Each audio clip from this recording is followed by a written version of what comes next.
Hello, hello, hello. Can you hear me now? Yeah, good morning from Lebanese. Ladies and gentlemen, a very good morning and a very warm welcome. My name is Aditya Manik and it's an honor to be your host for today. BW People, a 6 years plus old exclusive HR community of BW Business World is pleased to welcome all of you to BW People presents Nurturing Talent for Future Conclave, where all of us have India's top HR leaders covering visionary ideas, best practices, cutting edge insights, and also industry experience in nurturing the right talent over the course of the human resource journey. BW People imparts the latest insights of like CEOs, corporate HR recruitment, and also staffing firms, HR tech providers, solution companies, government skilling organizations, and also NGOs. The community caters to freshers, to job seekers, to employers, to employees, to policymakers, to service providers, and every person related to the job market and also to the HR community. Before we move forward, may I please request my team to play the community AV to give us a sneak peek into the world of BW people.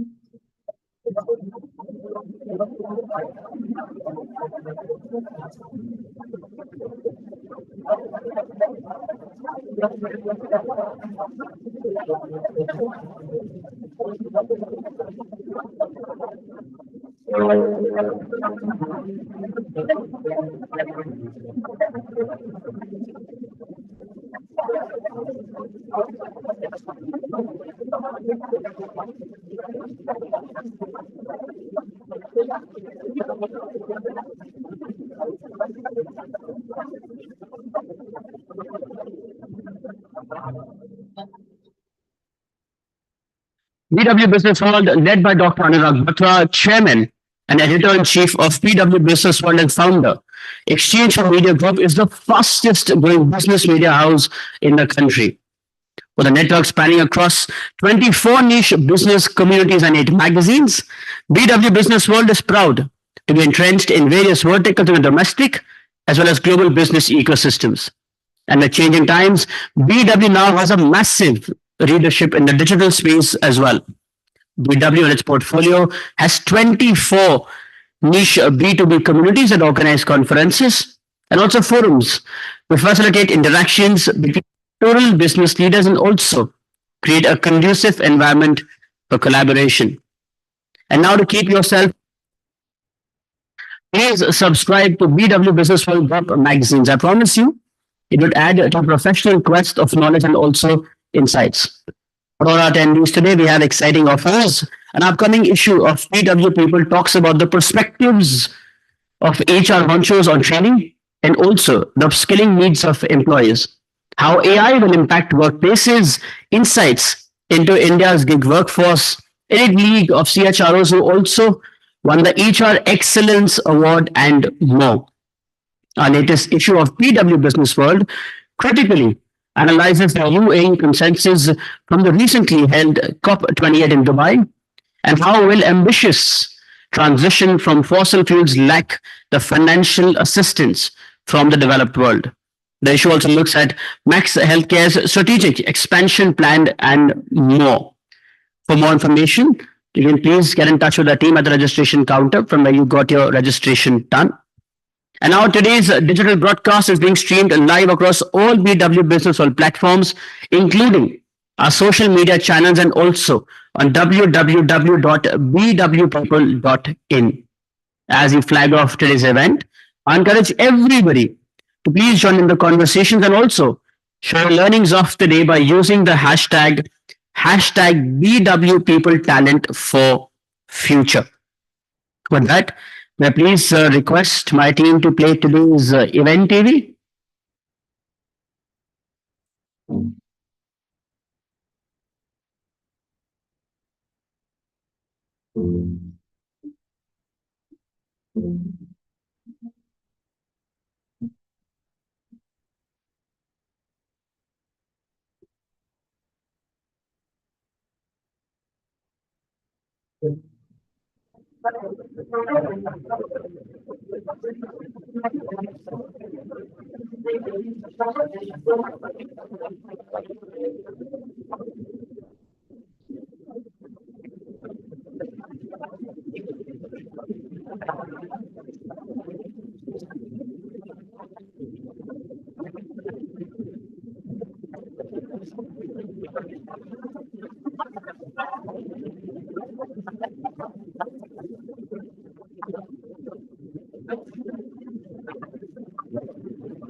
And before we move forward, I also take a moment to thank our partners for today.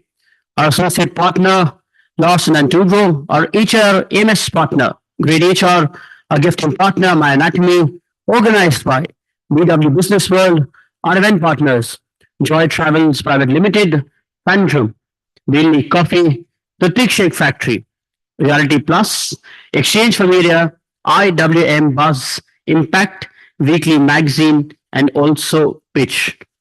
Now, I know it's a busy day, so I won't ask all of you or request all of you to please turn your mobile phones on the switch off mode. But a humble request, please turn them to silent mode so that it doesn't disturb our speakers and also all of you. A humble request. Thank you. And with that, for the welcome address, please join me in welcoming on stage the Chairman and Editor-in-Chief of PW Business World, Dr. Anurag Batra, ladies and gentlemen.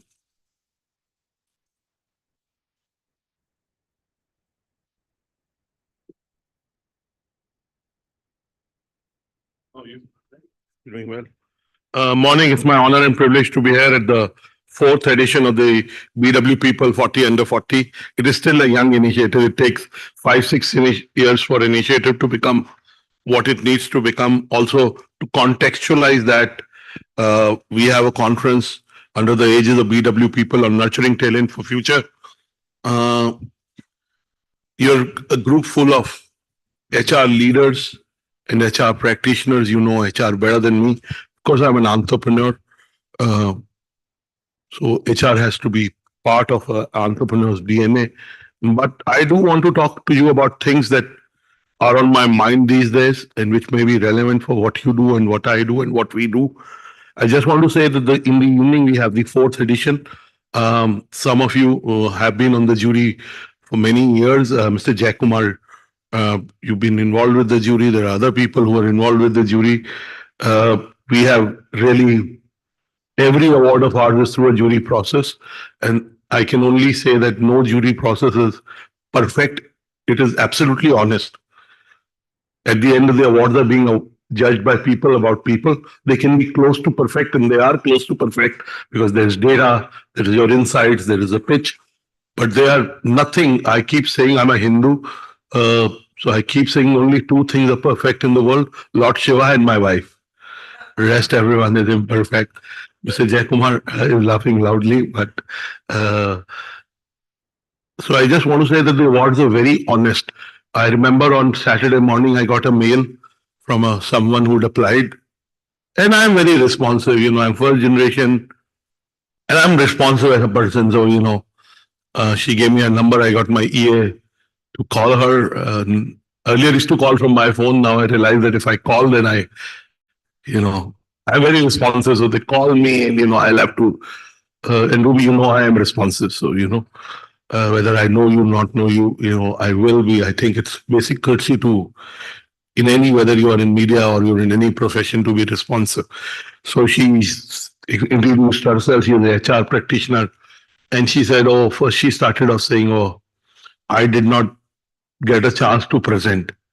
And I heard her for 10 minutes, and then she said, "Oh, I was given a time of 10:30, then I requested for 3 or 3:30 or 2:30, and then she said, I've not got an intimation whether I'm winning or not." And I said, "If you haven't got, there's a good chance that you haven't won this time." And then I asked her age. I mean, it's a cardinal sin to ask anyone their age, but definitely a woman. Vedas mein likha hai. Vedas have to be contextual, but the old saying is that don't ask a man his salary, a woman his age, and one more thing, right? So really, I asked her age only in context of saying if.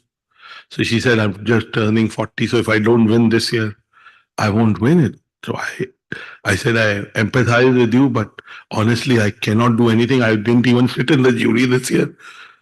The reason I'm telling you, and then I called Thalis. We were in the office together, and we called Ashish, and she had got a chance. Then she had also, through some other people, reached out to Thalis and Ashish, and she didn't make it. And I'm sure she is very good. I don't know her, but to people who applied, who were shortlisted, who presented, who didn't make it, I want to tell you a story. I have a very close couple friend in Hyderabad. They're industrialists, very large, and their son applied in our 30 under 30, and I know the boy personally very well.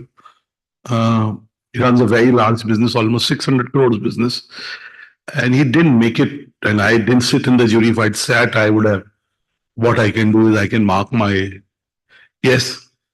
And he didn't make it, and I was at a social do, someone's 60th birthday in Hyderabad, and I met the husband wife, and they said, "When is the event? We haven't heard."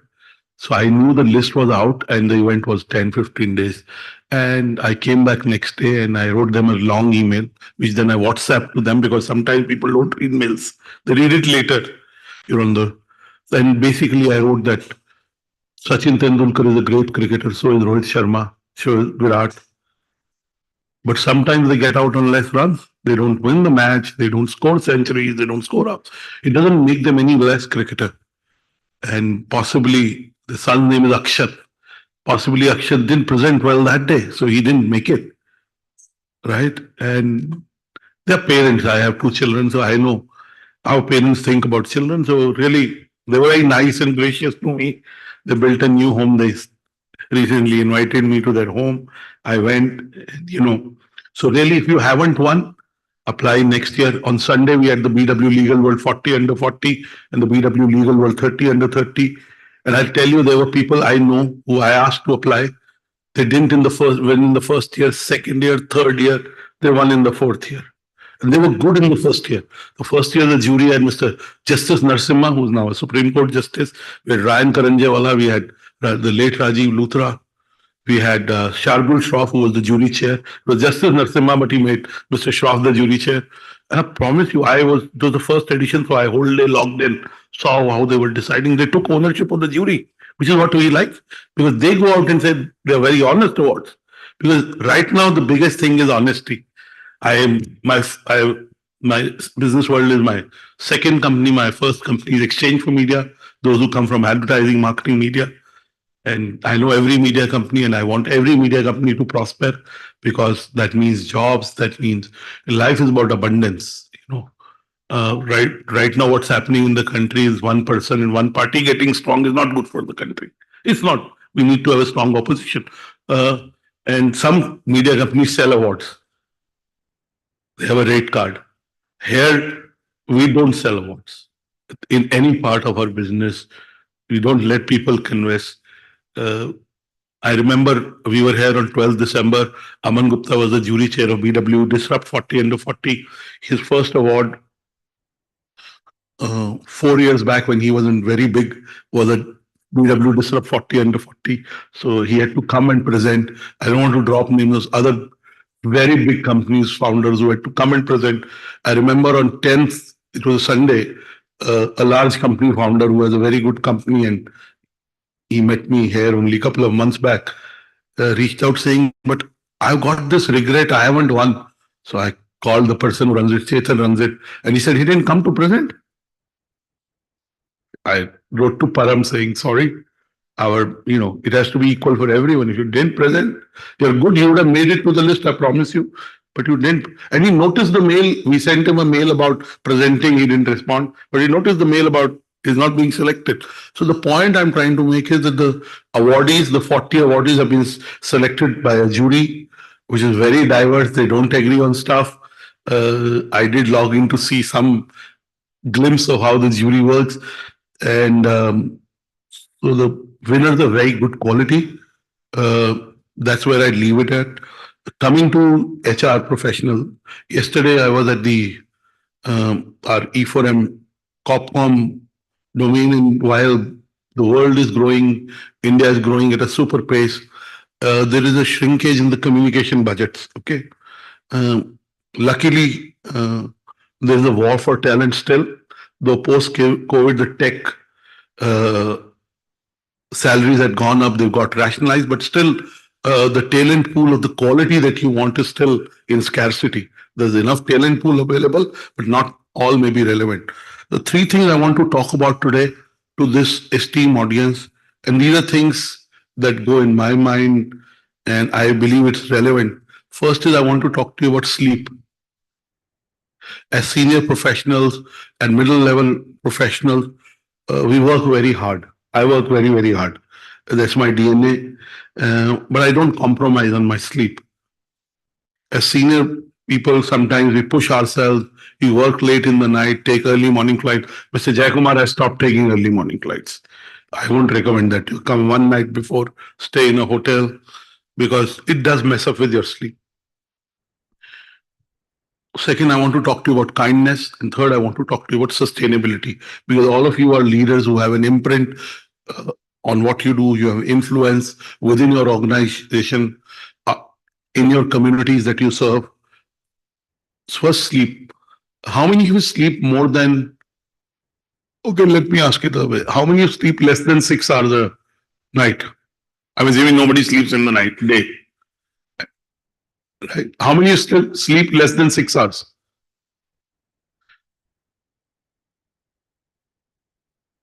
About 20% of the audience, okay. How many of you sleep less than 7 hours? Much more, 40% of the audience. How many of you sleep more than 8 hours? One. Really 1%, okay. So really, I mean, there is a global world sleep study. It looks at sleep patterns and stuff. There is a study in India, which the sample size is small, but really sleep is an epidemic. I've had a sales head in my exchange for media. He couldn't sleep in the night. He couldn't. And so I just want to say that for health, there are three foundational pillars. One is sleep. The other is nutrition. What we eat does make our bodies more healthy or less healthy depending on what we eat. Third is movement, exercise, yoga, whatever, breathing, pranayam, whatever, but movement, right? Sitting, they say, is the new smoking. We should not good for our spines. So I just read this book 10, 12 years back by Matthew Walker, Why We Sleep. And I read it 2.5 years, 2.5 months back again. And I mostly sleep more than 8 hours every night. At least 25 days is safe in a month. Some days, I get late. And I keep my phone away in a different room in my home. It's in the study. I don't take it to my bedroom. So really, if you want to do well, you want to take better decisions at work, better decisions in personal life, eat well, be mindful, be totally. I'm talking to you. I've kept my phone there, right? Because if I look into my phone, I won't be able.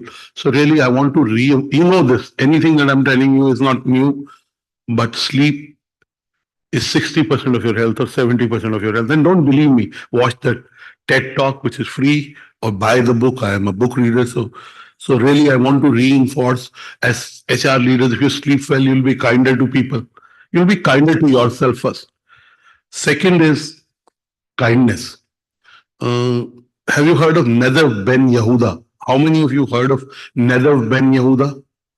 You can Google him later, but he's a young Israeli who in 2012 was very close to climbing the Mount Everest. He'd crossed the base camp, he was much ahead, and he would have become the youngest Israeli to climb the Mount Everest. However, when he was close to Mount Everest, one of his fellow climbers died, and one was on the verge of dying. So he had a choice either to become the youngest Israeli to climb the Mount Everest or to save his friend's life. Guess what he did? Saved it. In a world where it's so much about me, it is from leaders to me. I will use me. I will not put it on you.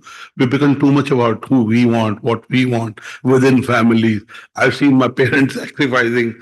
I've seen my wife sacrificing. You know, luckily, most of some of us are in an age where we've seen other people putting other people's needs ahead of their own needs. And there are still a lot of good people. But the overall environment is such that it's a lot about personal achievement. Even the awards are about personal achievement. I do 70 awards in various segments. And people thank their teams, right? And I'm sure they genuinely mean the gratitude that they express. Uh, but genuinely, I believe that we can do much more for each other, much more for people who may not be in a position to help us. And Nadab Ben Yehuda is a great example. He came down, he saved the life of his friend. In the process, he got frostbites, he lost two of his fingers were amputated. But this is the guy. Subsequently climbed the Mount Annapurna, and he's become a rescue climber and so on and so forth. He's made his mission to climb, to save people while they're climbing mountain. And this was in 2012.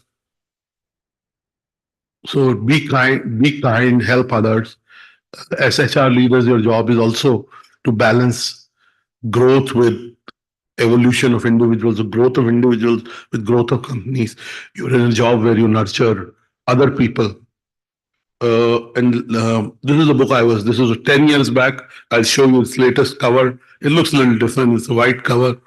And trust me, after you read this book, you will sleep 8+ hours. Because if you sleep more, it cuts down your risk of Alzheimer's, of a lot of diseases. And there is the power of compounding. So really sleep is the most important thing if you want to achieve. A lot of people ask me, where does your high energy come from? It comes from good quality sleep, right? um, and last thing I want to talk to you is about sustainability. Um, this is a Time magazine cover which I read 2.5, 3 months. I was at the Habitat Library. Normally subscribe to Time, it comes home, but I may have missed it during my travel or whatever. And I was waiting for a friend, and it asked a question: what is the most important place on earth? And ironically, these are the oceans. So really, we are talking after 10 days of COP28. The latest cover of Business World is on climate finance. And how did we do as India at the COP? And clearly, there is a lot of controversy around COP. One, the head of an oil producing nation being the convener, 1,200 lobbyists being there, not enough clarity on the roadmap. You can't just switch off from fossil to cleaner overnight. You need to build capacity, but I think there's been progress. But the point I'm trying to make is that winters have come in the last 4 or 5 days in Delhi. Those of you who live in Delhi, winters last 3 days have felt like winters, but they are at least a month late. In lots of parts of the world, summers are coming early, 4 months early, 3 months early. The wildfires in Europe, wildfires in America, wildfires in Australia. The oceans are shrinking. Last year on 9th April, I was at a UN seminar. My daughter was speaking. I was accompanying her as +1. And the head of the Navy was talking about the shrinking ocean. And I kept thinking about it. Is it that serious as he's talking? And then I came across this article. And really, as the ocean shrink, the flora fauna shrinks, as the large mammals in the ocean whose excreta really absorbs carbon dioxide, that shrinks. Really, we are shortening the life of the planet, or at least the quality of life. I mean, Mother Earth knows how to nurture itself. It will be arrogant to say we will save Mother Earth, but the fact is, in our um, roles as leaders, you're all CXOs. Uh, Increasing the conscious on sustainability uh, and doing something about it is very important. And Mr. Jayakumar, like Donald Trump, is wrong on lots of things. He's also wrong on the fact that climate change is a hoax. It's not a hoax. It's a reality.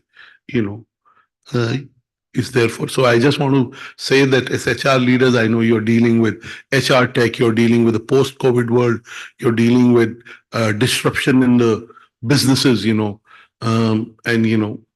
And there is also, while India continues to grow, India has its own unique challenges. So I wish you luck in your role as HR leaders. Look forward to, and I just want to say the three trends as I see as an entrepreneur are: one is uh, professionals, leaders always want independence. Today, more and more leaders want independence, leaders within the organization. Second is they care about wealth creation. And third, while the startup charm is there, a lot of leaders are returning to well-established large companies. Um, some data says 15,000 people were let go by startup companies. Another data says it's more like between 28,000 to 30,000. My hunch it is definitely around 30,000. So really, there is 1 crore 10 people that are eligible for jobs every year. Only 10 lakhs get jobs. Almost a crore, definitely 90 lakhs don't get jobs. So there is a huge unemployment happening at a bottom. So clearly, if you can solve these problems and create a talent pool, you can grow. Since the time I was in a business school, I heard, it was 30 years back, that MDI in 1994. I've been hearing this talk about CHROs becoming CEOs. I think that is clearly happening today. More and more CHROs are becoming CEOs. CHROs, of course, directly report to the CEO or the promoter, depending on the size of the company and how it's structured. Really, CHROs are becoming business leaders over the last decade. I don't think it is even debatable. 10 years back, you debate, is an CHRO a business leader? I think that's happened. If you understand the business well, you can create creative solutions for hiring, for you know identifying talent. You're experts at HR. I won't go into it. I want to end by saying that the things that matter are the three H's. First H is hope. I get up every day hoping would be better than yesterday. I genuinely believe there is a saying that uh, I woke up, I had the gift of opening up my eyes. I think that's the after COVID being alive. Second is hard work. I'm a little old fashioned. I believe whatever you focus on will grow. So focus on what you need to focus on among so much of distractions. And again, sleep, the biggest issues to sleep are one is these companies like Netflix, Amazon, Hotstar. You can start watching a show at 11 and watch 4 episodes till 4 a.m. You can binge watch. So they are conspiring to keep you awake all night. Then there are food companies like whatever, delivery companies. You can order food, pizza at 2 a.m., 1:30 a.m. It'll arrive in 10, 15 minutes, no traffic, right? So really you have to prioritize, you have to focus. And last is humility. As you grow higher in your roles, in your influence, being humble, being open to ideas, listening while having clarity on things is important. And the 3 C's that I keep saying to avoid is first is comparing. Each one's journey is unique. My journey is very unique. Talis's journey is different than mine. Mr. Jaykumar's journey is very different than mine. Um, Rubyji's journey is very different than mine.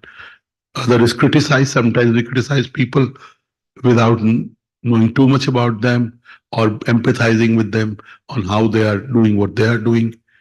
And last is complaining. I think we are very blessed. I genuinely, while I want to grow my company, I have other goals in life. I feel I'm very, very blessed. My father just turned 84.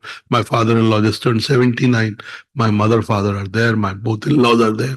Kids are doing well. I, I'm pursuing what is my passion. So, I mean, how can I be more blessed? I'm blessed.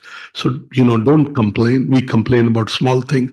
And when I was 12 years old, my mother would say to me and my older sister, who's 4.5 years older than me, say thank you to God for your eyes being okay, ears being okay, limbs being okay. So I used to ask my older sister, is our mom mad?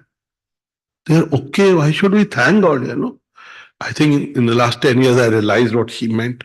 And I thank God for small, small things. Sometimes in the car, I'm saying thank you. I'm looking up and saying thank you for things. Yesterday, my daughter was coming back from the US. She lost her bag. She got it in the afternoon. And, I was thanking God, and I do believe in a higher power. So I'll not carry on more, but I wish you luck in your endeavor to build organizations that contribute to change in the society, that contribute to nation building, that contribute to GDP, and they make our lives better. Look forward to celebrating the 40 under 40 winners in the evening. As I said, the process is a very honest process. Thank you. God bless you.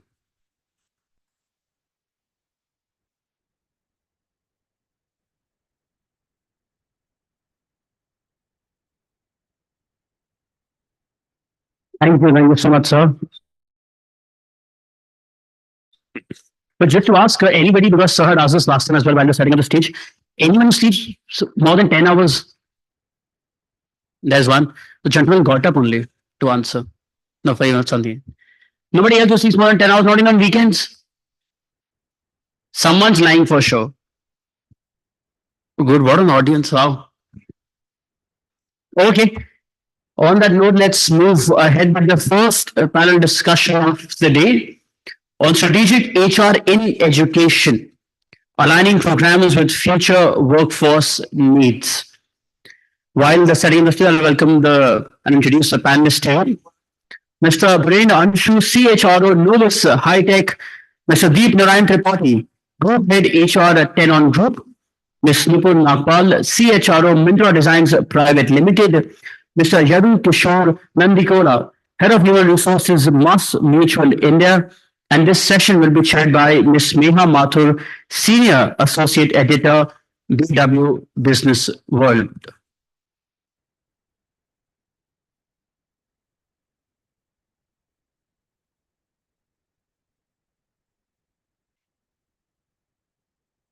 Thank you, please. Everybody, let's collectively welcome all of them to the stage, please. You all are good sleepers, you can be louder. You just showed, no, you're good. You slept pretty well.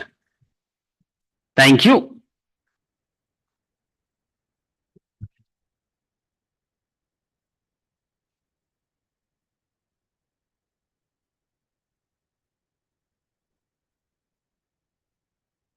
Good morning, everyone.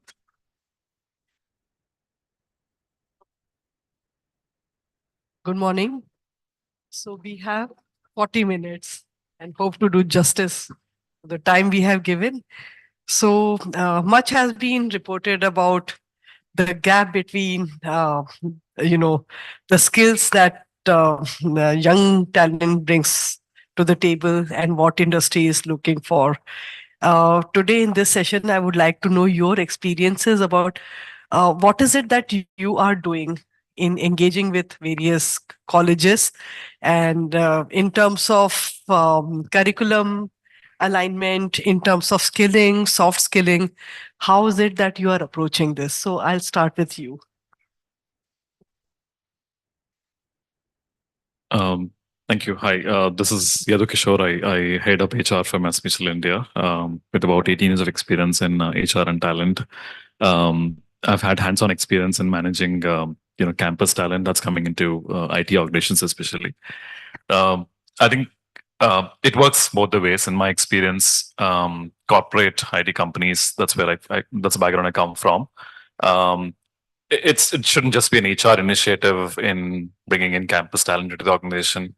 You should have business or technology leaders or IT leaders owning up in bringing the talent to the organization. So a couple of examples I'd like to quote. A couple of initiatives that we did is I've established campus outreach committees in two organizations that I worked with. Now these committees are actually employee committees run by the employees for the employees, chaired by a business leader. So they become the sponsors for reaching out to campuses, engineering or non-engineering campuses, and providing case studies or business problems to those students. Having employees from the organizations go and become mentors to those students, and this happens through the year, not just on specific. It was through the year. That's one initiative that the campus outreach committees did. The other thing is bringing the faculty or the staff from the colleges into the corporate on a short-term assignment, like a 1 month or a 3 month assignment, and make them part of the corporate projects, corporate IT projects. So they get hands-on knowledge, and they go back and translate that knowledge or impart that knowledge to the students when they conduct those lectures in the colleges. So I think these are a couple of initiatives that we did have been helpful in bringing students closer, to the corporate ecosystem. Yeah. Mr. Tripathi, I would like to know from you about your approach and your experiences, and also what are the problem areas that you identify during the campus engagement? So hi, my name is Deep Narayan Tripathi, Deep for short.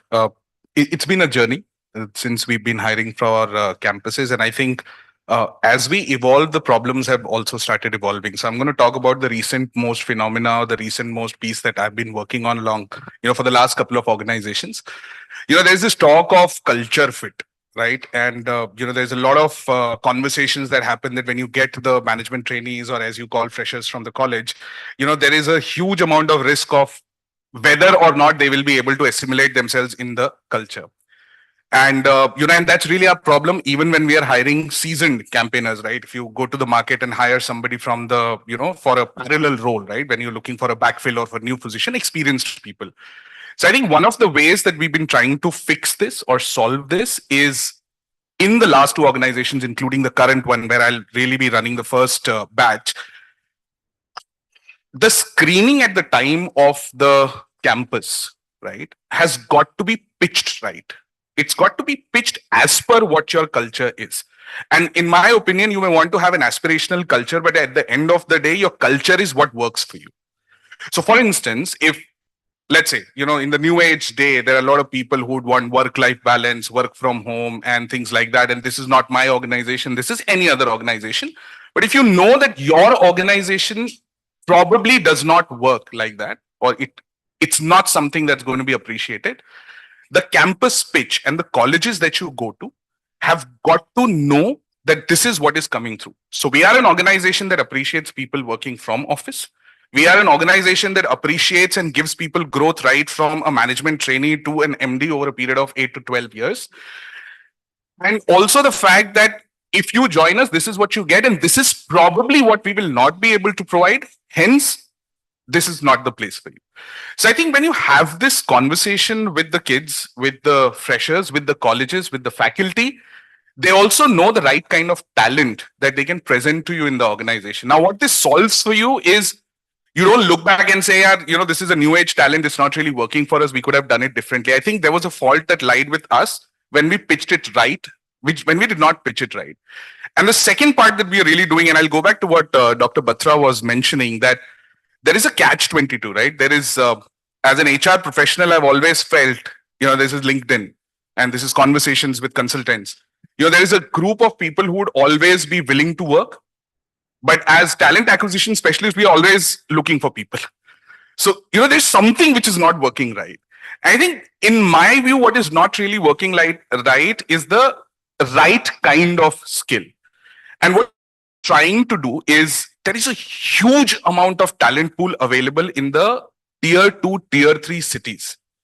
So even if we go to the campuses, now that's the aspirational student base that you have, because this is a group of people who really want to make it big, right? So our approach is going to be to go to tier 2, tier 3 cities, hire people who probably have more hunger in them, and they would want to stick around, because one of the biggest challenges of the management trainee program or campus hiring has been keeping people engaged for a longer duration. Right, our challenge is that we train them, and then after a year and a half, somebody takes them at a higher cost, at a higher thing. So I think these two approaches, going where there is more, and then pitching what your company culture is right, and then see what works for you. I think these are the two approaches that we're trying to solve in the last two organizations, at least, that I've been a part of. Wonderful, right? Really interesting. Mr. Anshu, from you, I would also like to know about the internships. What purpose do they serve, and is 8 to 10 weeks of internship sufficient for a youngster to understand the work culture, and also for an organization to assess and, in the whole scheme of things? Sure, Meha. So before I respond, let the company that I'm part of. It's an Indian company, Novus High Tech, and it's into robotics, autonomous vehicles segment. Truly a deep tech company, upwards of 100 odd patents. The reason why I'm talking about what we do is because the nature of talent that is required in this industry is really research edge application work. The technology itself is evolving, and the industry is at an early to growth stage from the maturity at which it is currently present in India. Perhaps in next 4 to 5 years, it will evolve into a 10 billion plus industry. But for now, it is still early stage. So what it means is, when you're going to campus for hiring people in this domain, the BTech graduates don't have the requisite skill to perform the task for which they are being hired. So that's one of the challenge, just referring to the earlier questions that you talked about. So our engagement with institutes is far more deeper.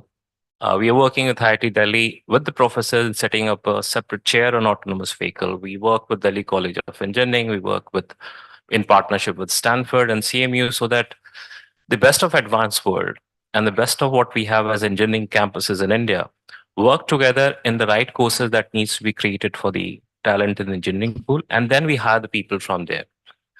Coming back to the question of internship, we understand the question of time to productivity, and instead of a 3 months cycle, we have, thanks to the NEP change that has happened, we have gone to a 6-month internship program, and any permanent hiring that we do at a BTech level or at an MTech level or at a research scholar level who's a PhD graduate, mandatorily we look at a 6-month to 1-year engagement internship program. They come, they work with problems that we are currently working with them along with the faculty. And during the experience that we have had with them, the selection process follows, and we are always keen to offer a PPO. We're always keen to ensure that the person who has worked with us gets the job.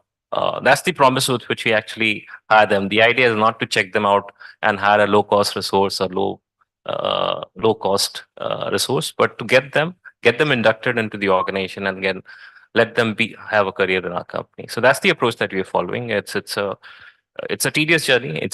We know that it's an early stage. We have to partner with academic bodies, and as the industry matures, perhaps the technical talent pool will also mature that is available in India today in this space.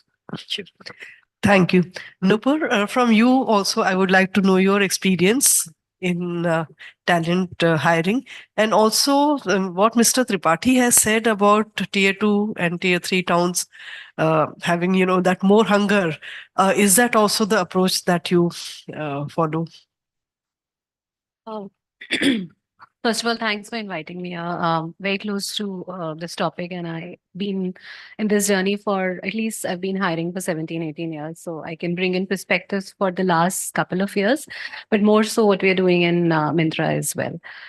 For us, hiring campus grads is small, and we hire across various job families, is like building an institution together. It's a win-win situation for us because we stand to gain a lot from these campus hires from a business model perspective. And also it's a win-win for them because they land up in jobs which are challenging them and helping them pave the way for what they want to achieve in their lives, career ambitions. We hire across design, which is from NIFT. We'll hire across sourcing, which is very specialized skill set offered by only a very few institutes. We'll hire people from MBA grads, BTech. Then we also hire analytics graduates from some prominent colleges which offer this particular course on analytics, and they're just graduates. So it's a spectrum of talent that we hire. For us, hiring is, for us, it's a very agile company. And the way it works for us is that people come and do internships. They get to experience our culture. They also understand what is the need in the organization. And they go back, and there is a strong feedback loop mechanisms that we have with institutes where they integrate some of the needs and forward-looking trends in their curriculum to be able to get their talent future ready to be absorbed in the organization. So that's working very, very well for us, especially in analytics, sourcing, design. Because we are one of the premier. When I say premier, it's more about the number of people that we hire from some of these campuses is significant, and it's also an aspirational companies for a lot of these individuals. So that's the first part of it. The second is for value for us when we get these people. So in our business model, we are trying to cater to, with our strategy, we are trying to penetrate markets in tier 1, tier 2, tier 3 cities. And getting these people from all these gives us perspectives of what is it that is required and what we are not able to meet. And how do we get better in our strategy or in our approach or in our business model to be able to cater to that. And we actually, when we get these people, and we have very strong annual calendar with most of these campuses where we get on the ground perspectives. We also are building an app which is catering to Gen Z trends and fashion trends evolving, and getting inputs from these people help us evolve that. It's work real time. The third thing that we actually, which helps us, is the year-long partnerships, which helps us build certain projects and insights. Like, for example, one of the new projects and what we went live with was virtual sizing that is available on some Gen Z tools. And this is an idea that came from one of the campuses as well. And how we're also integrating a lot of, it's a learning for us, it's been a journey. We're also integrating a lot of diversity in our campus hires. And how we do that is that we have these things called Codeathon and Ideathon, where we don't go to one campus. We just roll the contest at an India level, and it's a virtual contest. So teams are getting formed across campuses.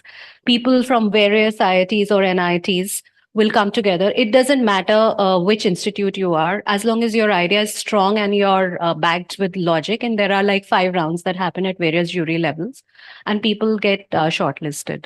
And those are the people we offer also internships and of course prizes, and they get to also demonstrate themselves on the job through these internships, and then a PPO is rolled out. So it's a very intense process, but it helps us stay very connected with the on the ground reality. So for us, this is a large source of talent pool. It is also a very strong pillar for our business, and it also is helping us get diverse perspective and making it more and more inclusive. So for us, going to tier 2 cities, tier 3 cities where hunger is more, we are actually moving away from that. It's becoming a more process which is not leading to, we are not letting these biases creep in. We are trying to make it a process where anybody from anywhere in India, as long as they meet the criteria and they are able to meet the bar of what we are looking for, can get hired. So that's how we are making our journey right now. Thank you. So, one important aspect of hiring and where the lack is felt is the soft skills beyond the core competencies. So, typically, what are those areas which young pass outs need to work upon, and what has been your challenge and your experience in this regard? I'll leave it to anyone to answer that. Sure. I think some of these skills that are taught in colleges, right? The hard skills, or whether coding skills or programming skills or hard skills, they're being already taught. Some of these softer skills, whether it is the willingness to learn, being passionate, asking questions, having curiosity, the willingness to challenge status quo. I think these are skills that are not. I mean, they again, they're skills that you can't just teach to folks, but I think having corporate, mentors or guides, who can become role models to these college students, they go and talk about how these skills have helped them shape their career because they had that passion to ask questions, to challenge status quo, and that has helped them in building their corporate career. They in turn go back and talk about those as role models to campus graduates or college students. I think that's one best practice that we implemented where these folks, these mentors go and speak to campus students and talk about those soft skills. One thing that we've realized, how we've learned the hard way, is we're always hiring campus talent for the next company, not for your current company, but for the next company, because there's always that that drive amongst campus, especially that I want to make more money. I want to make compensation is the key driver for me. Flexibility is the key driver for me, right? Where I get full-time permanent work from home, I want to move there, right? So I think these are certain behaviors that we would want to change in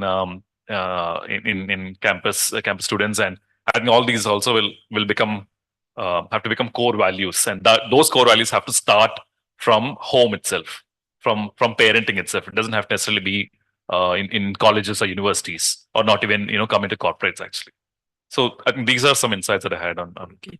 Mr. Tripathi, has social media and the availability of many online courses and the way the Gen Zs are exposed, has that made a change in their maybe outlook? And what is it that has changed as far as corporate work and hiring is concerned? Okay, this is interesting. I was hoping that I don't get asked because I still don't understand what Gen Z is. But I take a leaf from what you're mentioning, and I think Biren, what you mentioned was pretty interesting, right? And I think this is a fantastic way. One of the things, and I'll go back to the previous question because I have a thought there. I think there is a formal way also of how the colleges can actually help organizations get the right soft skill. I mean, somehow over the period of multiple years now, I think a lot of these conversations have become too bookish. And the trouble is that there is somebody who's building a curriculum sitting at some place who got no idea as to what's going on the ground. So, what you said, Biren, just made me think that, for instance, if somebody wants to build a curriculum for a fashion stylist, right? New age world for somebody who's managing a retail store.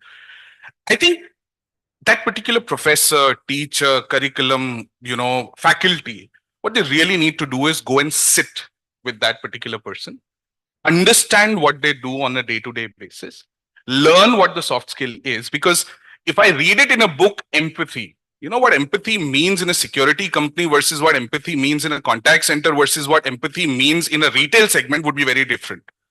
As a retail company, what I would want to hire is somebody who understands empathy for my kind of business.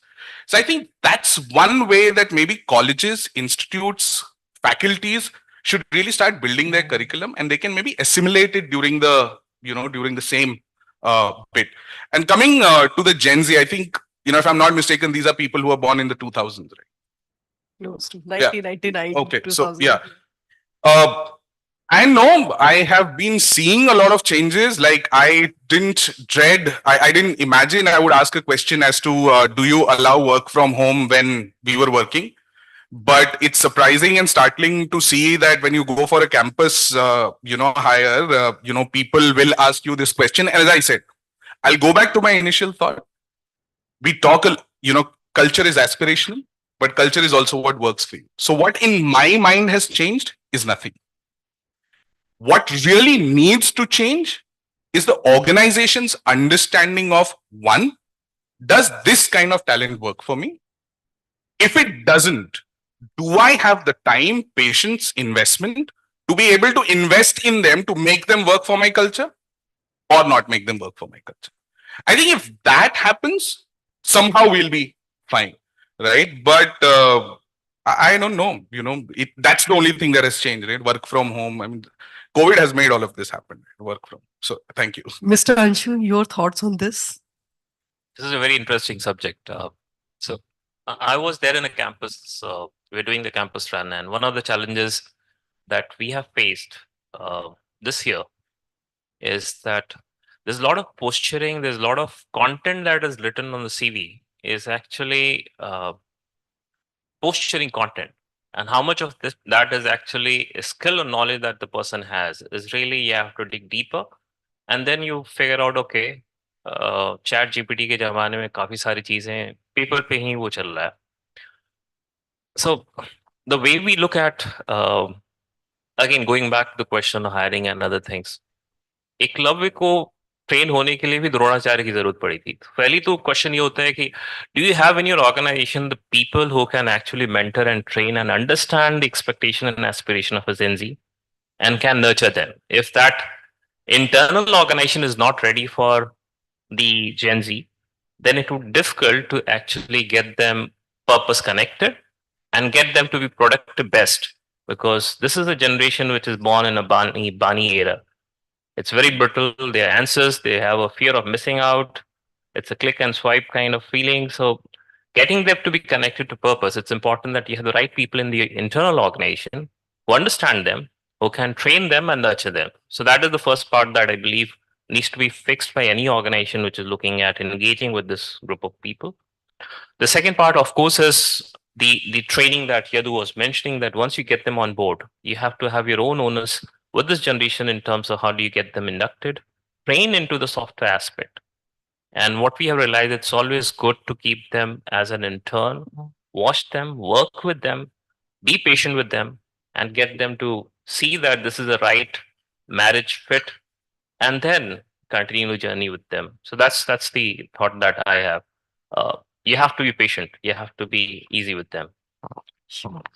On the other side of the spectrum are the institutes, the faculty.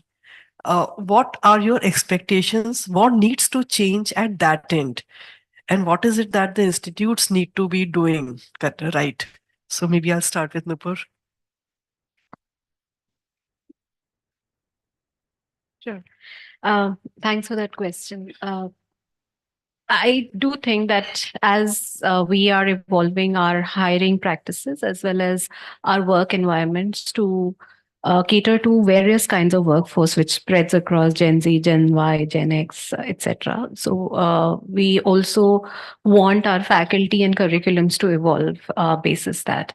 I do think that companies are moving faster in adapting to what the current campus hires or current talent pool wants.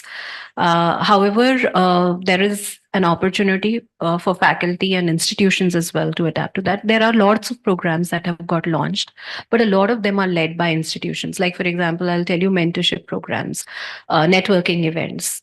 there is a need that all these corporates have, and they're launching some of these programs where they're offering this as a service or a product to some of these institutes, and there is a network and engagement that they build and connect to hire.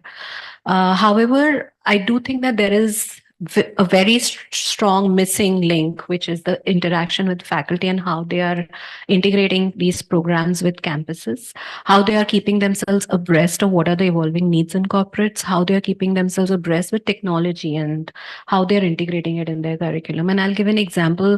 Most of these outreach programs that happen, whether through corporates or through students, I don't see faculty members involved. At least that's our, and we reach out through our campus coordinators to actually interact with faculty and build these.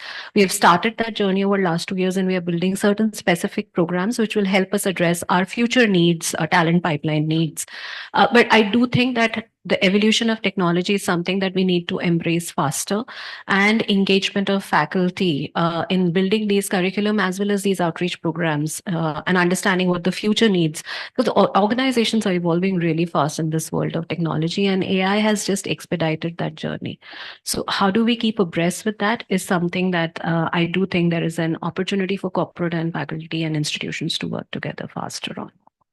Mr. Anshu, if you may shed light on this, and also specifically on the R&D, research and development, and how much is faculty in tune with, research and development? So I do believe that the quality of mind that we have in India is exceptional. The quality of institutions that we have got here are going to compete with some of the best globally. But the speed at which they are working requires much improvement compared to, let's say, how Shenzhen, China territory in terms of science and technology centers are operating, or some of the developed markets are operating. A case as an example, we are trying to do a reliability and validity study for one of our products with a premier IIT campus, and it took almost 7 months for them to come back with a proposal to us for a study that could be completed in 1 year's time. We don't have 1 year, 7 months to wait for product validation study to be completed. In 6 months, ChatGPT came out and completely upsetted the market. We are in a deep tech environment. We can't wait for that kind of time span if you're working in tech space. So the speed at which some of the institutions are operating requires improvement. And some of the faculties, some of the branches are having that speed, and we expect in some of the campuses they're moving much better. Our experience of working with private campuses in terms of seeding our courses through their academic councils is much better. They will take a call in 3 months, and then that course, that application project, everything will get approved, and they will be more than interested in creating a separate course on ROS or perception, SLAM, navigation, those kind of things. But to do that same in a IIT or NIT takes a lot of time. The students there are much better. The students are self-learning through their own initiative. We appreciate those students. We get them for our work as well, but that piece remains a challenge. Coming to the question on R&D, we are trying to create a tripartite way in which we engage with professional bodies, student bodies, and industry bodies coming together, and then work towards solving some of the R&D problems that we are facing. For example, in our country, every minute there's an accident that happens, and every 4th minute there's a fatality that happens. Some of the products that we are trying to build here is geared towards how do we prevent accident on the roads. The ADAS system that we have can take control of the vehicle if the driver is not able to monitor, is not in the best of state to drive the vehicle. Take control and park it sideways. And that kind of co-partnership in research is being done with some of the ITs that we have. Thank you. Just add on to the R&D piece. I think that also is a link that we need to build stronger for the future. Like the way you are saying that there is a product or there is a research that you're doing with IIT.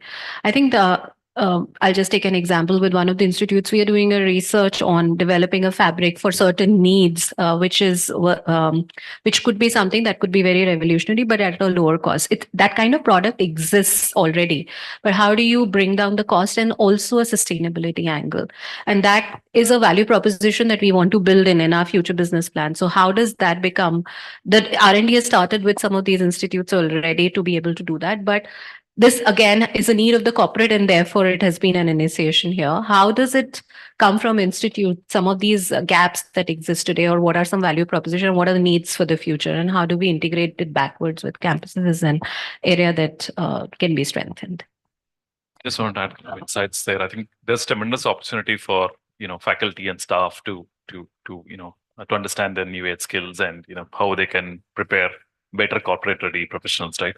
I think one is having making it part of their, just like everybody has goals to achieve, performance goals to achieve in a year. I think making it not just delivering lectures or getting getting good feedback ratings for the sessions that are delivered, making it part of their mandatory performance goals that you need to have at least 1 or 2 corporate assignments in a year, where you have at least 1 or 2 or 3 months of corporate assignments where you get actually do R&D and be part of the corporate environment and get that hands-on experience, which you go back and can deliver to your students back in the college. So that's one the initiative I think that we could look at, evolving or developing our faculty staff. The other thing is also reverse mentoring, where campus students who have got placed in different corporate IT organizations, as an example, and they're doing well in their roles. These students, now these professionals can go back and give reverse mentoring to the faculty and staff. This is what I have learned or I've experienced in my corporate career, and I think for the next generation of students that are coming out, you need to train them on these skills. You need to make them more business ready by giving them these skills. Right. I think that reverse mentoring also will, for faculty staff, will also help. These are 2 thoughts that I wanted to share. Final thoughts from you, Mr. Tripathi?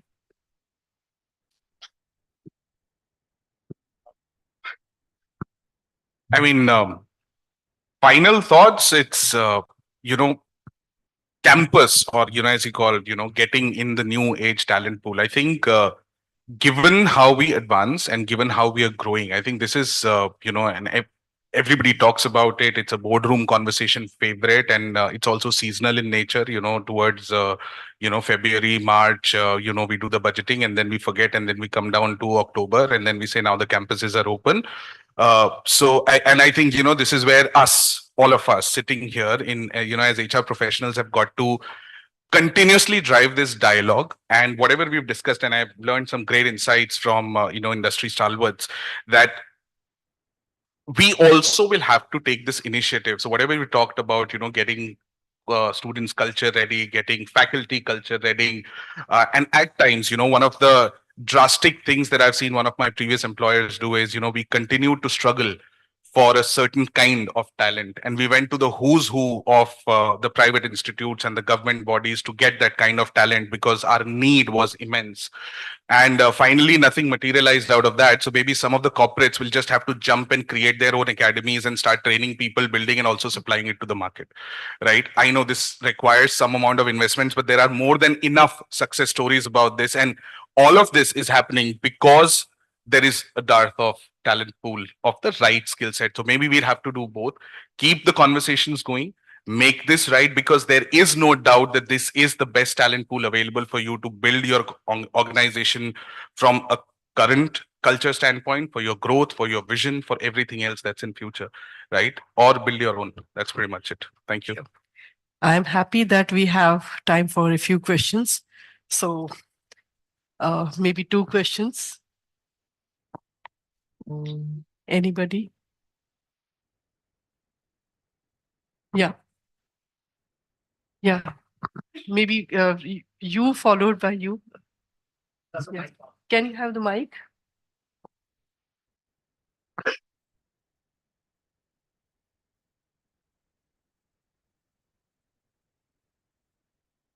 Good morning, everyone. Thank you, panel, for the discussion. I would like to ask Nupur about this. Like you told us that you not only go to the tier 2 and tier 3 cities, but you cater to the complete India or maybe outside that as well.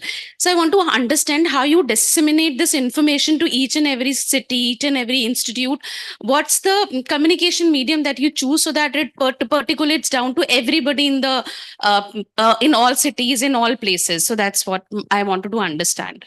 Sure. Standard channels, definitely. For example, LinkedIn, our own Myntra website, our corporate handles that we have, which could be on Twitter or it could be on Insta, etc. All those announce this. Then we also circulate this information to all the campuses that we've been able to hire in the last 2 years. So, like I said, we are becoming more and more campus agnostic. So wherever these people have come from, we spread the word. We use the alumni network to actually spread the word. And we also post it through some of our handles who are running the competitions. For example, if it's a codeathon, which is specific to engineering talent, then all engineering leaders in the company will post it through their respective channels, etc. So it's more that we announce the contest, and then in fact, this year we had more than 15,000 entries for the codeathon.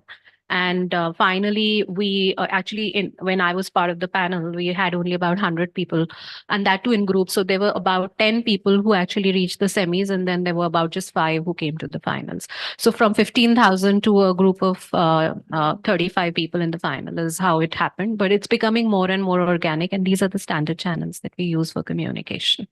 Okay, thank you. Mike at that end. Yeah.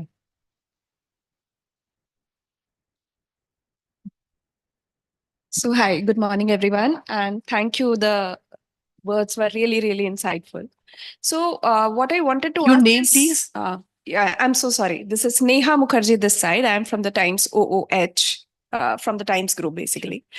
So my question was basically related to hiring a diverse workforce, not exactly about the campus hirings, but yes, we talk a lot about it. But when we see the reality, it's actually not as compared to the talks around it.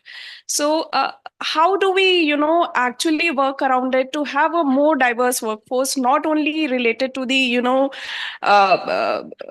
increasing the gender diversity, but having more physically challenged people on board, and nurture them, and taking the best out of them? How can we make an effort towards that is my question to the panel. Here are my thoughts. I think, diversity hiring should not just be an agenda of HR or of the top management in the organization. It should be owned by every frontline manager, and it works in both push and pull manner, right? It should become, to hard code it, yeah, you make it part of every people manager's performance goal per se, and say that you need to have this much percentage of gender diversity as an example in your team. But I think it's helping frontline managers or people managers realize the benefits that you would gain by having diverse talent in your teams, right? It could be generational diversity, it could be gender diversity, it could be LGBTQI diversity, people with disabilities. So what are the benefits that you gain by having this diverse talent pool in your team? And of course, all these diverse talent spaces bring their own set of challenges, right? And it's okay to have those challenges. It's okay to have those conflicts. So, educating and creating that awareness amongst people managers that it's okay to have these kind of challenges when you have when you have diversity in your teams, and equip them with the knowledge or with the experience to handle such challenges.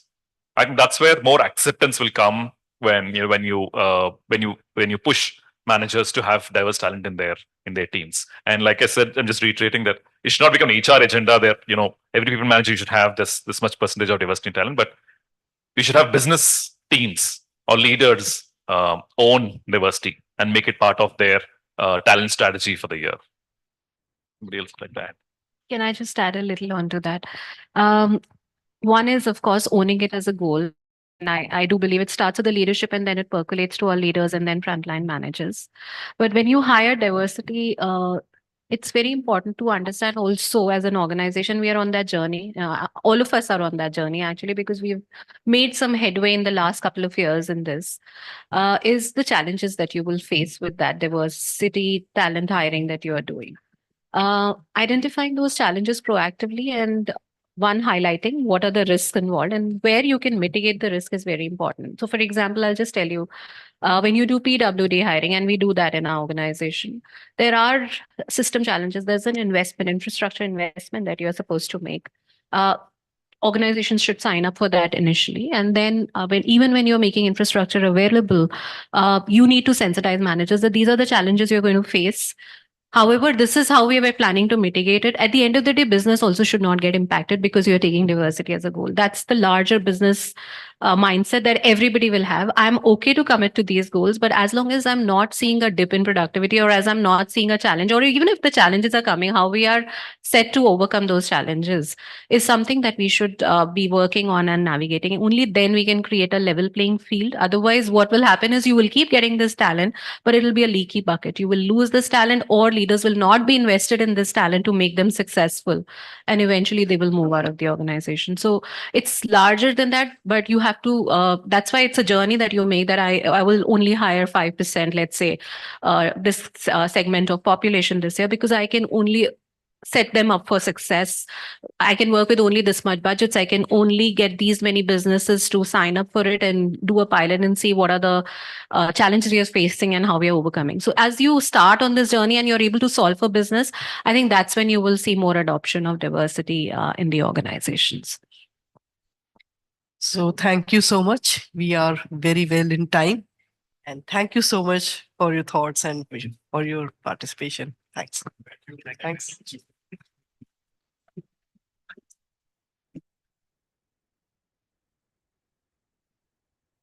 Thank you. Thank you so much.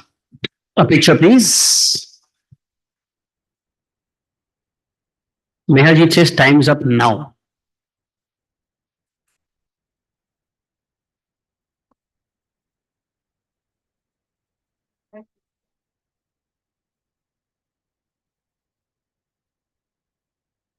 Thank you. Thank you so much. Thank you. Thank you. And with that, we now move ahead with the next panel discussion on HR-led innovations in talent development. Beyond traditional training programs, this will be exciting for sure. First, let's welcome the panelist, Mr. Abhishek Kumar, Head of People, Ericsson Global Services, Mr. Agnivesh Thakur, Director, Deloitte, Mr. Deepak Dobriyal, Senior Vice President, Talent Management and Corporate HR, Birla Soft, Ms. Ruby Khan, Head, OD, Talent and Diversity, HPCL Mittal Energy Limited, that's HMEL. And the session will be chaired by Ms. Rashmi Mansharamani, CHRO Wave Group, Chairman CII HR and IR Western UP. Let's please welcome all of them to the stage collectively. Thank you.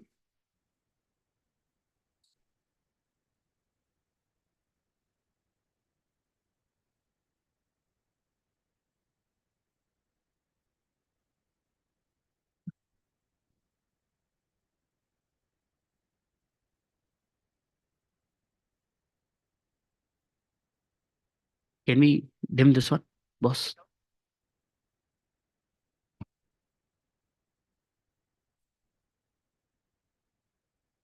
Yes, so these two are very heavy on eyes. So you can just dim the light. Can you look at these ones? Yeah. Thoda sa. So they can't see us, but they can hear us. So you can just either switch it off or you can just ignore that. Works well? Still guys. Works well now? Yeah. Okay. Thank you.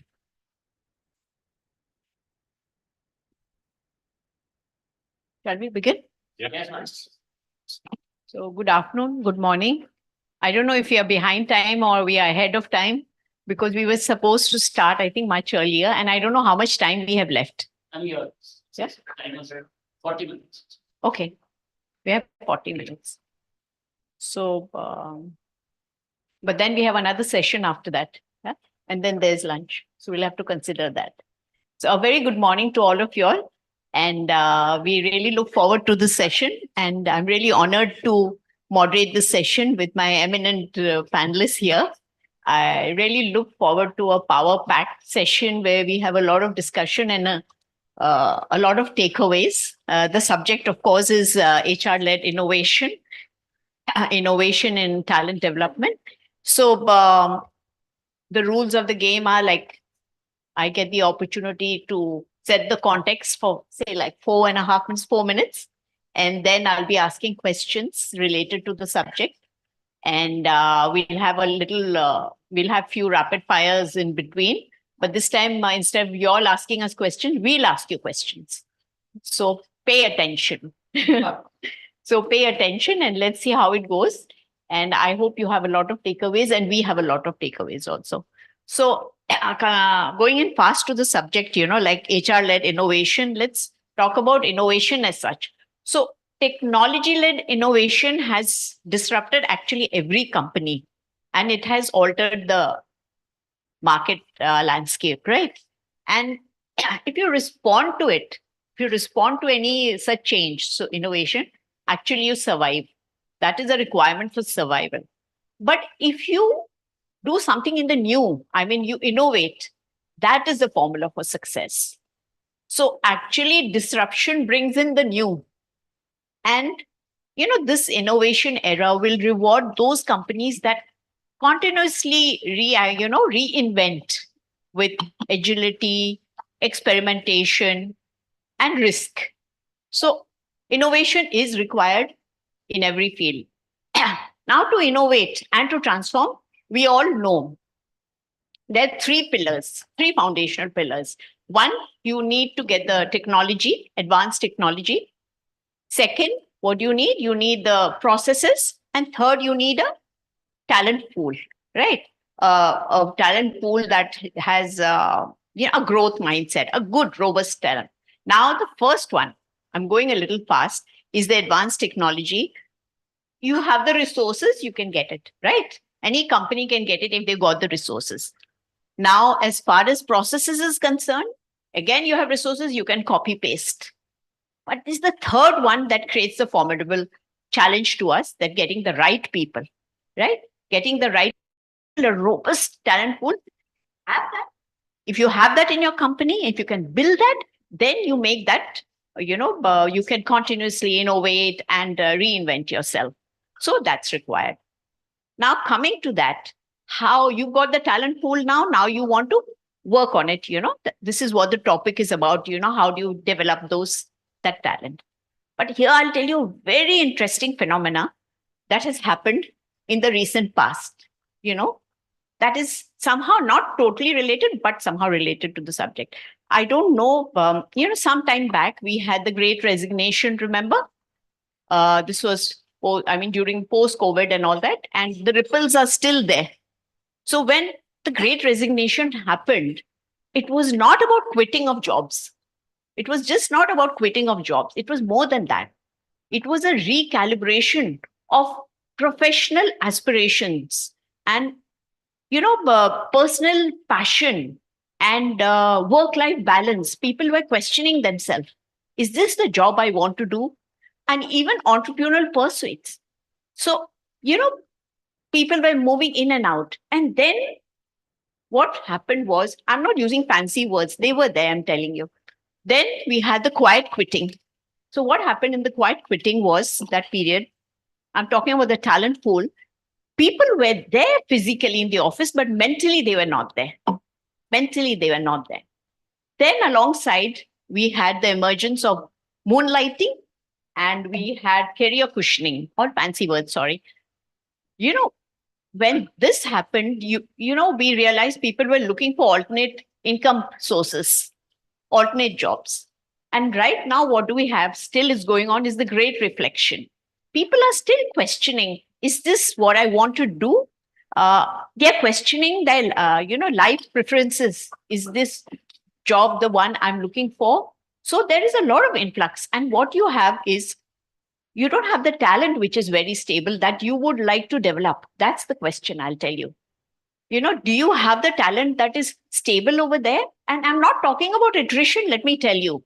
I'm talking about people who are not even sure they want to be there or they have, because, careers use all these years. We have been having linear careers. A doctor always continued to be a doctor, a lawyer. Now people are thinking of alternate careers. And so talent is moving here and there, not for any such reason. And you need to have a talent density so that you can work on it. So this is the challenge that we are facing today. And I'm sure all the industry experts sitting here have faced this challenge somewhere or the other, some time or the other in the recent past, and are maybe still facing it. So that sets the stage of a discussion today about talent. Here we are and how we can go further. And I really look forward to this engaging discussion. Of course, I'll be putting the questions up to you. And we all know that innovation, when you're talking about mainly innovation, innovation beats in the heart of people who want to dream, dare, and do.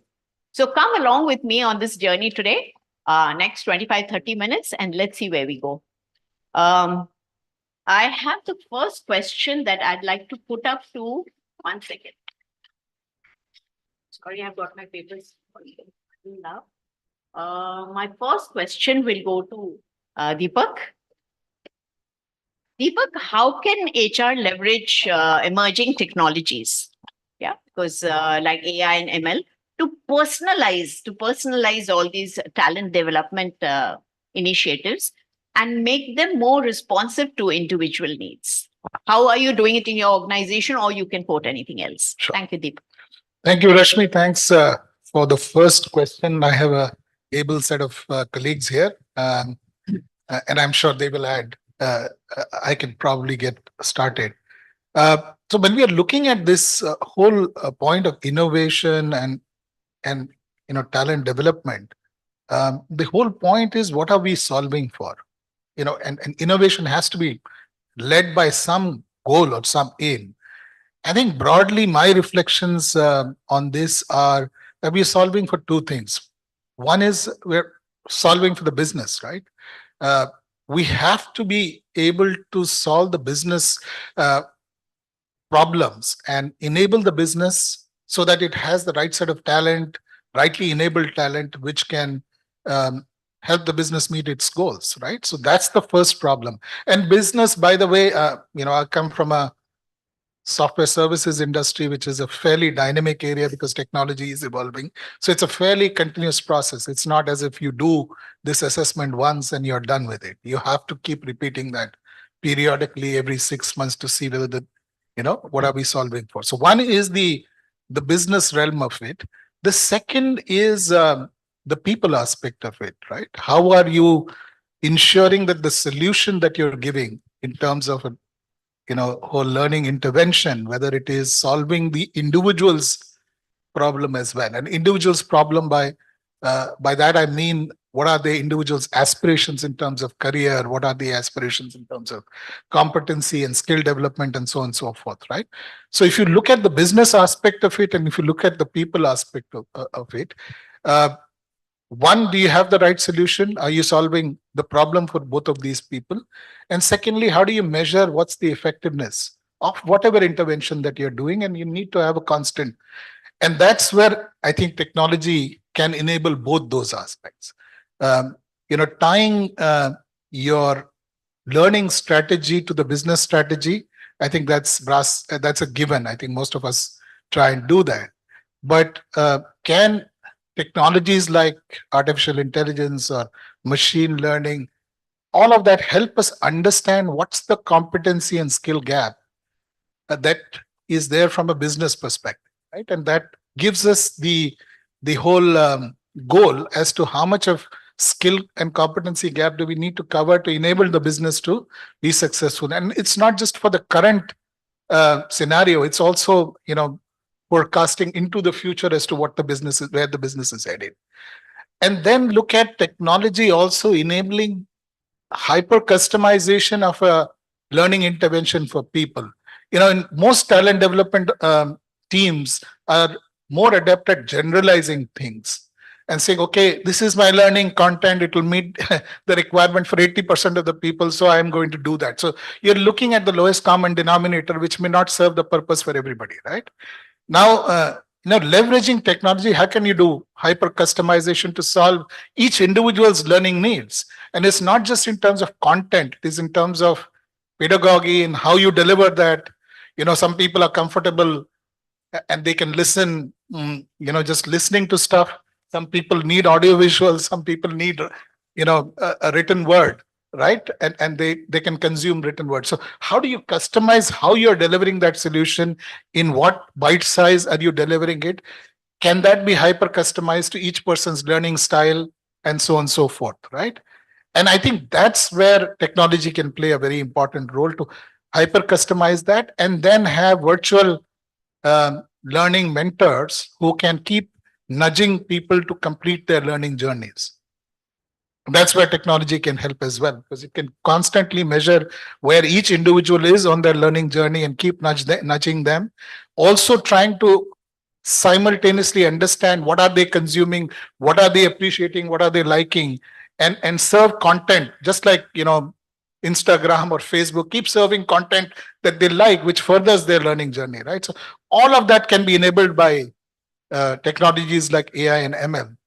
And finally, I think measuring effectiveness, I think those of you who are from the learning side, you talked about Kirkpatrick and so on and so forth, the whole measurement. But really, it's very difficult today to measure what's the impact of your learning intervention on the business, and really tell the business leaders that this is what I've been able to do.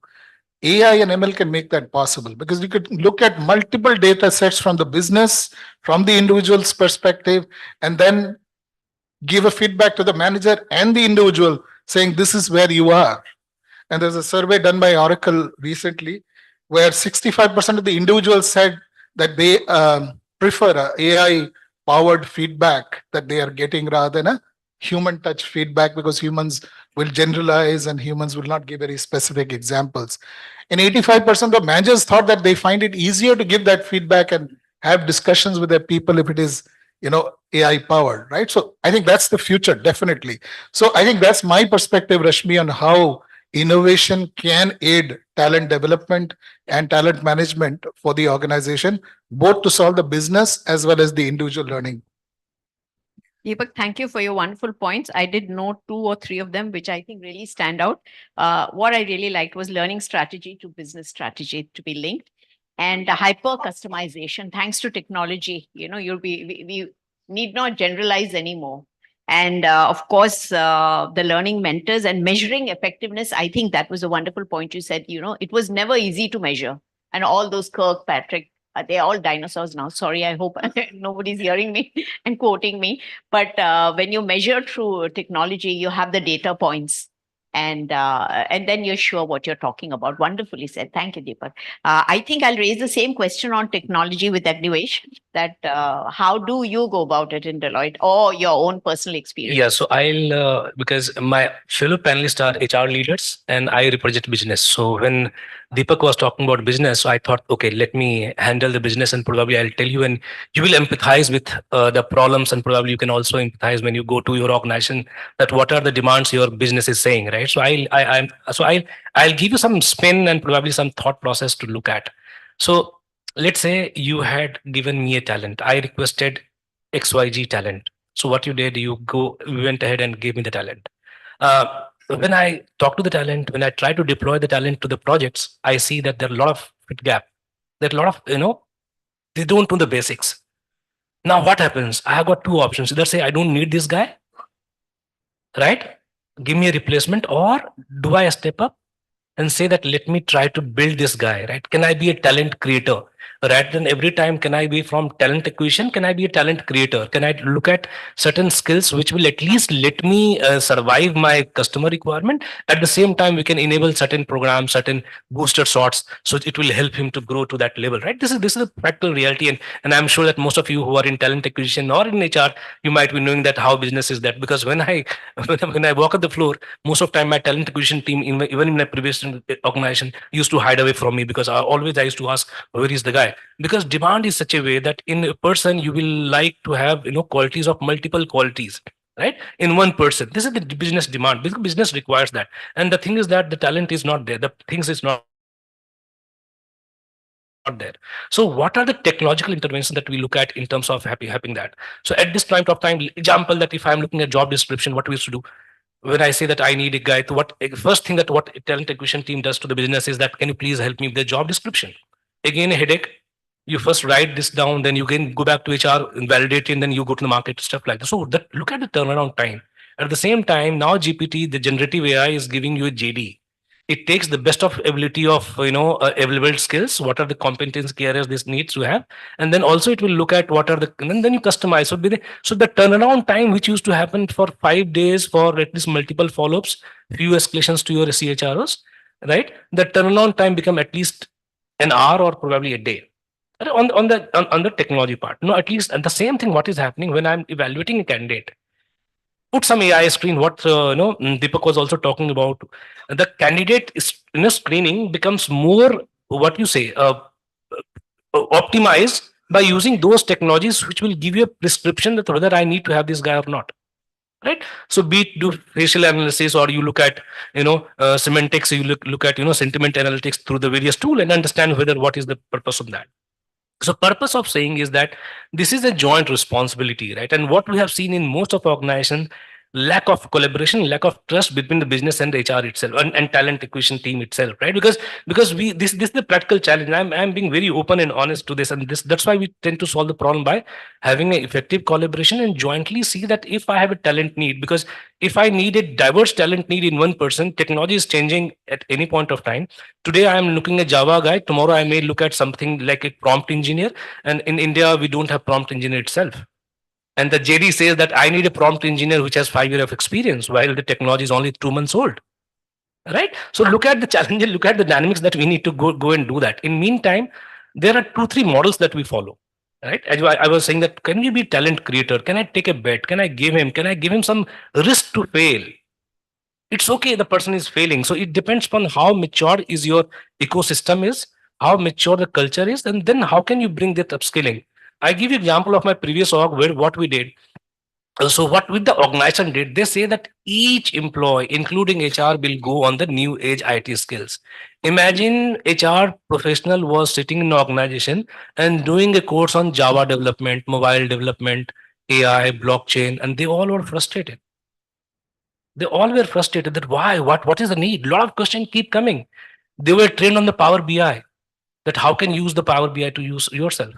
Then when we did this survey, again the follow-up survey when the organization did, they realized that the confidence level of entire organization in terms of learning was high. So they spent about $2 billion to the upskilling, entire organization upskilling, without saying that only we'll do tech guy or they did for all. Now imagine second part in the talent is that if you look at one, upskilling is one. Second thing is we look at how we are going to source these candidates. So now you look at, you might have read in ET couple of days back that large training centers of Infosys and TCS might be looking at a bleak future next time, because most of the organizations what they are doing, they are going back to campuses and saying that can you please teach these guys these skills which is going to be relevant to me for next 6 months, because the time you pass out from your campus, be it be school or be it engineering college, you're obsolete, because the organization is taking a altogether different skill altogether, right? But this is practical reality is different. So these are initial thought when we look at in terms of skilling, leveraging technology to help our employees to go as per the learning, because classroom learning at might along with the job may be difficult. So what are the kinds of things that we do where they can enable and they can try to learn at the go, and then look at the interest. So then what I see in a business mostly and probably to all of you, we look at 2-3 things. Okay, when we get the candidate, we look at experience is fine, but we look at skills. The person has skills. Can he convert? Can he solve the problem? Can he solve the problem? Technology is evolving, because when I started move from HR to business, so I was the SAP HCM consultant, right? Give you just example. SAP HCM consultant learned on the fly and did that, then keep changing. Today, if I don't know technology myself, today, if I don't know how to use GenAI myself, today I don't have use cases, I will never be able to consult my customers in that, the space. And at the same time, I will never be able to guide that. So what is happening if in any of the technological intervention, we need to look at art of possibility, not I'm asking going and code, but look at art of possibilities. In my previous organization, I learned Power BI and then we started creating a dashboard. So now I don't need to depend upon somebody else. I have got the data set coming in. I just create a dashboard to myself. So first thing that look inward, that can I step up myself in this unstructured world, and can I step out, and then can I build a team whom I can trust on these technological advancement that we can do that. These are the initial thought on the talent development for this, because business is a biggest consumer for those talent, and they are equally responsible for make sure that we nurture them, be a talent creator, upskill them, and give them the good career path. Thank you, Agnivesh. Lovely points, but the time is glaring at me over there. The big one that you'll have put over here. We've got 19 minutes left. But I love this word talent creator. It's something new that I learned today, one takeaway already. And also how you said about the technological intervention, about the JD part was very interesting and very true. we used to spend so much time in making the JD, but now thanks to ChatGPT, it gives us can make as many JDs you want, and can alter them, and and then the AI screening, that was also wonderful. Thank you for your wonderful inputs. Now, the second question that I would be asking is to Ruby on growth mindset. But before I ask you that question, I'd like to ask the audience before they. Does anyone know what's a growth mindset? Anyone? I mean, there's no right or wrong answer. Anyone know what's a growth mindset? Yeah.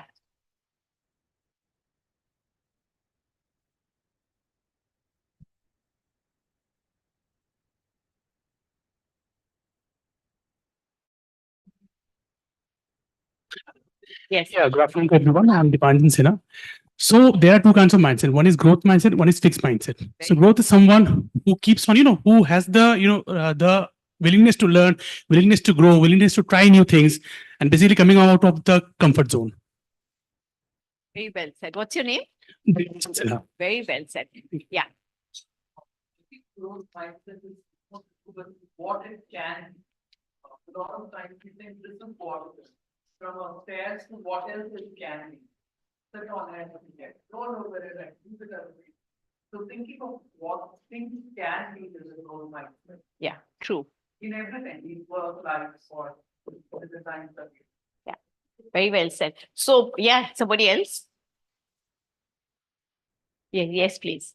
Just continuous learning actively and passively. Very well said, yes. So, anyone else wants to say, or I want to tell you a small story on this, yes. Yeah, so it is, I just would like to add into it that growth mindset is looking after the solutions rather than exploring the problems or the problems. And also always keep a hunger, whatever you do. So keep your hunger and fire in the belly always high. That's the growth mindset. Yeah, I like the hunger part of it.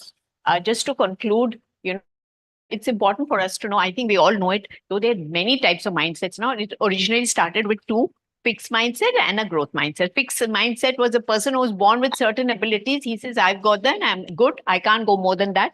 A growth mindset is a person who has certain abilities, but he's sure he's going to, improve and improvise on them. And if you give me 30 seconds, I'll give you a very nice story. I don't know, I'm sure you all can relate with the story and know about it. It's about Michael Jordan, the best of bestest basketball player. He has said, I mean, he was not even selected in the school, group, when he was not selected. Anyway, let's not go back to that. He said he missed, when you have the basketball shots where you throw it up with the ball and all that. I think you call them shots. And he said, I missed 3,000 of them, and he's 9,000 of them. And he missed 300 games also. And he said, I failed and I failed and I failed. And then I succeeded. We all know how he has succeeded. And he failed so many times and finally he succeeded. This, my friends, is the quintessence of a growth mindset. You fail, and then you succeed. So that is a growth mindset. I'm sure, I think summing it up, it's all good. And here we're talking about growth mindset with HR. And my question is to you, Ruby, how do you think we can inculcate this culture of a growth mindset in our organization, how essential it is today, and your views on this. Thank you. Good afternoon, everyone. So I'll share a few business challenges when it comes to talent development and how do we all of us struggle with it, and also how can we embed growth mindset. And people who work with line very closely will completely resonate to what I'm saying. The first challenge that we all face is supervisory hoarding. I have a top talent, but I will not let that person go because he's my rock star. He gets 70% of my business in the organization. Number two, HR doesn't have we want to play safe, right? So if there's a competency gap, I will still go and buy talent and not build talent internally. Third, no sponsorship and championship from business. These are the three challenges. I'm sorry to say that, but while we all are talking about AI, machine learning, and virtual talent marketplace, have we even convinced business to start a talent marketplace in the organization?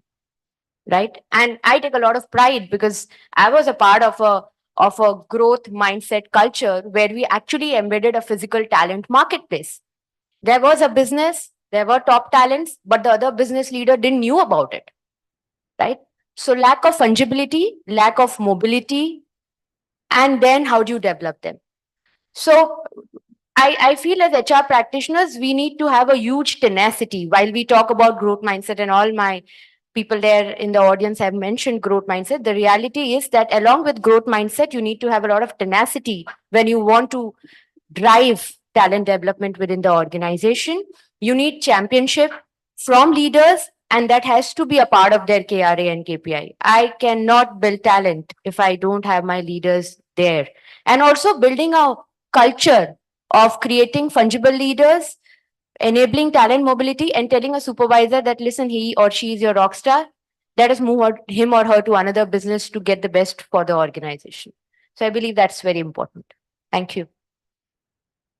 Lovely points and very crisp and very well said. Huge tenacity is really required, and championship from leaders. I think this leadership point we should cover. You can't have any growth in the organization if the leadership doesn't take you through. Yeah, very well said. I just love those points, and that the creating a talent marketplace, the organizations. Well said. So we'll come to you now, Abhishek. Thanks for your patience. And you've been listening so nicely to all of us and wondering. We've got 12 minutes left now. The question that I'd be asking you is that on continuous learning, a little bit on that, with the rapid pace of, the technological change and all that, continuous learning has become a business imperative now. Everybody's on the thing of learning has become so important.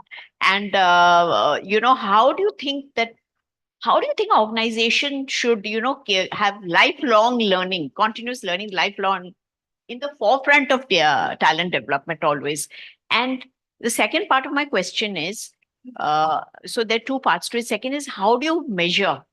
Yeah, how do you measure? Definitely not the Kirkpatrick way. That how do you measure that? Whether this culture of learning has actually been ingrained or deep rooted, and is sparking innovation in your teams. So two parts to it. Thank you, Abhishek. Thank you, Rashmi. I think firstly, I'll give you the construct of the company from where I belong. Ericsson is basically a telecom infrastructure software service provider. The 2G, 3G, 4G, 5G, 6G of the world. The technology is owned by companies like Ericsson, Nokia's, and Samsung's of the world.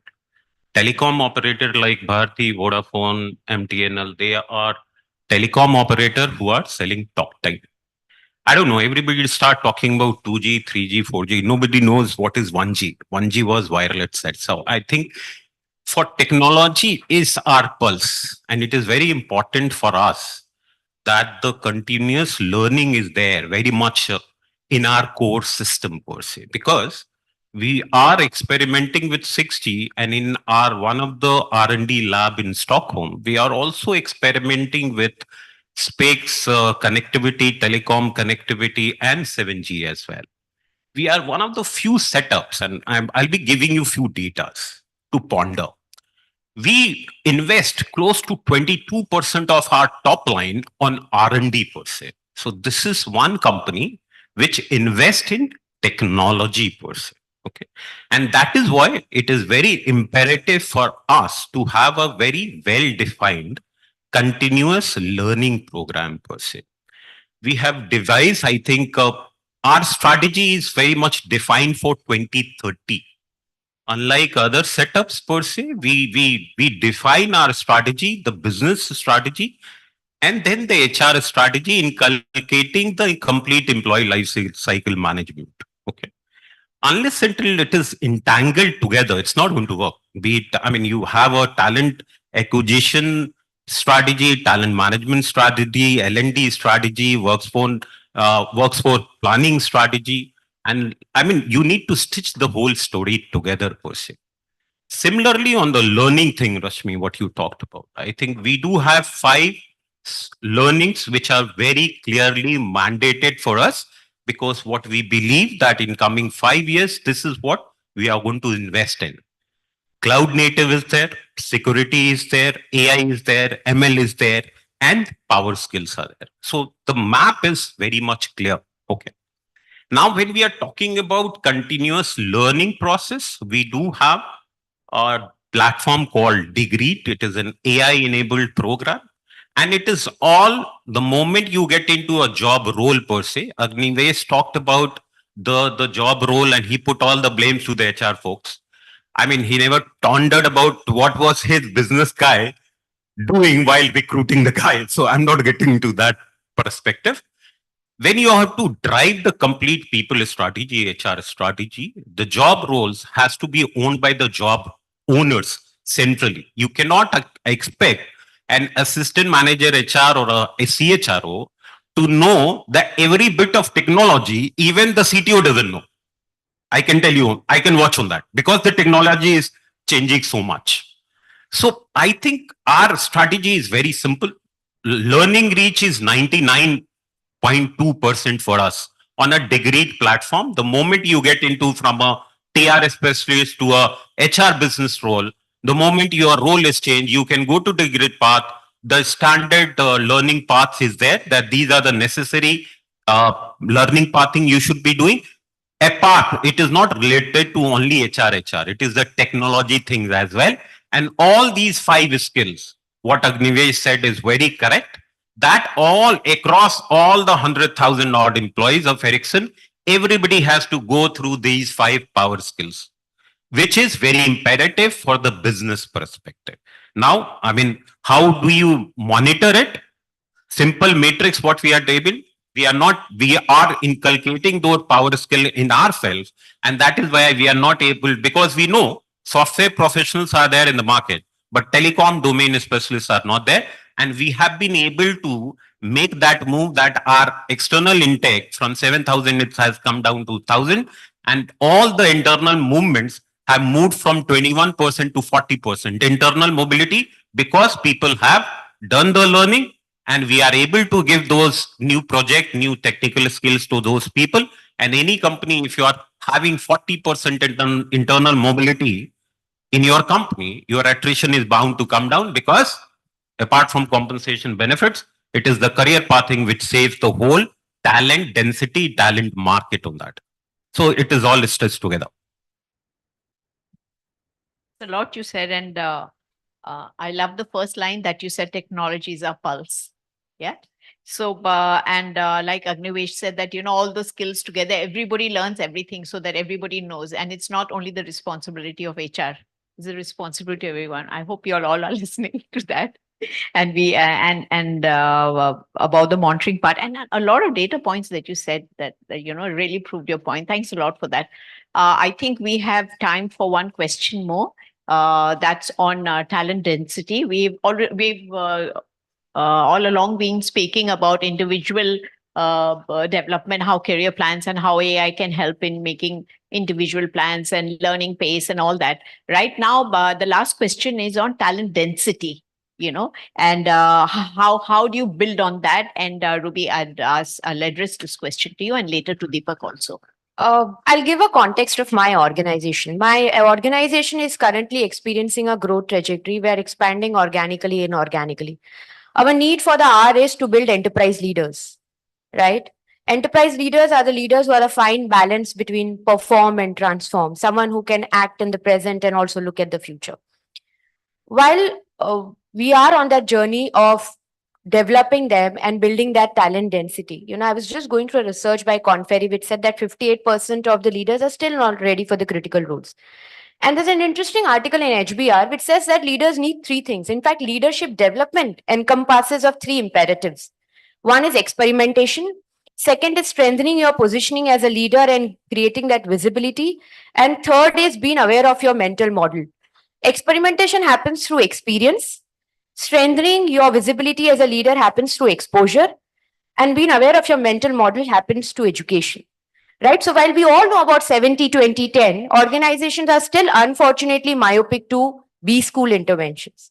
And trust me, we had a hard time when we had put this from a slide to paper and making this happen with the leaders.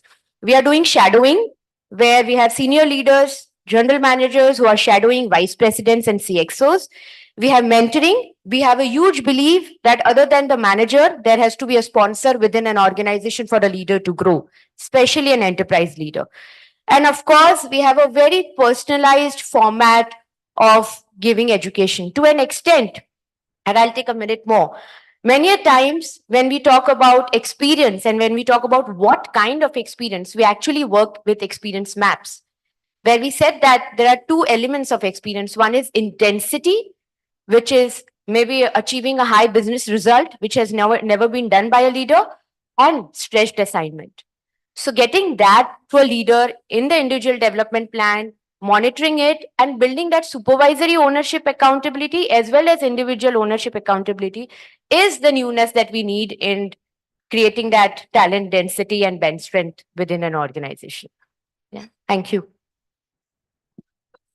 Before we go to you, we learned these two things from you, which was very nice: perform and transform and enterprise leaders, and experience, exposure, and education. I think that's I'll have to sit with you bilaterally and learn more about this program. Seems very effective, and it's very impressive that you're having shadowing and mentoring done at such senior levels. Wonderful. Deepak, if I can have your inputs, should I repeat the question or you're good? No, I'm good. I'm Yeah. good. Obviously Ruby addressed the leadership side of it, right? How are you going to make your leaders understand this paradigm? I'll give you an example of what we are doing in Birlasoft, and when you're looking at talent density, we're looking at 3 or 4 aspects. We are a software services company, a technology company, so technology skills are in a way our currency, right? That's what we sell as expertise to our customers, right? So skill is at the center of not just HR, it's at the center of our business, right? And that's what enables us to earn and enables the revenue, right? So we look at skill very seriously. We're also looking at is there a connection between skill and how people's careers pan out? So what are the competencies and the skill mix that a person or each role requires? So today we are doing an exercise where we're looking at, we already have the skill information, we have the skill inventory for across the organization. We also have our competencies, we have our behavioral competencies, we have functional competencies. So what we are looking at is, one, we are looking at each role having 3 dimensions, the functional and behavioral competencies and the skill combinations that work with that role. So once you have this information, this 3-dimensional information about each role, then we can start cascading this to each individual person in the organization. And this applies not just for the technology folks, it also applies for HR folks, finance, and so on and so forth, right? We will use talent intelligence systems to understand at an aggregate level what our skill and competency gaps are. And we will also be able to do it at a project, at a individual level also. So that helps us do 2 things. One, plan at a capacity planning at an organization level, do a capacity planning based on that information. We're also going to get some talent intelligence information from the market as to what are the skills that are in demand in the market. What are the customers looking for? What are the, for which skill, what is the demand on the job boards, for example, and so on and so forth, right? So marrying these 2 information, we can safely predict where the skill requirements are headed. And obviously, we get a lot of information from our business development folks also. So combining all of this information or this intelligence, and we're using some talent intelligence tools to help us compile this data, we really know where we are headed in terms of at an aggregate level, at an organization level, translate it down to technology practices and then to individuals. And we'll be able to stitch very, very customized learning journeys for each individual. The second thing that we're doing is combining this with the career management piece. So each individual will also know what are the adjacent skills to my skills and what are the potential aspirational roles that are available for me. Going back to the talent marketplace that I think Ruby was also talking about.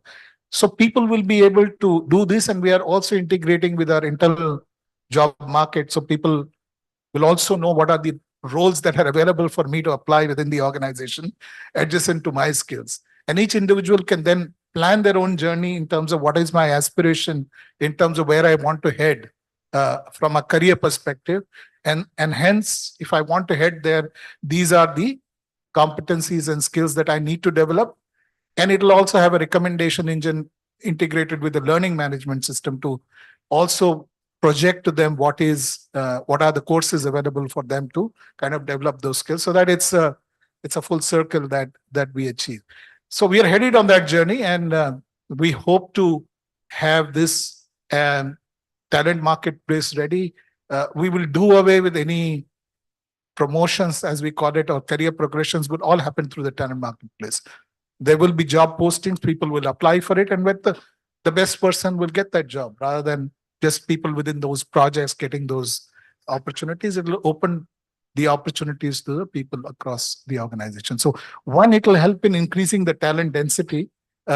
We've already seen some impacts of that, where the skill density on an average from about 7 or 8 skills per person, now that density has gone to about 21 skills. So as almost a doubling of the skill density, and people are, and since it's also integrated with the learning management, and we have a fairly wide platform, which gives us probably the best content available. And I could name Coursera is the platform that we're partnering with on the content. So that helps us curate content for each individual's needs. And so that's how people can stitch their journey and go over that journey. And it has a nudge engine which nudges them on how they're progressing on the journey. So that's the whole journey that we have started. Hopefully we should reach our objectives. Thank you. And I think Buildersoft is really doing a lot on that. And thanks to the talent marketplace that you started, I think the journey starts here and ends over there. Great. And I love that line again, technology skills is our currency. Very well said. And the connection of skills and careers, that whole thing, I think it requires a lot of work, but I'm sure it's very well done. And it increases the talent density also. And you have that internal marketplace, makes the whole place more worthwhile. And then you have all those, phenomena that I mentioned will at least stop the people from running out. There'll be less of an influx. Thank you very much. I think that shows the red thing that time's up. Do we still have 2-3 minutes or no? Ask questions. Or we can ask. I have a question that I'd like to ask you and everybody else. Do we have time? So there is one question on leadership that I'd like to ask, because there was no direct question on leadership. So I have. Yeah. So I'm giving this to you, each of you. Yeah. And if is there anybody who'd like to volunteer from the audience? Yeah. Anybody? Yeah. There are no right or wrong answers. Be fast. I'll tell you what to do. Sure. You can pass this on to somebody else. Anybody else wants to pass?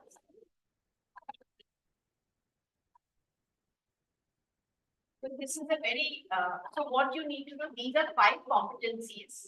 I'll read them out. Mike can do it. Yeah, no, you don't have to do it together. It's just to be done separately. Okay, so all you need to do is that, there are 5 competencies written over here. We have adaptability, empowerment, technology-driven, data-oriented, and visionary. These are, they're more than that. They're 5 competencies for leadership, for driving talent development. Yeah. So please prioritize them according to your perspective, your company. 1, 2, 3, 4, 5. Likh do aage. You write down, and then I'll tell you the survey results that I have with me. Yeah. So do your 1, 2, 3, 4, 5. Yeah, done. Keep it with you. Anybody else who's done it? Everybody's done it. 1, 2, 3, 4, 5. So this is in today's context. Yeah, today's context. They all are important. There's no right or wrong answers. All of them are required. But if you had to have the first one, second, third, fourth, and fifth, how would you rate it? So there was a survey done. Don't ask me where all. in a lot of offices and ChatGPT, Bard, everywhere else, and a common factor was taken. So the top tier is data oriented, number one. Okay, so if you got it right, please mark yourself right. Very good. The data, because leveraging analytics for informed decision is crucial today. Number one. Things have turned. You see, the visionary leader is the last now. Sorry, not the last. Is the third. Second one is technology. Technology driven, because embracing technology is essential for efficient, engaging talent acquisition. The third one is a visionary. You have to be a visionary somehow or the other. The fourth one is adaptive. Yeah. And the fifth one is empowering. Fostering a culture of empowerment is important, but compared to this, it goes a little behind. It needs to be coupled with something else. Anybody's got this all right? Oh, wow. Congratulations. I think business world needs to give him a, please give him a gift or something. Man, the max I can do is give him claps. This came from you, no? Instead, you should be giving them and all of us, them also something for participating. Right here? A certificate. Yes. Certificate of what? I'll give you a business word. Of excellency to them. Excellent. Yes. Thank you. Very well. What's your name? Santosh Bhai. And you're from which organization? I head the leadership and culture school for integrated. Very good. Very well. Okay. So there was no right or wrong thing. It was just a survey. It could have, and there's time for, we don't have time, but there are many more such games, quizzes. Thank you very much for your time. I hope you all enjoyed this conversation. We did a lot. Yes. Yeah. Thank you. Thank you. Thank you so much. Thank you to all the panelists and also, of course, ma'am, for moderating that. A picture, please, for the exercise as well.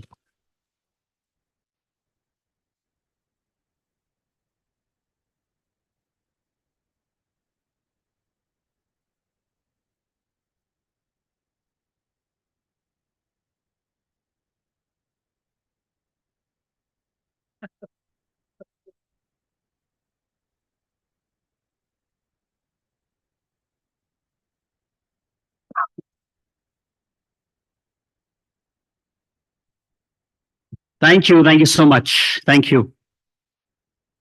And very quickly, let's move ahead with the next panel discussion from talent development. Now we move on to talent management.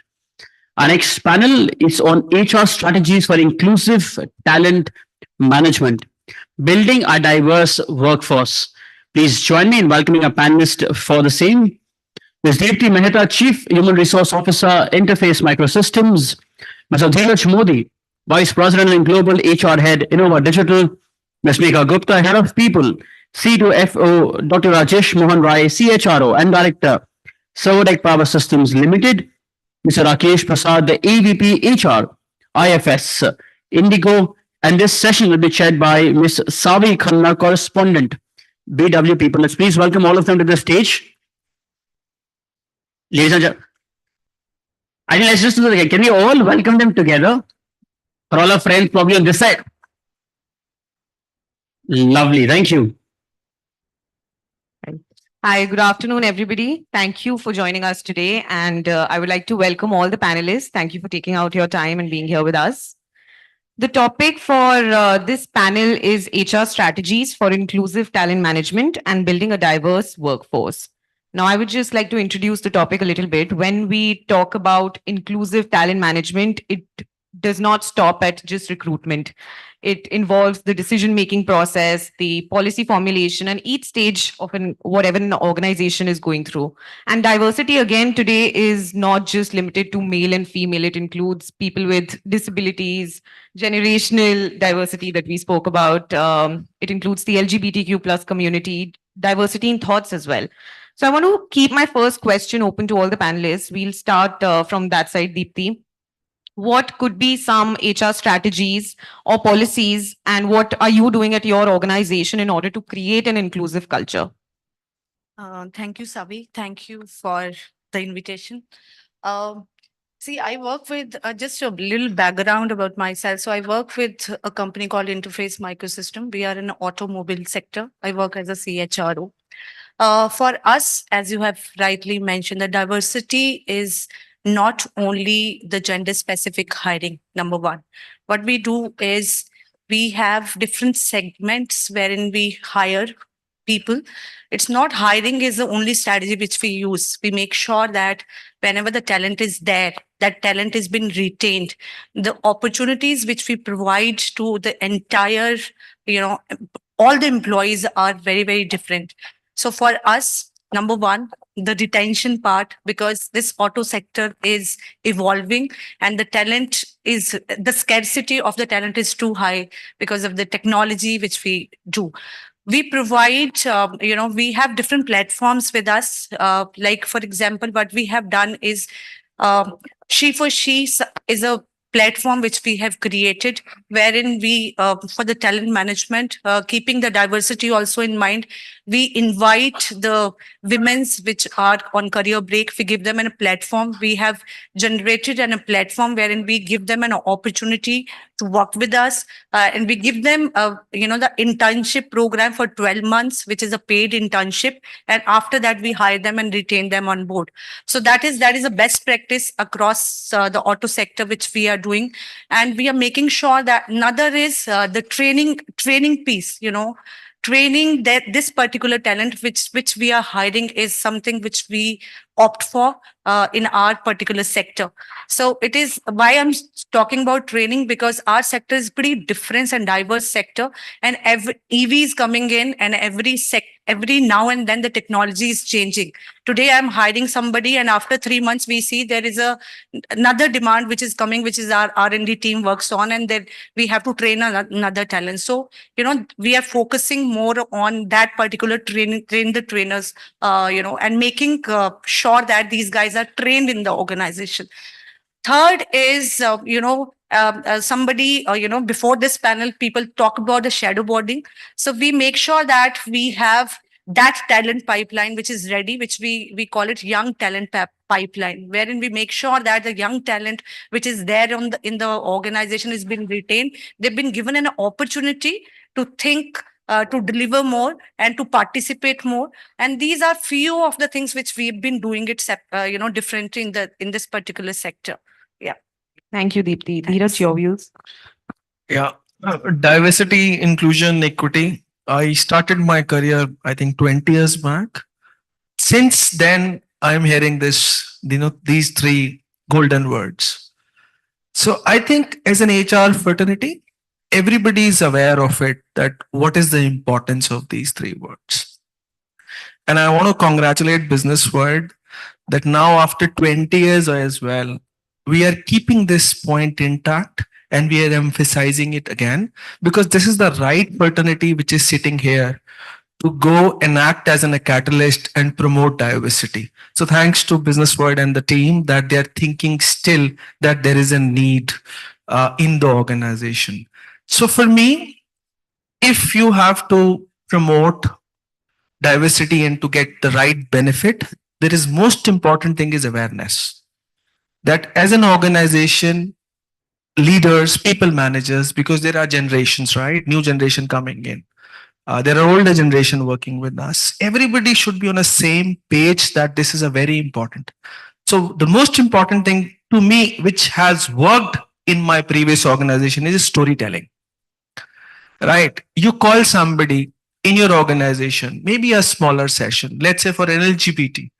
You call somebody who's a part of that community. They share their success stories. You know that what difficult word they are coming from. And you call any female leaders. I'm not going into a diversity which comes from West, right? There are black, they are brown, they are white, they have different challenges. I think we are trying to opt those as well. But in India, needs are very different. Our maturity level is different. For us, diversity is very different. I think 50% of the organization, for them, diversity is only gender diversity, right? That is not the case anymore. So I can discuss on and on, that's coming from my heart. But the most important thing, everywhere I see is the awareness. If your managers, your leaders, your HR, your engineer is aware of it, that why it is important, you will not have any challenges, or you don't need to maintain those hard metrics about diversity and showing it to your management leadership to put in on a governance, have to be on the KPI. And I don't think leadership or HR, as an HR leaders, we should take it this to on our chin, right? I have a KPI to hire 15%, 20%, or 30%. I'll end up hiring 30%. It is not the case anymore, right?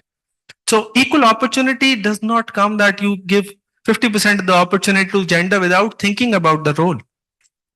So I think discussion is on. I'll keep adding my input. Thank you. Thank you, Dheeraj. Megha, your views. Yeah. So let me, go a step backwards from where we even say awareness. So we touched high level of how we define diversity in India or probably in the organizations. Now, typically some of the major things that probably in this room of HR we touch is gender, sex, color, if you're a global organization, LGBTQ, neurodiversity is one of the topic I spoke in BW last time. These are the usual factors that we think about, or probably nowadays experience as well. What if I was to say that this is only one aspect of diversity that we're focusing on?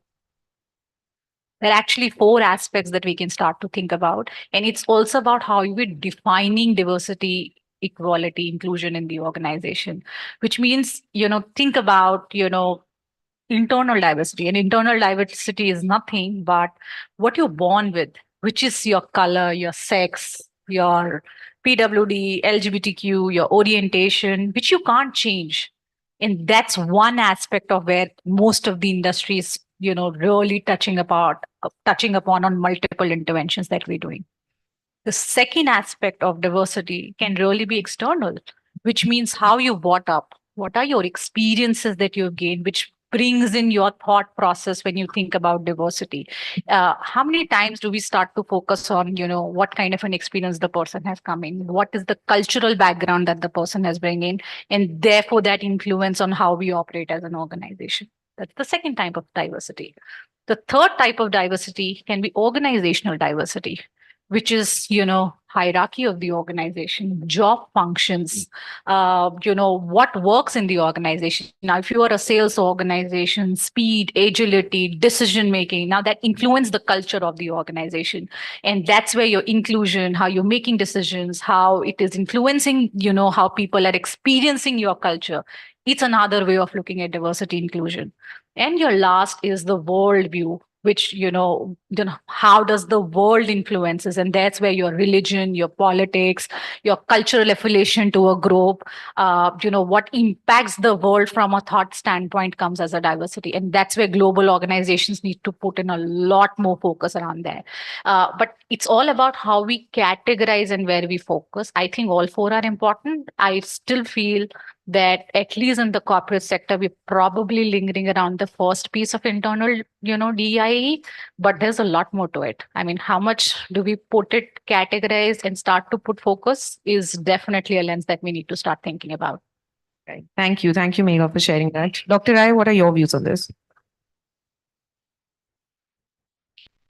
Thank you, Safi. Let me act as a devil's advocate after listening to the 3 esteemed panelists. Why are we talking of DEI? One side, every organization claims equal opportunity employer. The other side, we're talking of DEI. I see a contradiction, an oxymoron here. Right? Virodhabhasa isme. Right? Secondly, when it comes to DEI, why can't we treat anybody equal?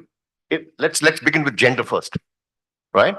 Why do we have to, like our friend said, that I have to hire 30% women? Why? It's job fitment. What are you looking for?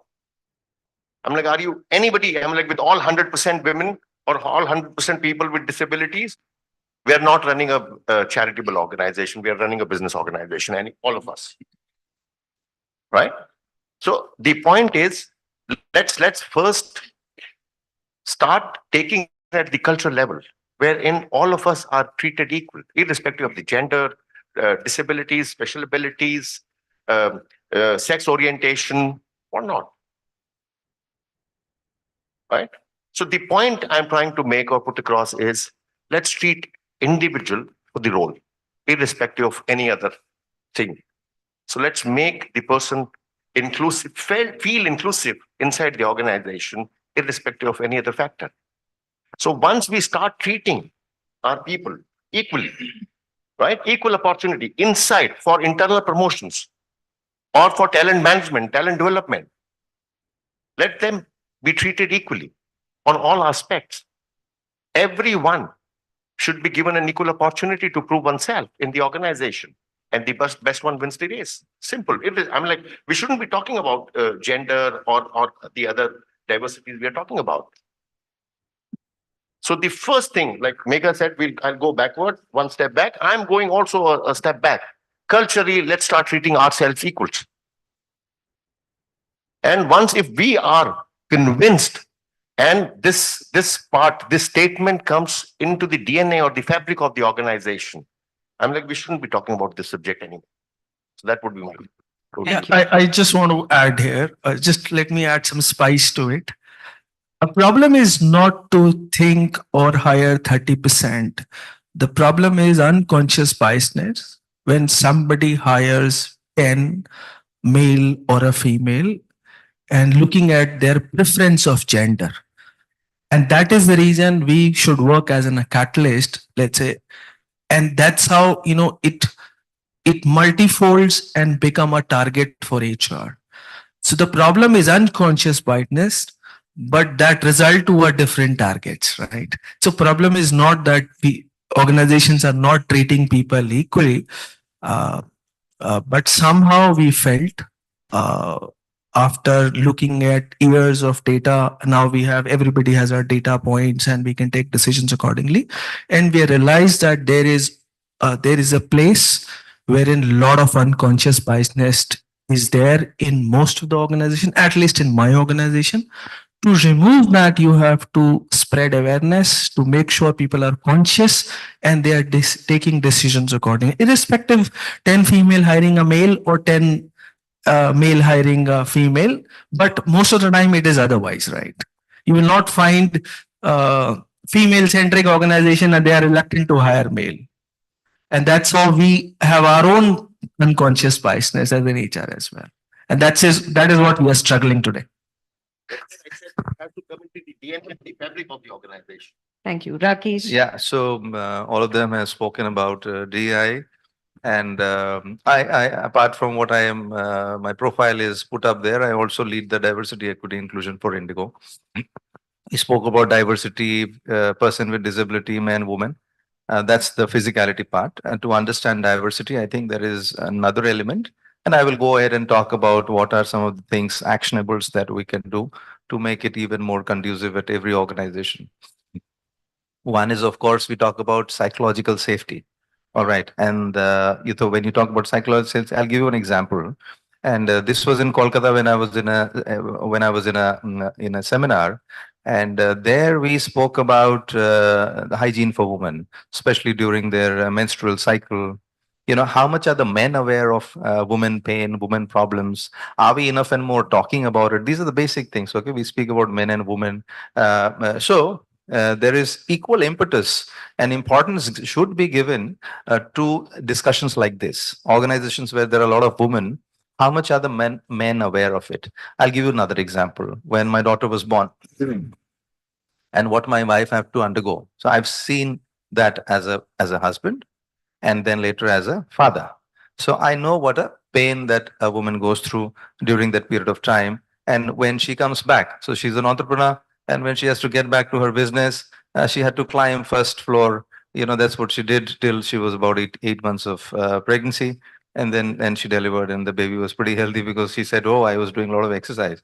But otherwise, post that, when she has to get back to work, because she's an entrepreneur, so she can take her time, reach her shop at 12 o'clock, 1 o'clock by taking care of the baby in the morning time. But when the women, they go to work, okay, who's taking care of their kids at the back end? Are there enough of crash? So there is one is from what the act standpoint and what the government says, but These are the kind of, even if the companies cannot organize crash at their own location, how much are the men aware of these challenges? How much are the people who don't know what a woman goes through after a childbirth aware of those challenges? And if those discussions happen openly, then there is a psychological safety atmosphere that will be created in the organization. That's one. Two, that is from, and there are so many cinemas that have come of, I think there was one of Akshay Kumar, Padman, and the things which spoke about, menstrual cycle. And in that seminar that I'm talking about, which I was in Kolkata, there was this lady who was a very prominent, personality, and I'm somehow not able to recollect her name. And she was also deputed by Ministry of Social Justice and Empowerment to do lot of intervention for folks, in terms of menstrual health. And she said, it's very important. You see what happens during my growing up days. I had a brother, and my brother, when I had this menstrual cycle for the first time, I thought I've got cancer, because she was not aware of it. She said, I was not aware that, because I always thought that if it is bleeding, it has to be cancer.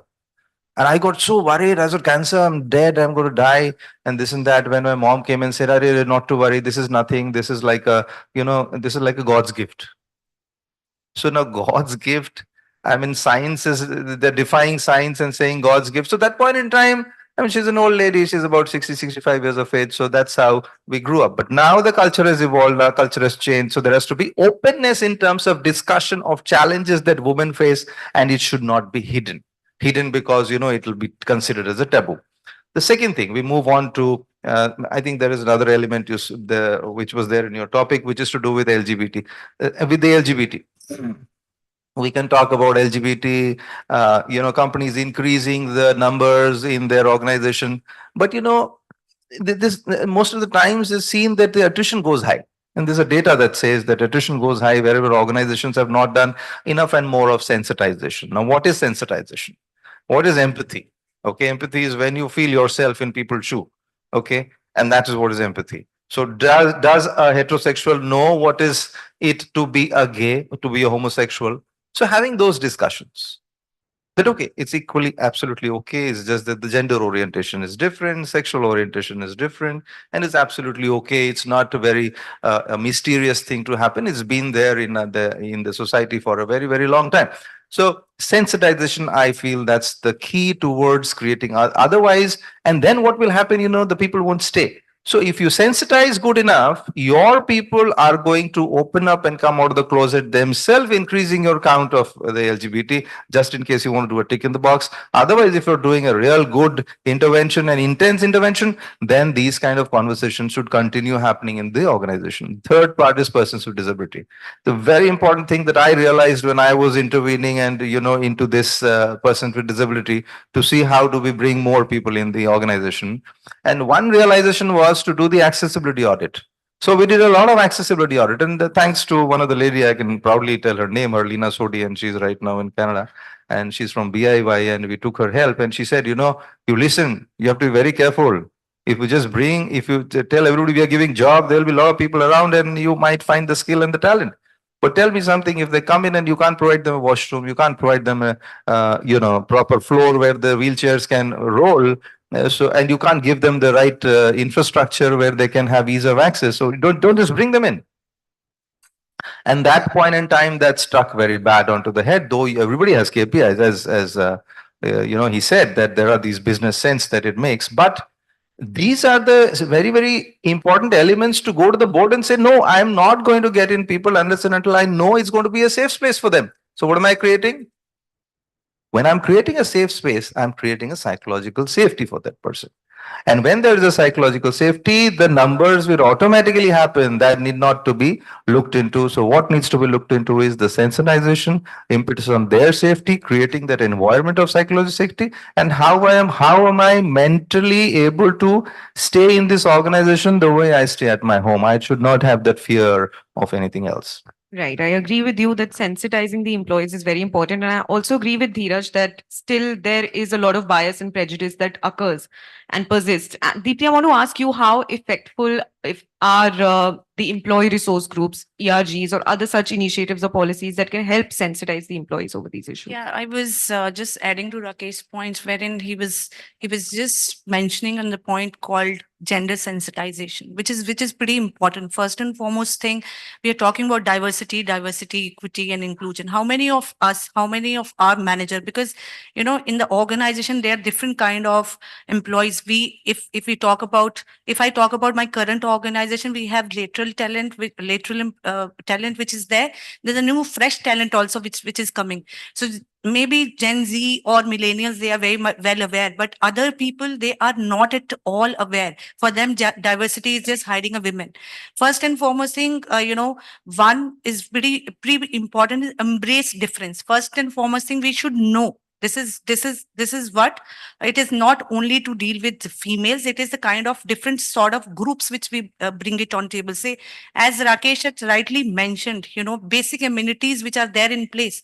It was the first job of mine at HCL, so wherein we used to have 10% staff, working staff, who were really disabled. We were deaf and mute. So we were trained in the induction itself how to communicate with them. So this was a part of induction. So we have to make it a part of our culture of the organization. How many of the managers, while doing a performance appraisal, are paying attention, just giving them an education and awareness? Because it is typically in different sectors. Of course, I have worked with manufacturing setup. I'm now working with this automobile sector. I've worked with IT sector. Of course, the different there's different strategies which we opt for into a different kind of the organizations and sectors we work for. If I have to talk about the auto sector, people have a mentality only a male can do this job, or female cannot do a job, or a person with disability cannot work. But that is not the fact. What we did, we had run a campaign called Embrace Difference, wherein we made sure that there were different kind of techniques which we opt for. One was, as he has mentioned, train the trainer. Another, first and foremost thing, you should know how to deal with different set of people. The third is equal opportunity employer, equality in pay. Lot many times, once we have seen, we are doing an appraisal. So what is the parity in the organization? That itself was missing big time. So whenever we are having an interview, or whenever we are doing any kind appraisals or promoting talent, you have to see a talent as a talent. You have to make sure that you need not to find a difference between a male and a female. And this is which is happening in a reality. So we are making sure that at least we are sitting as a panel, and the fair treatment is being given it to the employees. These are the basic things which we have to put it in place, and which we are trying. Initially, okay, we have to hire for a heck of hiring. There's a target which has been given, as we told, of course, diversity hiring. But I personally feel, of course, there has to be an equality, and every employee should be given an equal opportunity to work, to perform. And so we have seen one more thing, Savi. So in my current organization, where only the male employees are leading all the department, there was hardly a woman who was leading the function. So it's not they do not have talent, but once asked, they said we were never even given an opportunity. Whenever there is a job rotation, this was not communicated. So it is very, very important for us as an HR, or it's not only HR, it is a people manager who has to drive this in the organization. Not standalone HR can do, or HR business partner can do it. It is we, being an organization, we have to drive, and we make sure that we put it in each and every person's KRA. It might be looking a very old school of thought, but yes, in the leadership, wherein you have to make sure that whenever there is any kind of opportunity, this should be given it to all. So this is what we personally have been doing. Right. Thank you. So you spoke about women leadership. Dheeraj, I want to ask you, several studies, several reports show that India is still far behind if we compare it to other developed countries in terms of women representation in leadership roles and also at board level. Why do you think that is? What are the challenges? Of course, I'll share my thoughts, but the last answer comes from your heart, right? She was so passionate about that equal. So why? Because every company has a different stage of maturity. And I would not say India there is some maturity level for India as well. Depending on your industry, depending on your location, you have a maturity level. So you will find IT organization, you'll find there are fair share of women leadership. You go to any manufacturing organization, you will not see, we are witnessing deeply that there is no share of leadership, no seat at the table. So it is all depending on your organization, your personal experience, your world, that what level of diversity leadership and what is your acceptance level as well. Some people think some leadership, some CEOs, they run, a lot of women entrepreneurs are running. So there are no challenges at all, right? So, and then there are legacy organizations. Those also, new generation is coming, new HR coming on board, they are bringing those changes. So I don't think I have a certain figure that we are at 30%, 40% or a 50%, but it's a long, long way to go because few advanced IT organizations are not representing India. Sorry, again, technology hassle. I'm sorry, losing my thought. Not all these organizations who are in advanced stages working in metros, Delhi, Bombay, you will not find these problems are as grave as they are in manufacturing. They are still struggling with sensitization, hygiene. Not that there is nobody on board, there is nobody to represent. So different experiences, different organization, different industry. It's a mix of things, I would say. Right. Megha, in your personal view, what do you think are the challenges and how can leaders encourage more women representation in these roles? So let me step back again, right? Pre-COVID, 5 or 6 years ago, I went to IIT Delhi for a speaker session. In a batch of, that was a second year batch, it was an auditorium full of approximately 100, 120 students. Out of those 100, and they asked me this question, according to you, what can you do? What can organizations do? And I told them one thing, in a batch of 122 sitting today in this room, there were only 10 women, 10 girls in that batch in IIT Delhi. Today, my daughter is 6 years old. She's studying in India's #1 school today. I don't want to take name. In her batch of 35 students, there are only 7 girls. And when I went to the junior school principal and I asked her, why is that? The response that I got from them was, oh, we never thought like that. It just happened. And I stepped back and I said, okay, it happened. But now, even when you're taking the newer admissions, because there will always be some people who move out of the city from Delhi and stuff, why are you still hiring, boys? Why are you not thinking about what's the diversity percentage? She said, oh, we never thought like that. And they now have started. So the thought has to step back from not just corporates and the government. It has to seed into every single act of our life, every single stage. I think that's the answer that I will say, why is India struggling today? Because it's not corporate responsibility to suddenly get the best of the engineers. If IIT Delhi kind of an institutes are not focusing on, are they having a diverse slate of students?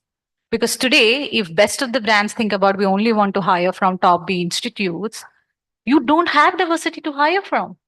Goes back from school. Imagine class 1, #1 school in India, having 6 girls. That's where our problem. Right. Thank you, Megha. Dr. Rai, I want to ask you, how can leaders encourage more participation in terms of hiring more people with disabilities and the underrepresented groups? What is your idea on this? I would like to add to what my co-panelist said in the previous round. That before we start thinking about people with disability, before we even think about hiring people with disabilities, or what we call it as people with special abilities, we need to ensure that all possible facilities are available. And I would just like, at the cost of sounding repetitive, what Sad said, is that the psychological safety, the physical safety, the emotional safety needs to be considered first. And all possible facilities which anybody may need has to be provided. Will need or not, that's a different question, or that's a different tangent. But may need, we need to ensure that they are there. And once we are able to showcase those facilities being available to people with special abilities, that's where we would be talking of the equal opportunity employer, and Thank just not with pay, right? Thank you, sir. Rakesh, now when we talk about women who are taking a sabbatical or a career break for, let's say, XYZ reasons, and they're coming back, sometimes they do not get the equal opportunities when we compare it to the other male colleagues that they have. Why is that? How can that be reduced? What are your views? The short and simple answer to this is just make it mandate that everybody should get equal opportunity. But that's not that Savi has expected me to say out here. But see, and I'm talking about let's take cabin crew. When cabin crew they come back to work after their after the delivery, after the childbirth. So obviously there is an act and there are certain maternity leave and things like that. But you know what? We have provisioned a certain number in the operations to give extension beyond the required numbers of leave as per the act. For simple reasons that, as I said earlier, that people are now sensitized to ensure that what is the pain of that woman who's gone through the delivery and what will she live with for the next whatever number of years is important. Second, you see, and I have seen that, though my family lives in Kolkata and I live here, but whenever I go there 2-3 days every week, so when my child was born, I could see my wife, so both of us had to be awake because the child is awake in the night for I don't know what reasons. There is a reason I can tell you separately, but the child is awake and then both of us are awake. And child doesn't know that we have to go to work in the morning. So then that's the thing. But for me, it's okay because it's my weekend. But for her, she has to go to her business. She has to go to her shop. And that's an issue. These are the kind of reasons why, in fact, when I look after in-flight and, and when I saw that myself, I went and spoke a lot about it. That, you see, it's not easy. It's, Are, aa jao, kam pe aa jao, kal se kam pe lag jao. Why is she not coming? Let's give her a warning letter. Let's send a show cause notice. All that is very easy to do. Okay. But what is not easy to do is for the other person. And it's not easy, I'll tell you. It's not about the fact that everybody can think the way everybody else is thinking. It's not easy. See, we evolve and we have a very, very different mindset. I'm a psychotherapist, so I know how mind works, at least to the very fundamentals. That every individual is different and we think different. And the belief system that is created is the time when we've grown up. And when we're growing up till about the age of 14 and 15, that's where the belief system has got created. If the belief system is very strong and I don't care for anything else, it will be like that. And we'll keep telling the people, hey, why don't you think like me? I think so compassionately. I have got a lot of empathy. Why don't you think? Arey, bhai, he doesn't think. Because the belief system is different. Why do I need to compel him to think? But the one thing that can compel is act. One thing that can compel is company guidelines. One thing that can compel is the policy. One thing that can make that environment possible is the leadership. So though we say rules are made to be broken, but I think if the rules are enforced, if there is a strict guidelines, and if there is a strict adherence to all the things that we have created, then it is quite much possible, and it is the leadership to make it possible. See, all of these will have to culture flows top down. Okay, it has to be that way. The leader has to walk the talk. Otherwise, it's not going to happen. So if it has to happen by danda, or it cannot happen, by your own will, unless and until you have all fathers in the organization to say, okay, all the women who come back from it, I know I've been a father, the way I'm tom-tomming about myself, being a father. Right. Thank you. Yes, sir. Like my friend said, policy, guidelines. And this is what to add value to our women employees in the organization. The mandatory 6 months of maternity leave. And there is a free will for next 18 months to work or not work, or to come to office, not working is not the right word, but work from home. So we are also a manufacturing company, but then we have allowed our women employees to work from home for 18 months after their 6 months of maternity leave expires. So it's purely up to them. And we believe that 2 years, or I mean like plus and minus 2 months for a baby, to be acclimatized to all the weather, the family, etc., etc., it's good enough period for women to have again come back and start working full fledged. So that's where we made that policy and the guidelines that for 18 months they are free to work, choose to work from home. Right. Thank you for sharing what Just Sir to would like to add to say. Yeah, his Deepti. point, so once we were talking like working with the people, women's are coming back from their career work break. So what we have done and what is going well with us is we are making sure that whosoever is joining with us, or whosoever has taken a career break, we have recruited that particular female or in the organization. We're making sure that whatever has been their experiences like during this break, and what is the kind of um, what is the kind of what should I how should I mention it, like what happens here is that whenever she joins back, there is lot many things which are running in her mind, like will I be able to perform better, how will I cop up with the work. We make sure that she's sharing after 1 month of completion of her in the organization, she's sharing her experience, how her manager has behaved, how has been the journey so far in the while coming back, and what was previously done. These small little initiatives wherein all female folks are coming in and she's sharing her experience, giving an opportunity to other females also to come up well.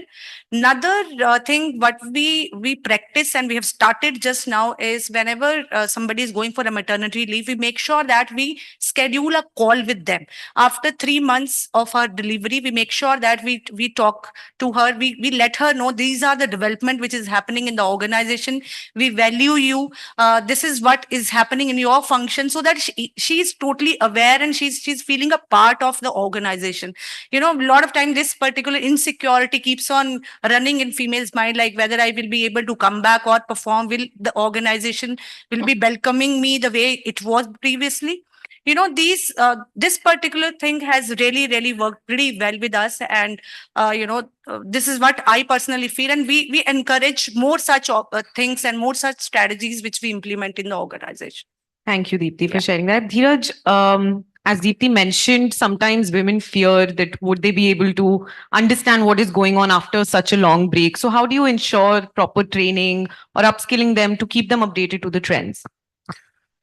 So each organization has different ways of working, and their industry or their actual work is very different. For software, you make sure everybody gets an online training. Simple.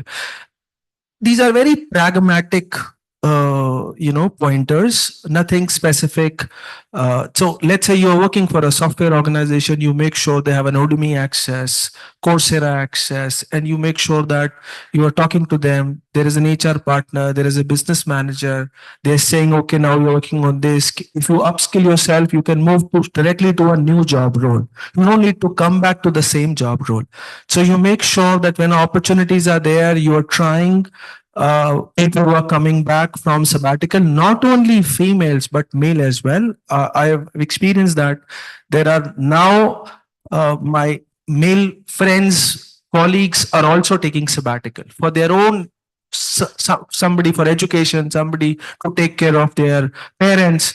But we are encouraging sabbaticals if somebody wants to go for a sabbatical. And when they come back, they should be welcome. It should not like be that, okay, they are outdated, they don't know what is happening. For us, we make sure that they have all the accesses, they're part of insurance, they're covered with all the benefits. So they have that same social safety, psychological safety that yes, they're part of the organization, they have to groom themselves.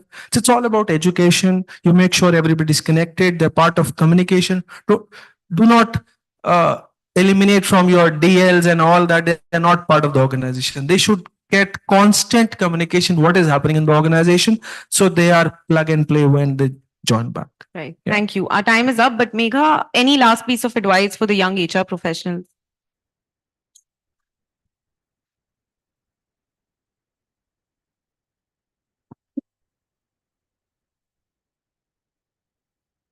So, while we are on this topic, a lot of time I fundamentally believe that, you can't be making a decision for a set of group when you don't even understand the problems what they face, because sometimes when we make decisions, we think that this is what we should be doing for them, and therefore before you do anything as an HR person, and that's where the concept of ERG really helps, that talk about the challenges for the underrepresented group who's actually going through it, because they will tell you what they really face on a real ground level, what are the issues, and from there pick it up to say that how are you going to make your DIE strategy.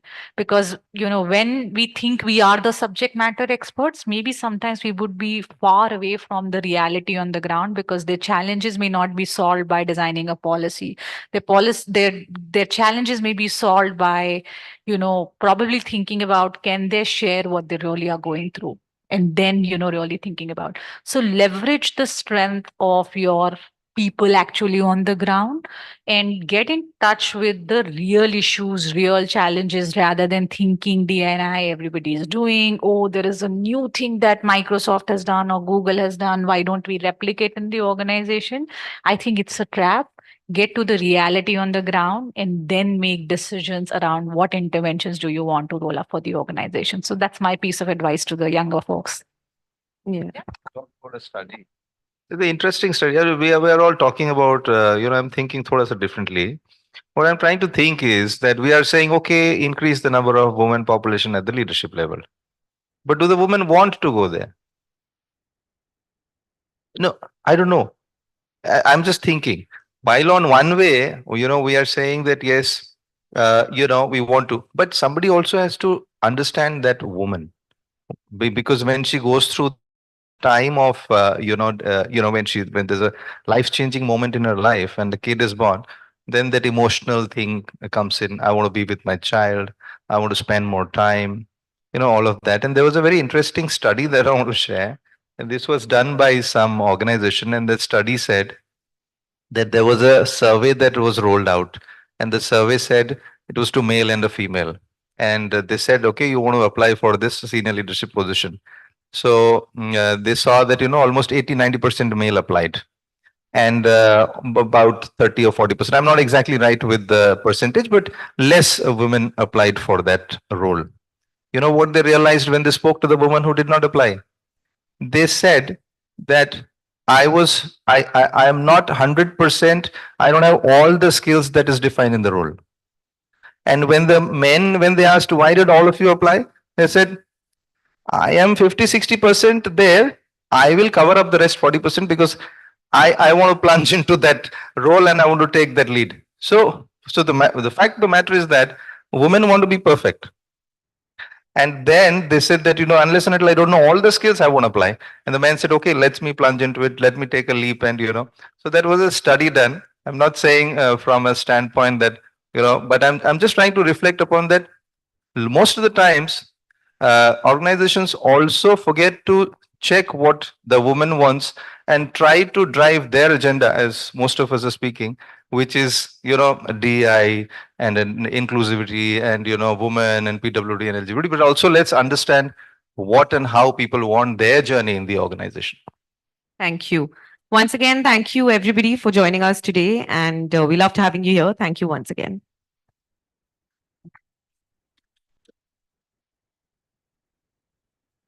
Thank you. Thank you so much. A picture, please. Thank you so much, Savi, for moderating that.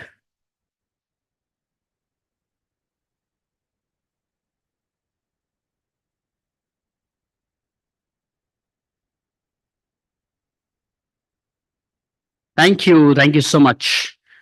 Okay, I always say this from food for thought. It's not time for food for your stomachs. It's time for lunch. We're moving the keynote to after lunch. So it's 1:50 to 20. We meet again for our next panel discussion. For our speakers, lunch is served right outside, and for all of you, the lunch is served at the back of this hall. Also, we will be having dinner after the awards ceremony as well, right in this very hall. Please stay back for that too. Thank you. 2:20, we meet again.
Hello. We'll start in the next 2 minutes. If any of my colleagues are outside, we request you please unko andar bula lein.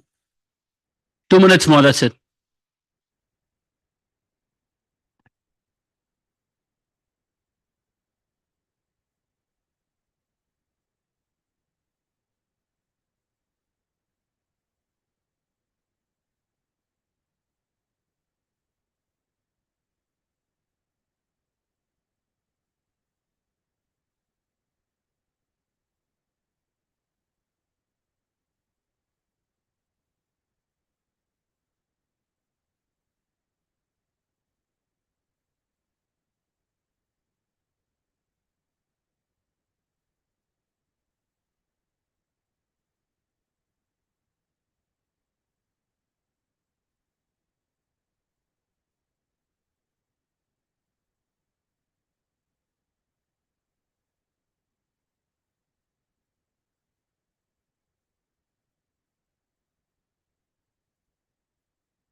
Hello. Welcome back, everybody. First questions first. Had lunch? Okay. Everybody had good lunch? Yes, so that's why I asked the same question. For this table, no one had lunch? Had? I feel like a mummy asking this. Solved everybody. Yeah. Okay. Yes, Sajid says, खा P लिया, चलो अब काम पे चले. Next panel is on HR tech and talent, navigating the digital age. Let's please welcome our panelists for the same, Mr. Lokesh Gupta, Vice President, Product Management, Creative Software Private Limited, Ms. Meenakshi Cornelius, Human Resources, India Cluster, JLL India, Mr. Vikas K. Khoka, CHRO, Shodha Motor Industries Limited, and this session will be chaired by Mr. Arjun Yadav, Senior Correspondent, BW Business World. Let's please welcome all of them to their chairs now that are ready here. See, I say this, you've had lunch. You can either go there or we can all go here. Let's please try going here. Let's welcome them again. Thank you. Thank you so much.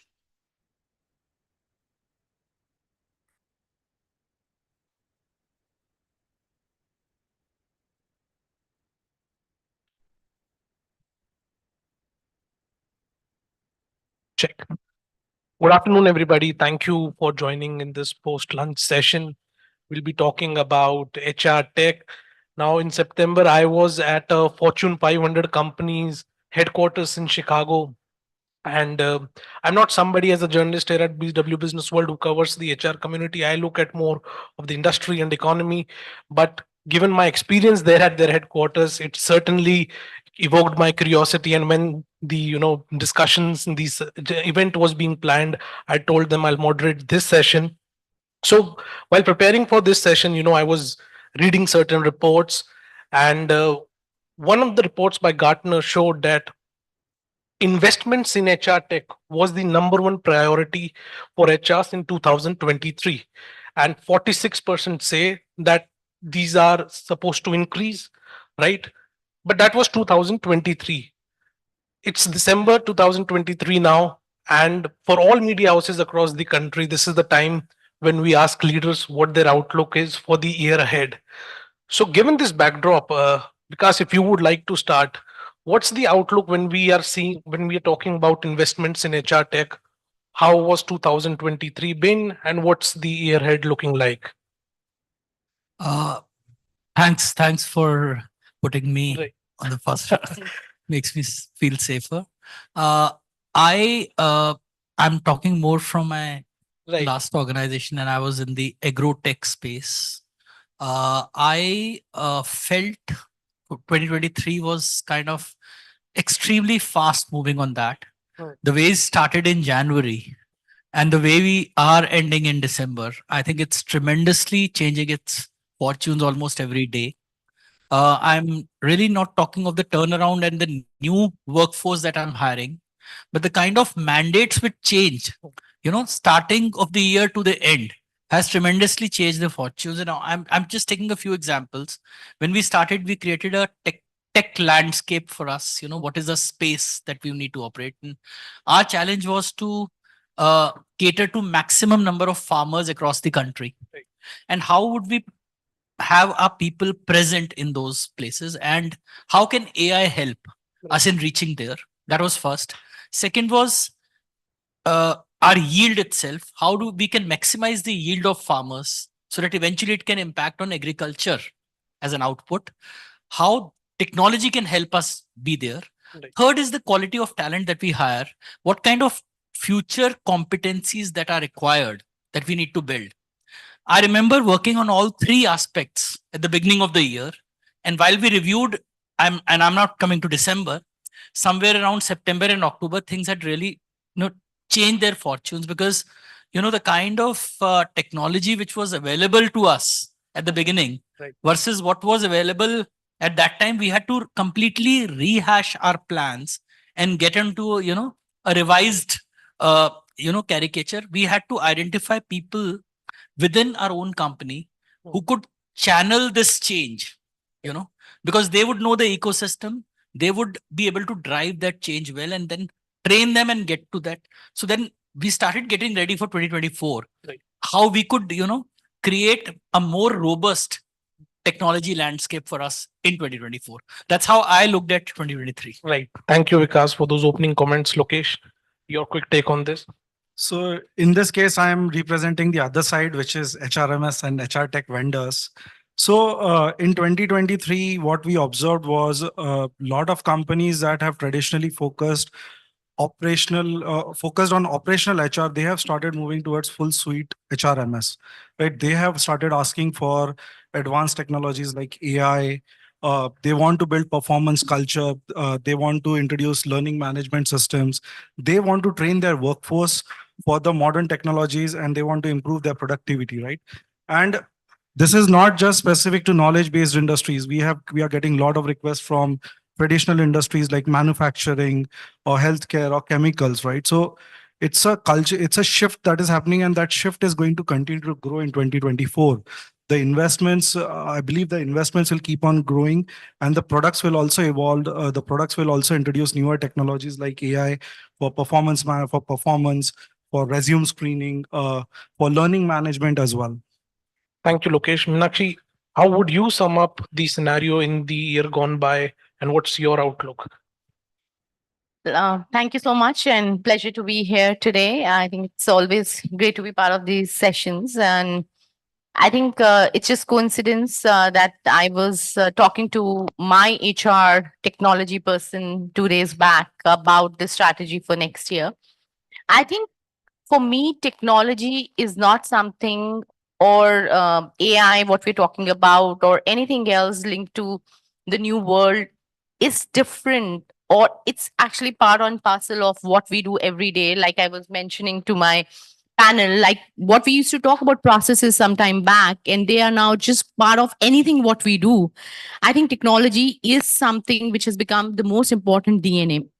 I think like what you mentioned, most of the organizations are looking at growing the business in the next few years. India has the next, I would say, decade. The way we are moving into, and the infrastructure and the growth we are looking at, keeping in mind the benefits what we are getting from what is happening in the world, we have the biggest opportunity to scale up and grow our businesses. And we cannot do that till the time we invest in technology. I think COVID has proved us overall that a lot of things can be done remotely. A lot of things can be done in a very different fashion. And technology plays the biggest role. And I think every organization today definitely has a tech roadmap, how they want to achieve what they want to achieve in the next few years. Right. Thank you, Meenakshi.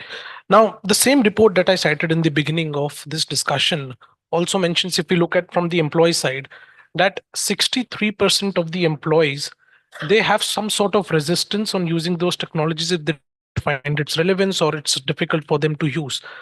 From the employee side, Lokesh or Vikas, if you would like to start again, that what can be done to bridge this skill gap? How can we, overcome that resistance that some of the employees have on that front?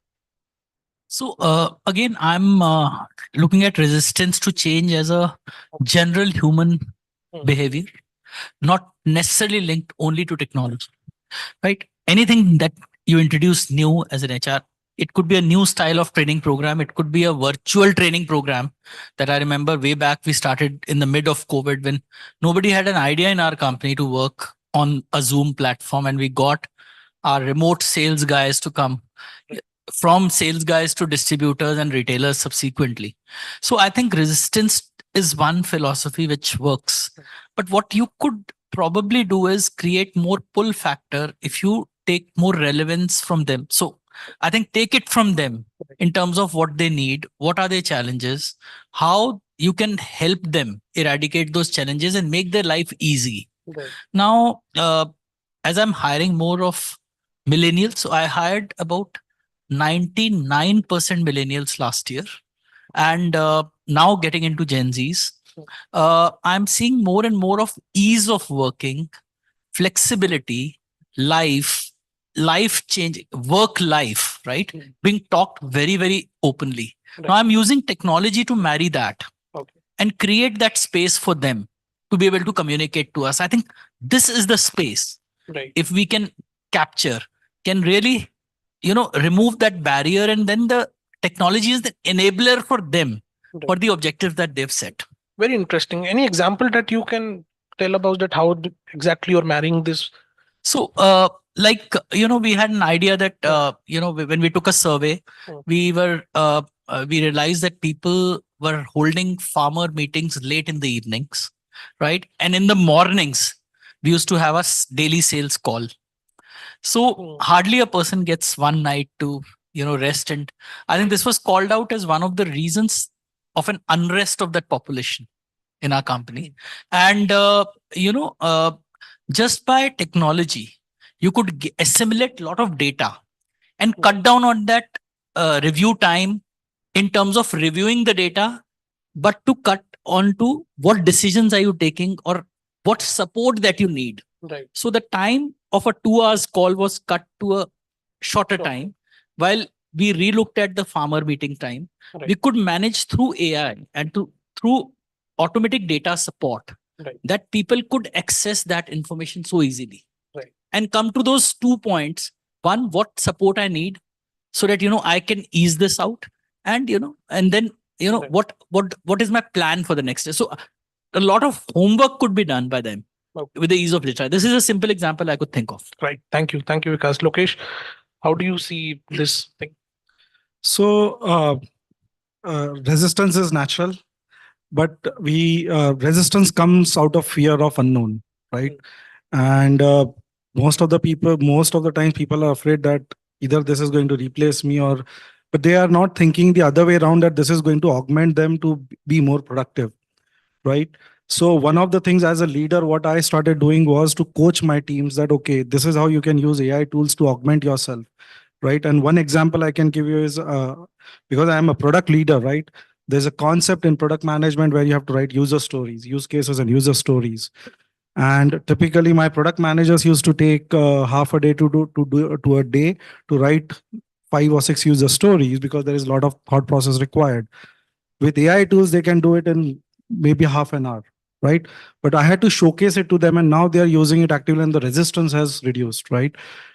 Similarly, our HR teams are focusing more on how do we train people on benefits of AI tools, right?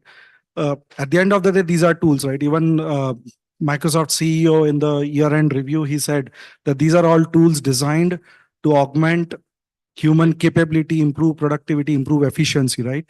So, but this is where the organization leaders, right? They have to step in and they have to showcase the benefits of it.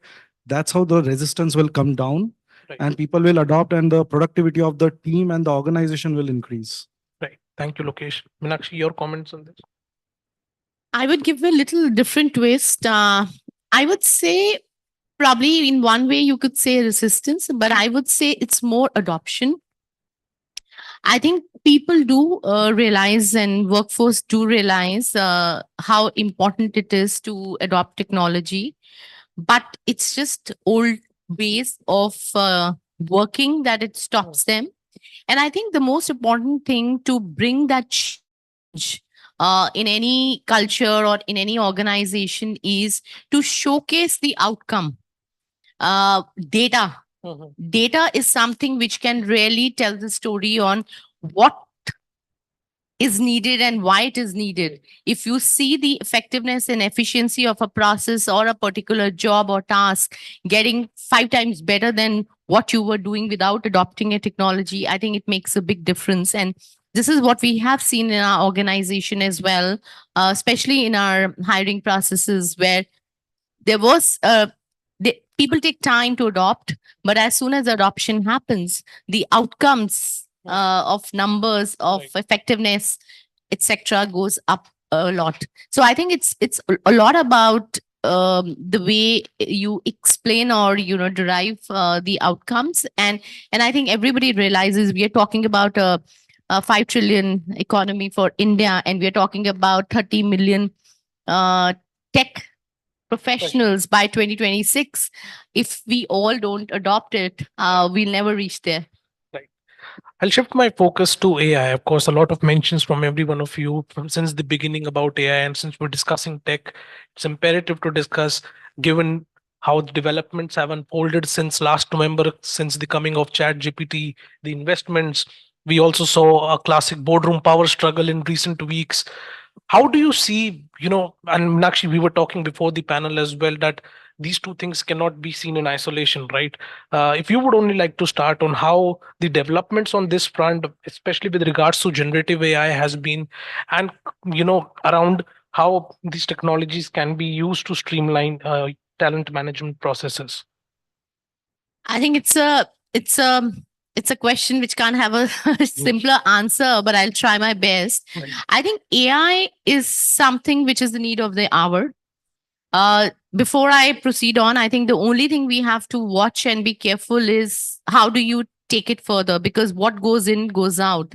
And there has to be controls, etc. But I think AI is something which can be leveraged in the complete employee life cycle of any organization, whether it's starting from screening profiles, hiring processes, how do you really match the skill sets, to getting people onboarded in the organization, really doing engagement activities, looking at feedback and surveys from the people, really looking at what are the skill gap.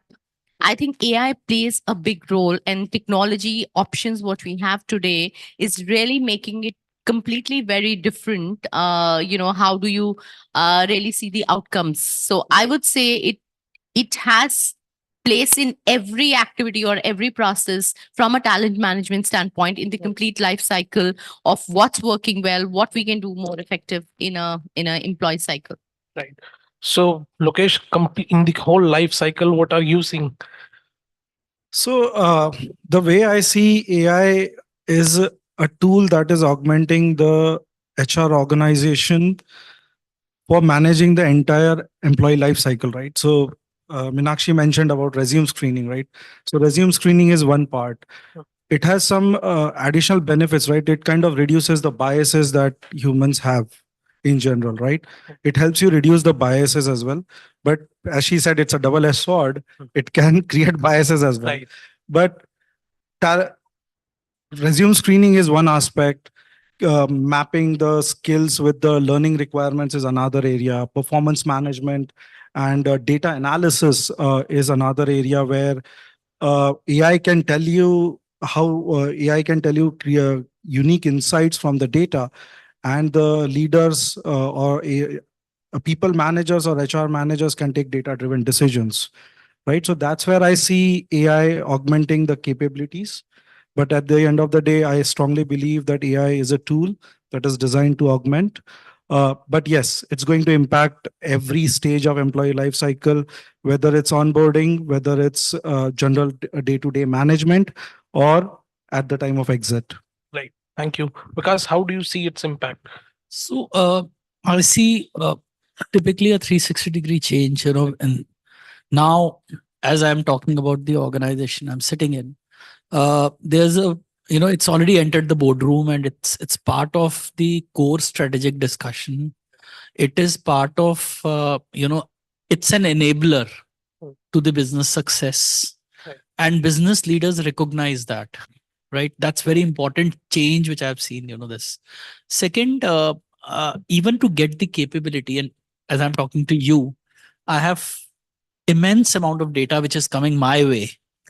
Am I, as an HR, really capable to handle that and to take right decisions? I don't even know. Day before yesterday, somebody from one organization called Hono came in, and a day before, somebody from KK came in, and day before, somebody else. Now, I really, I was wondering, am I the right person? And I'm really looking at the capability loss at that point. So, decision making for the right tool has to be vested in, a group of individuals which you need to have right capability to bring in. That's second. Third, obviously, employee experience, because eventually we want our employees to enhance their productivity or their life with us, right? To have a better life with us, right? To talk generally. Now, how is that going to impact employees to have a better life, to live, and they need to talk good about your organization. So how is it going to impact their relationship with my organization? Is something I really look at, And I'm also looking at one more aspect, which is going beyond that employee. One is potential employees and other is ex-employees. So that is an area, I'm also looking at, a potential area which this can impact. So these are some of the spaces that definitely need to, be constructed for us to effectively build this across as an enabler for business. Right. And because I would like to continue, while we are talking about AI, we're talking about its use in various sectors.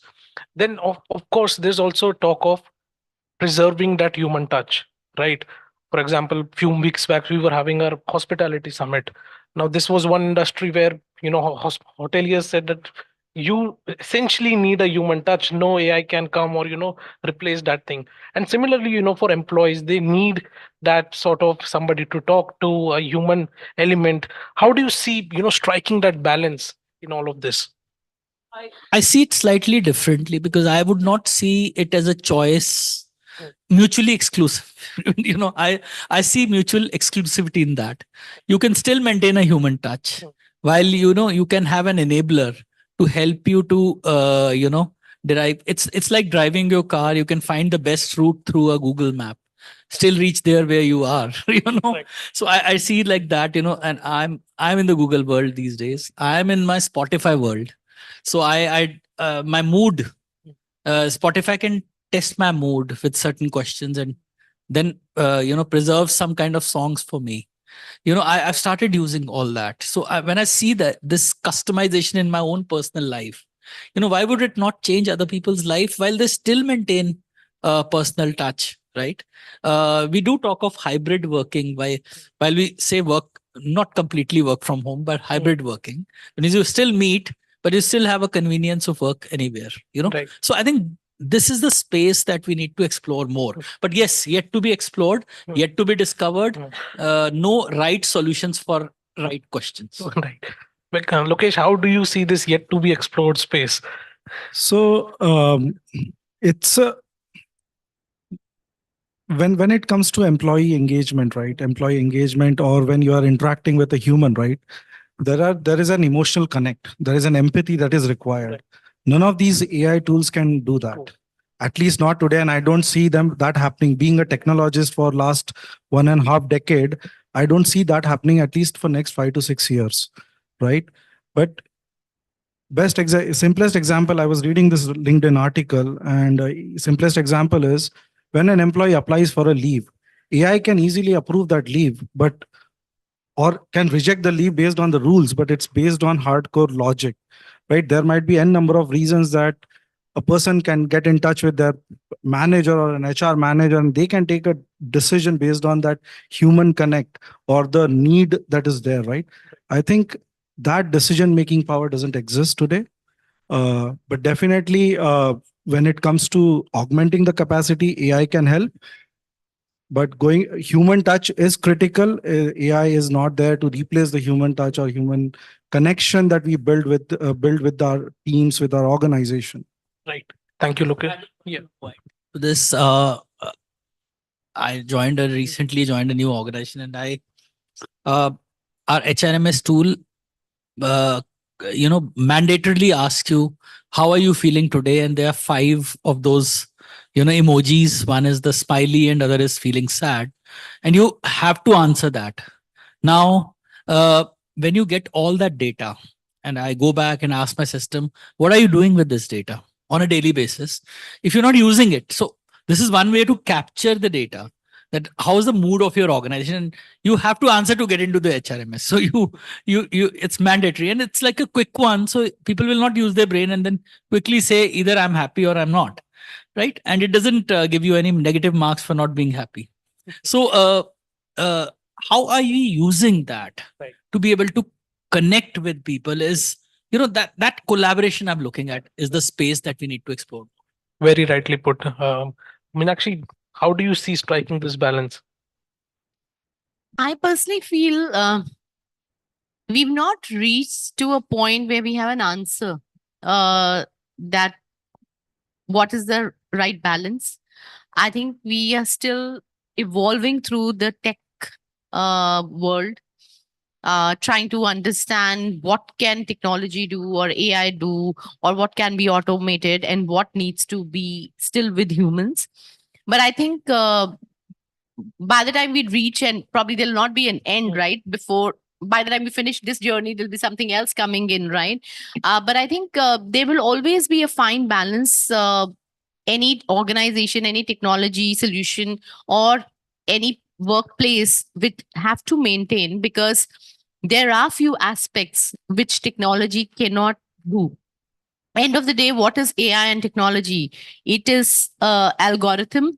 It is input. What we have given for this question, the answer is yes. For this question, the answer is no. I don't know if some of you have heard about this, and this is one of my favorite. And it's a real incident in US which happened when AI started off. A soap dispenser which was discriminatory. And I'll take a second to talk about it. So people realized there was a soap dispenser in one of the washrooms, and it was not dispensing soap when there was a black who was coming and trying to put the hand down. And obviously it became a big issue, because whenever there was a person with white skin was able to get the soap and not a person with a black skin. And there was a lot of to and fro happened, and the research went back and they figured it out. The technology was based on the infrared rays coming and getting reflected back. And because of that, the soap was getting dispensed. And where whoever had a darker hand or a darker color, it absorbed the infrared. And that's how it didn't go. Now you think about it, there was a logic and a rule which was put across, but it really created a big dispute, or I would say a big issue for the whichever place it was. So I think we need to be cautious. And that's why I'm saying that technology can probably replace a lot of things. And I would say it's more for repeatable jobs, which are more logic based, rule based.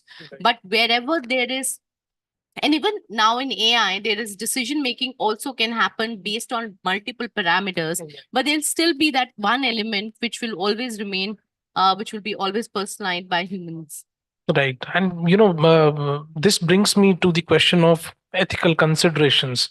Lokesh, if you would like to touch upon some of these ethical considerations using these technologies and how we can navigate through them responsibly.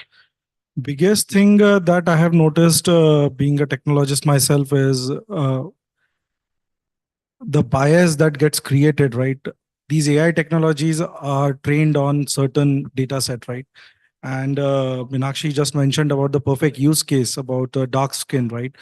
The soap dispenser was trained on a white skin person, so it only recognized that person. So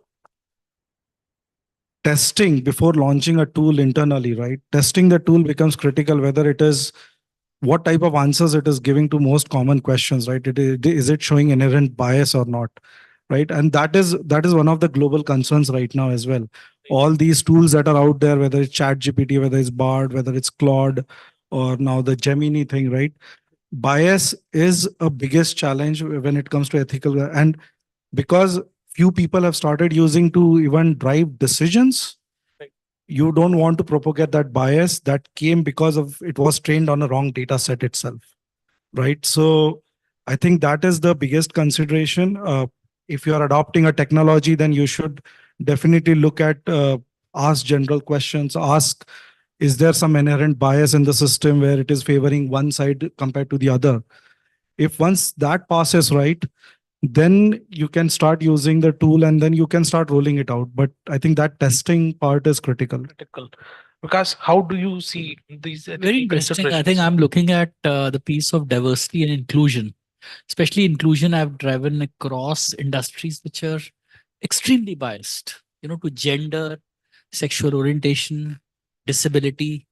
I worked in, after telecommunications, I worked in healthcare, then chemical fertilizers. Now I'm in auto ancillary. I think technology can become an enabler to de-bias some of this, the human mind. I remember when I joined this chemical fertilizers industry, we used to say that our boys in the field, and that's for the lingo which was used. That means we can't hire girls. And I remember one of the villages, we hired local village girls to serve the farmers. And first time we broke that, it could be only men who can reach there, and this was lingo used by the leaders. I think technology is the one who challenges and breaks that. When you want to use gender neutral language, you really want to use more uniform communication across the organization, right? You don't want those factors like this person is from this college or this institute, that's why the person is intelligent. Right. So bias for a college, bias for a certain gender, bias for a certain sect of society, I think those, I feel technology can challenge, and you have to model it right, to proportion it right across to the your consumer base. Right. But I see on the other side, it being an enabler. Right. We have 5 minutes left, and I'll shift the focus to the last question, and that is creating that talent pipeline for this digital age. How do you see collaboration between HR, the tech industry, with educational institutes to create this pipeline? Meenakshi, if you would like. I think that's the need of the hour. And I think it's a big challenge for, I think, the world as well as for India. And I was just mentioning, we need 30 million digital, capable professionals. And what we are talking also about it is by the time we reach 2026, 50% of the current people in the technology world will have to get trained, upskilled further. I think we have to be very cautious about, how do we really create a framework or a roadmap for that. I think so the first important thing is really looking at the skill gap, what we have. I think there are a lot of things we need to work with educational institutes to really see, creating curriculums, really working with them to see how do we really bring that kind of a talent pool coming in. And then obviously the rest of the processes start on how, what, and etc. what we need. I think in one of the NASSCOM reports which have come recently is also talking about that by 2026 or 30, our skill gap, demand and supply is going to be actually 3.5x more. And we are still in a situation today, not even 50% of graduates I'm talking about, and I'm not talking about STEM graduates, are not even eligible or not ready. So I think we can play a big role as a society, as an organization, different institutes, as government as well, to really collaborate with a lot of these educational institutes, really look at curriculums, really look at creating something which is quick and faster online training modules, etc., and collaborating with larger government organizations to really upskill and really look at what is the first the need and the gap what we have, and how do we really cater. Because today I personally feel in a lot of pockets we don't even realize how much is the gap right now we have, and how much it will be in the next 5 years for the organizations. Right, very rightly put. Lokesh, you would like to add something to what Meenakshi just said? Yeah. So to bridge that gap, right, organizations need to partner with educational institutes, especially for internships, right? That's one way of bringing in the talent, showcasing them what is the technology need, right? What is the need today? So during internships, you can you can coach them, train them, and get them ready for the full-time offer, right?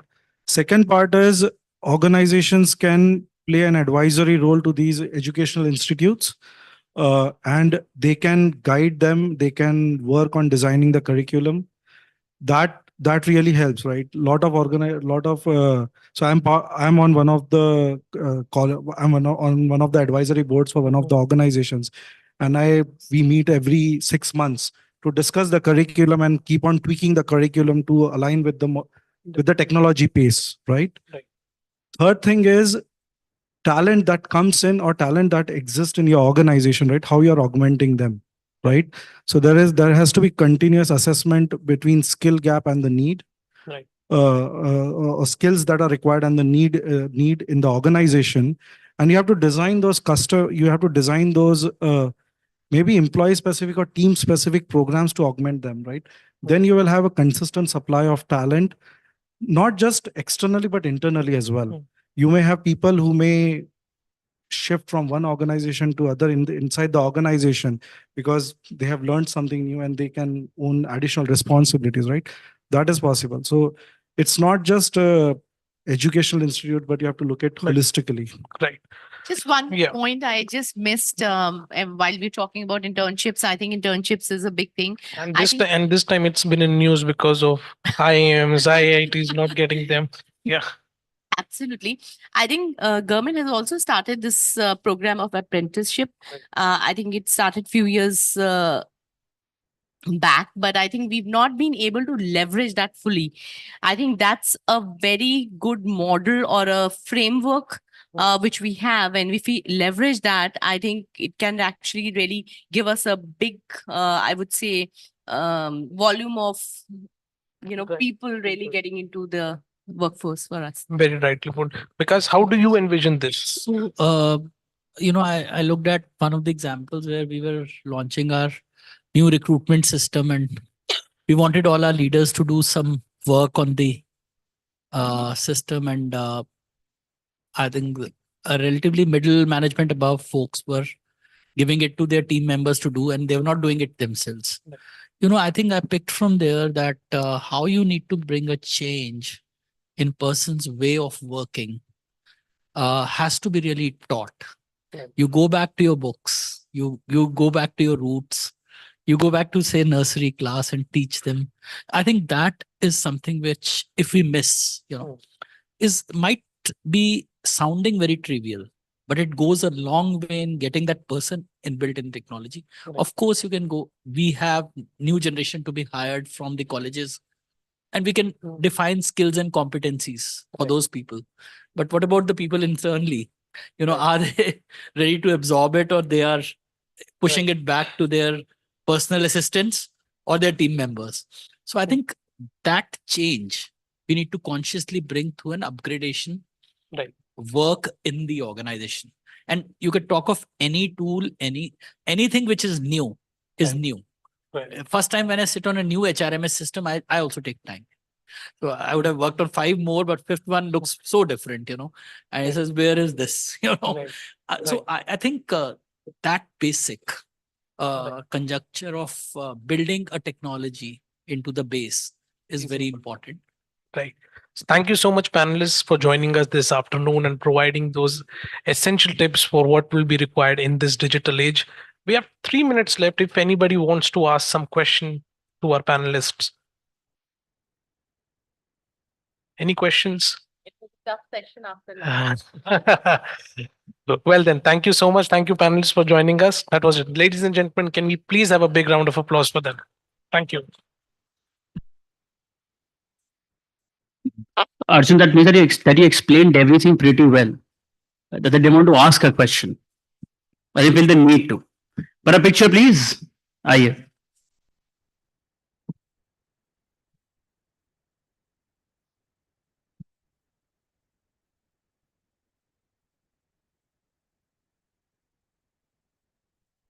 Thank you. Thank you so much to all the panelists. Thank you, Arjun, for moderating that.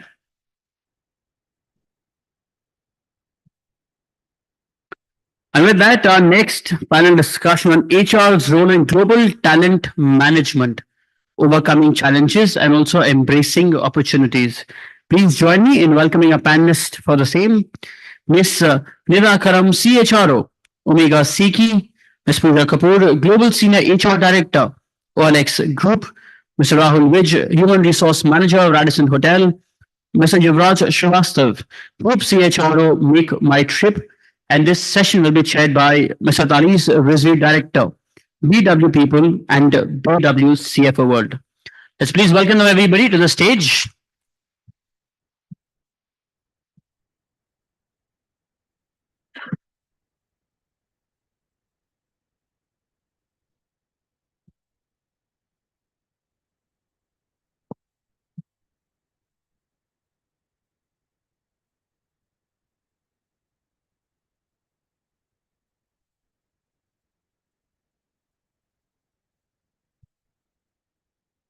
Good afternoon, everyone. So I'd like to welcome the esteemed panelists for this session, Nida, Yuvraj, Pooja, and Rahul. So we'll have a quick discussion around the role of HR on global talent management and the challenges that we regularly face. So with this, I'd like a quick intro about your organizations to start with and what kind of challenges that you face. And based on that, we'll take the discussion forward. So I'd like to start with Nida. Good afternoon, everyone. Thank you, Talis. Thank you, BW, for inviting us. I'm sure this is a slightly better session because the other session has happened after the lunch and will not bore you. At least we'll try. So I represent an industry which is an OEM, and we also have steel manufacturing, but primarily an electric vehicle OEM.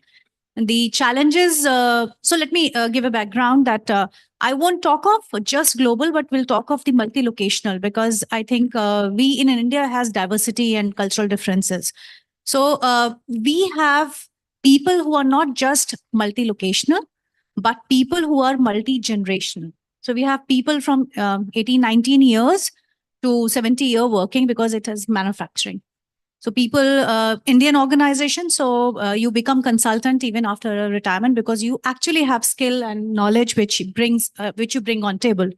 So it is about managing the whole dimension from having somebody who is a different generation and from one generation to another and to another. So decades of experience put together in one organization. So that's one challenge. The other is these skill sets. So we will have people on shop floor also, and we have people who are very BTech, MTech, and PhD in so drones, aeronautics, and different mechatronics. So different skills. And when it comes to electric vehicle, which is a very disruptive industry today, so the challenges are not just internal, but external also. So how do we manage is something which we have to adapt every day, and we are trying to learn ourselves and growing along. So that's something I have at least for now 2 years and learned in my organization. The biggest, I would say, what has helped me is 2 words. One is cultural intelligence and one is social intelligence, which I think trying to adapt and embrace. Because we are in India are so different that when we talk of global, not very different, I would say, because I think in our country itself, we see so much of diversity. So I think that's what I have as an experience. I'll come to Rahul. Rahul, you come from hospitality. So what are the challenges in terms of talent pool that you have? And what are the regular things that you face at work? Good evening, all of one. This is Rahul. Actually, I'm from hospitality background, from Radisson 29, Gurgaon. Actually, I'm from hospitality, so Atithi Devo Bhava. So this is the formula which we are following. So basically, if we talk about the challenges we are facing, everybody knows after COVID, so many changes has done, like uh, I mean with especially with the hospitality industry, shortage of manpower. So these kind of things which we faced. So if we talk about this changes, so how we will, how we come up with this new formulas, right? New strategies, recruitment strategies, right? Selection strategies, training and development strategies, right? So we have to change and we have to think about these strategies also, compensation benefits, right? So if we talk about like if you talk about my industry or my hotels, we promote basically unsung hero kind of policies we have, like who have disabled. We have one employee who can't speak. So recently he got the award from the hotel India. In Conclave. So these kind of things which we are doing, and if you talk about like other things like in hospitality industry, people are like zero to VP level. They promote. We train them, and trainings are very important in today's scenario. So we have to change this in strategies. Thank you, Rahul. Rahul, you spoke about diversity. I think you're working for PWDs right now, hiring people. So with this, we'll discuss a little further in the next question. So with this, we'll move to Pooja. Pooja, we had a discussion earlier, and we're talking about the global talent management. So we'd like to understand that and a bit about OLX strategies in that. Super. Thanks, Thalise, and thanks for the invite as well. This is a fabulous topic and one that is very close to my heart for the last, I would say, 3-4 years, ever since we incubated OLX Autos and grew it across 11 markets. And also for folks who really don't know the context of OLX Autos, it's in the business of secondhand car selling. And so there is a customer journey to handle and so on and so forth across 11 countries, Latin America, US, Indonesia, India, Turkey, Poland, and so on. So in my head, talent management, if I were to really define it, it would largely be that you train your people so well that they're willing to leave you, but you sort of treat them so well that they're willing to stay with you. You know, that's the summary of talent management in my brain. And for us, when we started OLX Autos, we also were in a journey of integrating two companies together, which came with cultural differences across Latin America, India. Indonesia, not very far away, but there were cultural differences.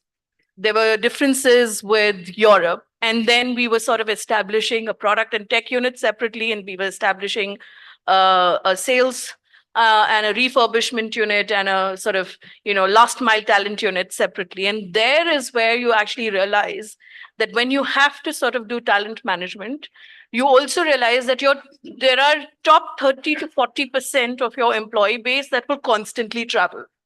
And when they constantly travel, that 30 to 40% needed to be trained really well on keeping them engaged on cross-cultural evolution, understanding what that cultural nuances really meant. And therefore, diversity, equality, inclusion really became a very big part of it.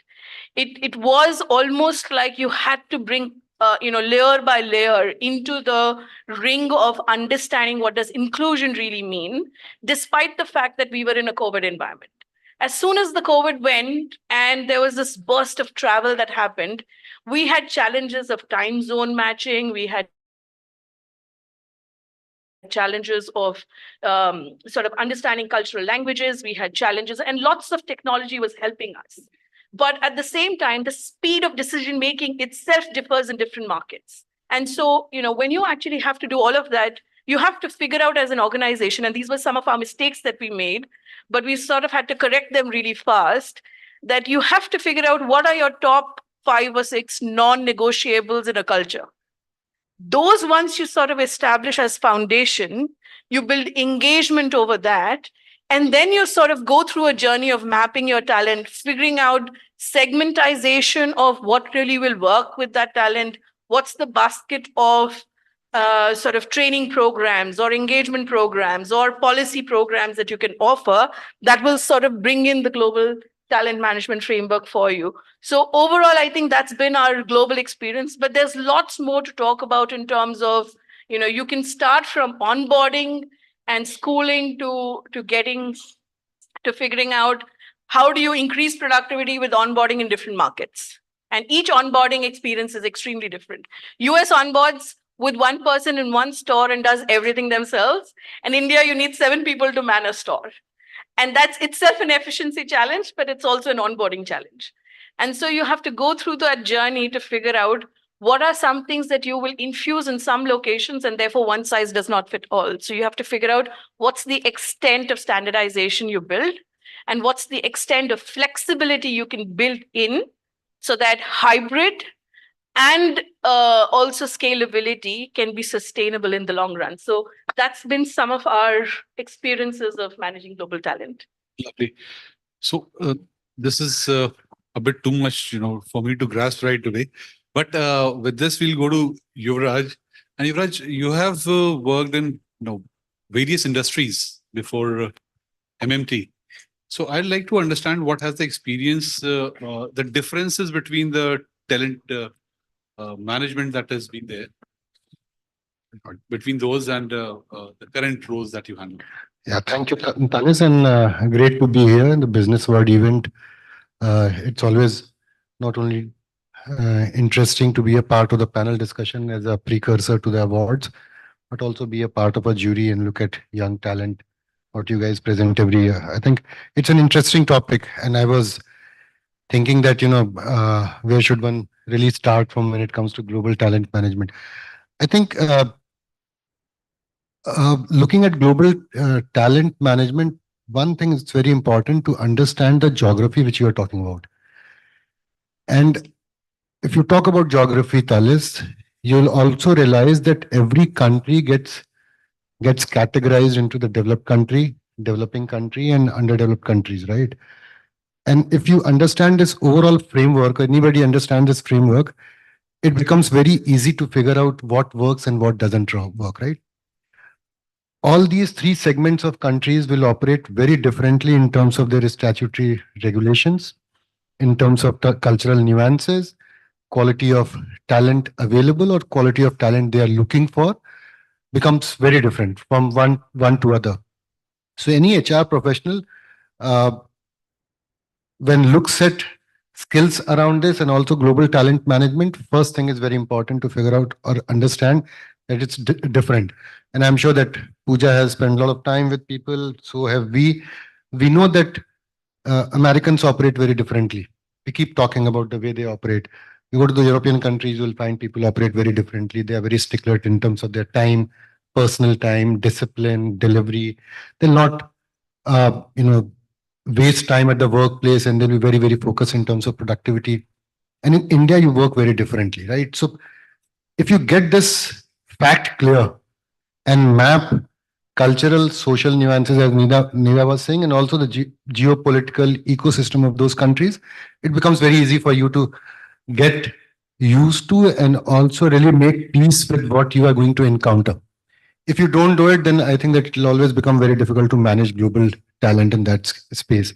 And organizations which have talent spread across different countries, In our case, we have people in Singapore, we have in Dubai, we have also in Latin America, many other countries, maybe small workforce, but we have relevant number of people, and it's very important as a job professional to keep flipping your hat when you're interacting with somebody who's based out of UAE, then when you're talking to somebody who's in Hong Kong and somebody is in a different country. So that's very important. In our case, I think I feel that statutory compulsions, statutory obligations, and the legal framework of any country when it comes to talent are very different, and that basically helps you take calls. If you look at cultural nuances as an HR professional, again, it's important for you to figure out what will work in which country.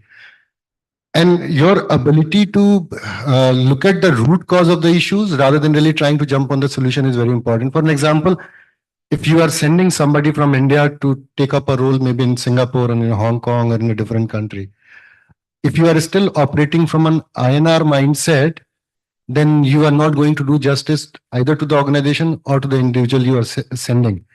You need to really get into that currency mode when you're looking at that. I think it's important to also do enough research, though there may be a lot of data available on the net, that how to do the compensation benchmarking. But most of the time, people will look at very small little stuff and superficial stuff to really figure out how the benchmarks will happen. Whereas it's important to get into detail of. Other important element of management is you have to be aware of the the way people are groomed and educated in those countries. If you find India basically teaches people to be very hardworking from the college days, the way you are educated, the type of rigor you will have, the type of your preparedness expected that before you hit the job, I think you should be prepared. But there will be a lot of countries or a lot of other places wherein the focus is that you get the talent first and then groom them into the role. And that's why you'll see people may not be psychologists, but they are working in the marketing. There are people who are engineers working in the people function. So it's more to do with the skill and the temperament mapping rather than looking at people coming through a very structured way of education. So I think many nuances, as Nida also mentioned, you need to be aware of the cultural nuances. You need to be aware of the social limitations. You need to be aware of the legal framework. You need to be aware of what drives people in those areas. You need to be aware of what sort of a skill sets need to really be imbibed or rather transferred to people. If you create a framework around this, I think for any HR professional, it becomes very, very interesting to map those areas and work on. That's what I'll say interesting. Okay. So, so after working with Japanese culture, European and American, and now Indian, so 4 cultures I have seen. I come across as very aggressive for them because I talk a little loud. I'm more high on energy. So which is in South Asian countries and Japanese, they feel, oh, she's very aggressive, right? So I think even the tonality, even your volume, even your pronunciation, the punctuation, everything matters, even, culturally and socially. So I think that also is something which we need to be very mindful that people are different there. As Yuvraj said, they've grown up in a different culture. So Indians come across high energy, and sometimes they are also, they may put off people in different cultures. So people are very different. They are rooted differently. So we need to be mindful of even that cultural difference in all these countries. This, we'll also talk about diversity in the talent pool that we have. So I come from a place called Lucknow, and before a couple of years, it was very easy for us, to say anything to anyone. But recently, I would say maybe 10 years earlier, he realized that there is something that is called sensitivities of other people that you have to take care of, and you have to align well.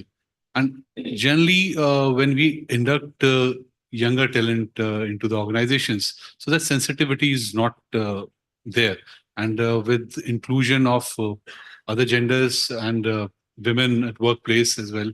So how do we cope up with those challenges? In hospitality, that's one thing that you're working on the shop floor through the nights and stuff.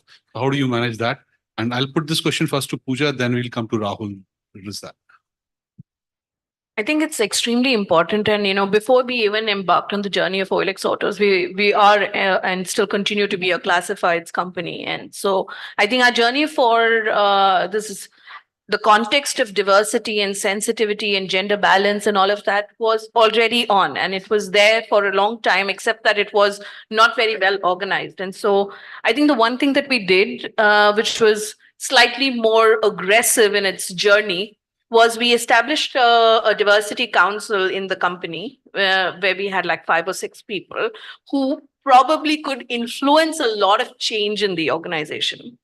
And then we created ambassadors in the organization. But essentially, we used different modes in different countries that worked for them. For example, in India, we used theater to drive the message. We did not use the tell and do approach of orientation. We did not do the training of one-sided delivery training and some simulation to do that approach. We did theater-based programs in which we called event-based companies, and we created live examples from audiences, and then we enacted them out, and then that was the feeling that got generated. So there was a lot of self-discovery in that young generation, that if I was in that position, what would I have felt? And if I was experiencing that, what would have I felt? So there were the goods and the bads and the grays that come in the journey. And then you take a call as to, where you want to draw a line, what you can do. At any point in time, a person is dealing with 150 biases. So it's practically impossible to get rid of them. But to be conscious of the bias is the most important element of being sensitive. And that's the journey any person can embark at any point in time. You don't have to really be in it to know everything, but you just need to be conscious that maybe you are in that zone and you can step back a little bit. And that was the journey we established in India. But in, let's say, Poland, what they did is they had actually storytelling. They had live people who had been through experiences who could come and do storytelling with them. And so there was a third gender person who came and who spoke why they left the previous company, because they couldn't be addressed as they or it. They were constantly being addressed as he, she. And they were being frustrated because they wanted to be called it. Now, it can be a big debate in the global market that, why is that the they and it? Now, keeping that aside or keeping the debate aside, it was a sensitive topic for that person. And the person quit the previous company. So they told the story. And there were many stories that came out on such topics, which were more awareness building. So you build awareness, then you create programs, and then you start instilling those programs in your policy. Because the moment you go the hard way on your policy, it sort of disrupts the people's mindset and it makes it difficult to adapt. So unless you build the awareness, it's very hard to adapt. You could sort of, also leapfrog into adaptation fast, but it's really important to create awareness and then some sort of action around it, and then inbuilt it into your policies. A lot of things we try to do, like masking of, I think most companies now do, wherever they do gender balance, they mask company resumes, where you don't know whether it's a male or a female's resume, but you do want to interview the candidate based on a resume. And so we tried that for our product and tech talent because we were not getting enough. And so from a 14%, it grew to around 17.5%, that talent base. So some of those practices were the ones that we sort of introduced.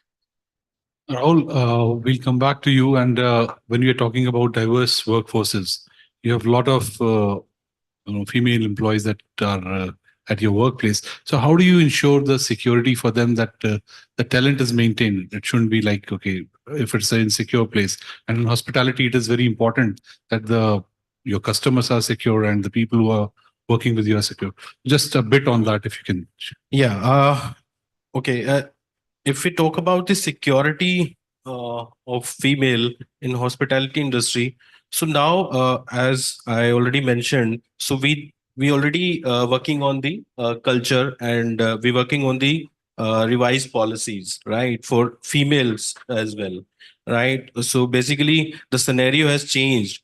Now, I mean, for female, so the working hours like 8 or 9, I mean, till 5 or till 6. So we have to think about this. So, I mean, if earlier it was like, as sir has mentioned, I mean, the working hours was very like 9 to 10, I mean 10 hours, 11 hours, 12-hour shift. So now we think and we rethink about the policies of our employees. So I mean, an other day, I mean, I share the live example. So I was working with the stable hospitality. So some of the senior people came from Dubai. So sorry, Philippines. So I mean, they worked only I mean 8 hours, like 9 to 5, and 5 o'clock they switch off their laptop and also and went to restaurant for wine and also. So everybody was looking at them. I mean, so I mean, they are working 9 hours, 10-hour shift. So that is the reason. I mean, uh, hospitality industry think about the policy, rethink about the policy. So yeah. Thank you, Rahul. So we'll move to Mr. Yuvraj once again. Whenever you call my name, I get Yeah. scared. Like, So- what are you going to So drop? again, from the diversity perspective, we'd like to understand more what MMT is doing at their end. And one question that I always have in mind, that when we are looking at diverse pools and inclusion of the people from maybe PWDs or the third genders and all that we are including. So what is the kind of ratios that you are maintaining, and how do you source that people, and how the inclusion of those people in global workplace can happen? Okay, so let me just, I'll make 2, 3 points on this. Diversity, equity, inclusion, it's a very common conversation which is happening everywhere, right? Started maybe around 15 years back when the industry woke up to this reality that, I think there needs to be a better representation of the customers at the workplace. First thing, I think that when you're looking at the diversity, there is a low-hanging fruit in terms of a gender diversity, which every organization looks at. And the moment you talk about diversity, everybody starts going and hiring women at the workplace, processes of hiring people, other women at for the shop floor. That's one piece of it, but it's far more larger than this just gender diversity. Other point, what is important is the moment there are certain initiatives in every organization which should not be left to be democratically driven in the organization. And it should not really be seen as being driven from creating a sort of a buy-in or allies across the organization, things bubbling up from down to up. There are certain initiatives which are important to be led by the leadership. And when I'm saying leadership, the CEOs, group MD, chairman, board, and all. And otherwise, it doesn't really go down. And why it doesn't penetrate? Because these are not the initiatives which directly impact the business. Or even if they impact the business, it basically will have a bit of runway before it starts showing the results, right? And normally businesses will be more interested in focusing on areas which are immediate result driven. So diversity or any such initiative will always take a bit of time to get into the scheme of things of the organization. And these things need to be driven by the top leadership, walk the talk from the top, and then perhaps it starts working in the organization. So that is the second point. Third, in our case, even for all the industries, it's important to keep in mind that diversity does not really mean compromise on meritocracy. Most of the time when you'll go to the businesses and people will talk about this and say, hey, if I have two profile, how do I really equate? If somebody is better as a man, should I not really prefer that person? Again, important to send the message that it's not a question of you are compromising meritocracy. I think that every profile is different. In case there are some positives in one profile, which is of a men profile, there can be certain other offsetting parameters which may be better in the women's profile. So how do you really get out of that initial stage of mindset of people when they get into this false debate of meritocracy versus position filling? Last is, you should not really go against the tide or the grain of the society the way it has evolved. What I mean to say is that in the engineering function, we have around 50-60% people who are engineers. I think as a society, as a country, we have not been able to bring in too many girls to engineering colleges. Today, engineering colleges have 17%, 18% supernumerary seats for the girls to really join. So I think historically, you know that there have been challenges, and now the numbers of women or the girls going to the engineering colleges have improved, increased. Now, after 5 years, 10 years, there'll be a good bunch of people who would be available to lead the positions or be a part of the tech workforce. So in that, taking a target which is 40% of the workforce would be of a women and a 60% of men is not something which is a right way to look at the targets. It's important to be aligned to the social reality, local realities. Till 5 years, 7 years back, still everybody had accepted that shop floor is a place where only men will work. Now many organizations, and I'm sure that some of those would be represented here, things have started working to a state when the girls are also working on the shop floors because environment has changed. So unless social system changes, you can't really take things to the leapfrogging manner, which are difficult to achieve. So I think it's important organizations to look at low-hanging fruits, quick wins in those areas, build on the mindsets of people, and ensure there is no disparity or there is no discrimination based on the gender or the physical ability or the regional affiliations or the religious affiliations and all that. So that's very important. So in our case, coming to Make My Trip, I have very clear thought that I will have the same approach in terms of engineering function. If I need to hire 10 people from the campuses, and if I have given a target that I need 40% girls in this, and if they are finding that they have only got 2 girls out of 10, I would still tell them that, okay, if you have a supernumerary seat, you go and hire 12 and get rest of the 2 girls as a part of the additional numbers to improve the ecosystem internally into the organization. So I think that there are a lot of things to be done, but it's important for organizations to be aware of what they can achieve, what they cannot achieve. And in our case, I think that we will have what? We'll have around 26-27% gender diversity. At the frontline level, we'll have around 25-30%. But at the same time, at a leadership level, it's a tech and product company. We struggle. I think as VP and above, I think that we don't have any women leader. My predecessor was a woman. And after that, in the leadership team of 10, 11 people, we have not had any women. So I think there are challenges at different layers. It's important to really be solved, keeping in mind what you are addressing rather than really taking a carpet approach and try to bomb it across the organization. Sorry, I just wanted to add a point when you were talking about persons with disability.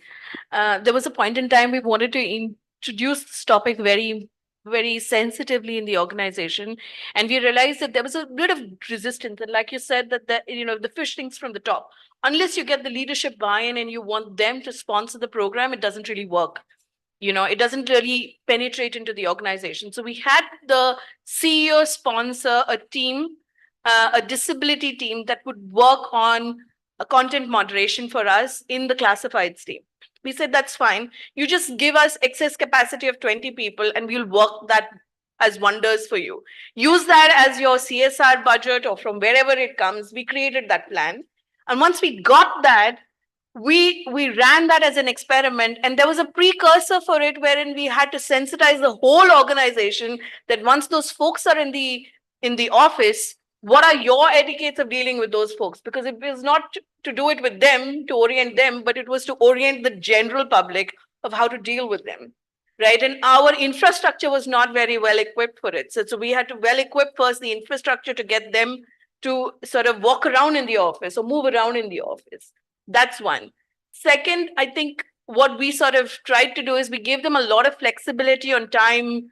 Our different sort of kinds of people were there in that group. And you won't believe it, it was over 200% of gain on productivity than a normal person in that team. And then they realized what things they could change to increase the productivity of the rest of the group. What are the tools that they could invent to increase the productivity of the rest of the group? So there were so many things that you could do, but because you're in a rut and you don't bring innovative thinking into it, because you're in that race of trying to do the same thing again and again with the same people, you don't break the monotony of cracking codes. And that was the change that we did. And to your point, of not having women in the leadership team. I think this is my 12th year in a row that I've been the single woman on the leadership team. And unfortunately, it's HR. So it's like, oh, you're in HR, so you had to be here. But the fact of the matter is that when you're thick and thin into the business, you're driving that business decision. And so it's extremely important. So as people in HR also, we're very, very invested with that objective to drive the balance not only at the masses, but also in the senior leadership, because that's where decision making sits. If we are not able to influence that, I think we sort of struggle in that space. And so we also need to try a little bit more to infuse the change. You're talking about larger organizations where you have representation and leadership by women. I'll give you one small example. This is my personal experience. I was running a training company back in 2013, and the Sexual Harassment Act came up, and in that we are trying to approach organizations that this is a mandate that you have to, comply with it and do the trainings and stuff. So some of the organizations which were in SMEs, their owners responded that we don't need this because now we have stopped hiring women. So this is how compliance goes against, some good thing that is supposed to happen. So with this, Nida, I would like you to address, because you are also leading the HR role. So how do you look at making more inclusive workplace for at least for women? And the third gender is obviously the next step in. Thank you.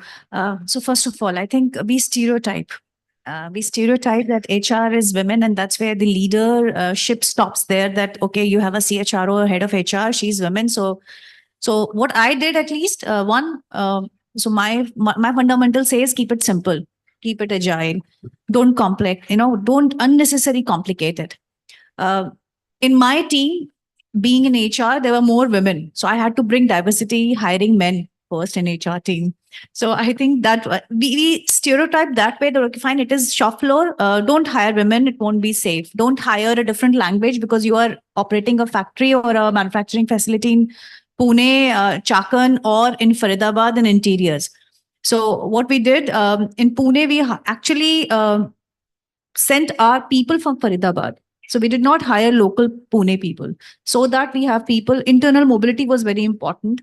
However, in terms of shop floor, what Yuvraj just said, unnecessary, don't beat meritocracy. Don't hire women or anybody else or third generation or disabled or special person because you have to tick in the box.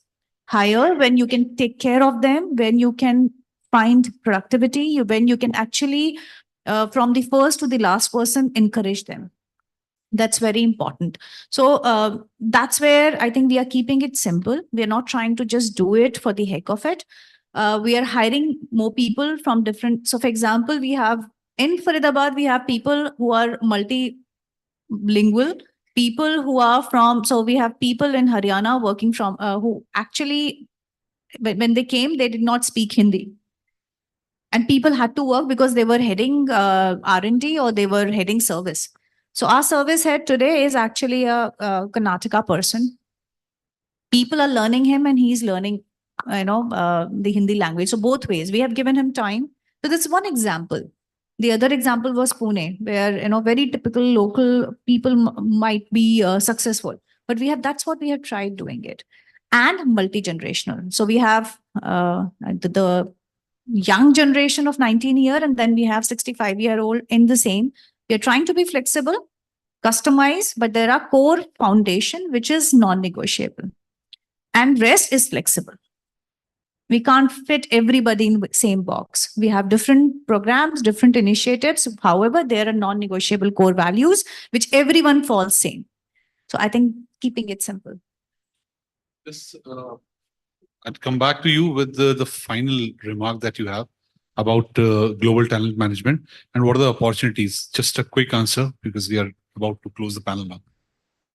Everybody wants it, but we also, so PwC did one survey. I think there's a report that 75 people says that they're conscious, they want to promote diversity. Out of those 75%, only 32% said it hinders the growth. So I think keep it simple, be flexible, find out what is most important, non-negotiable, rest, customize. Keep flowing. keep it simple.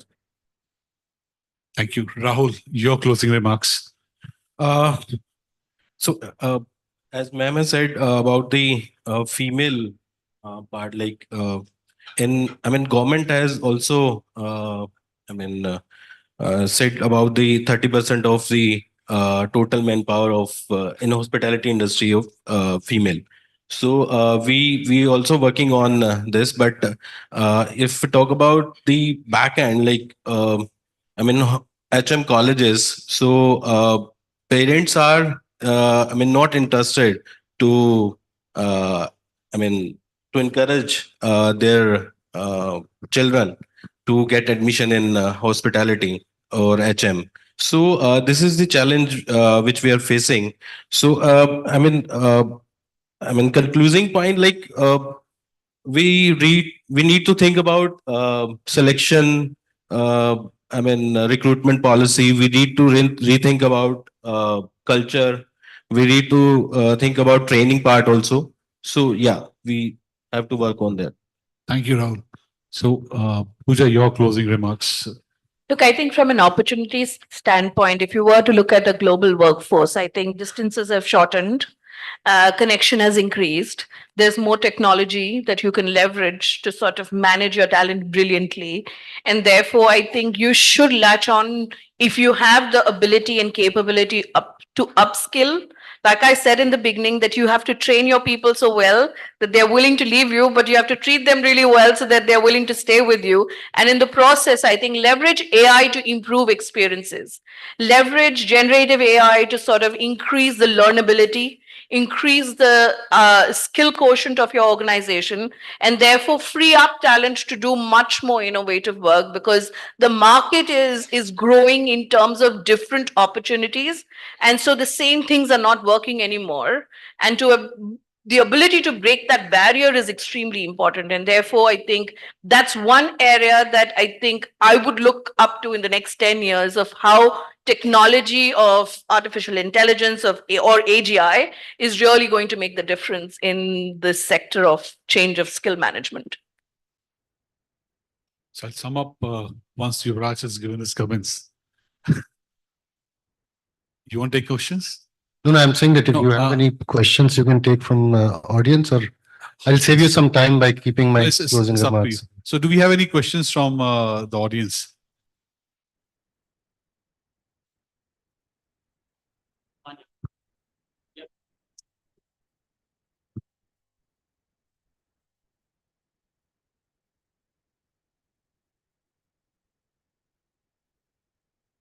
Yeah, hi. Thank you. Thank you for all your comments.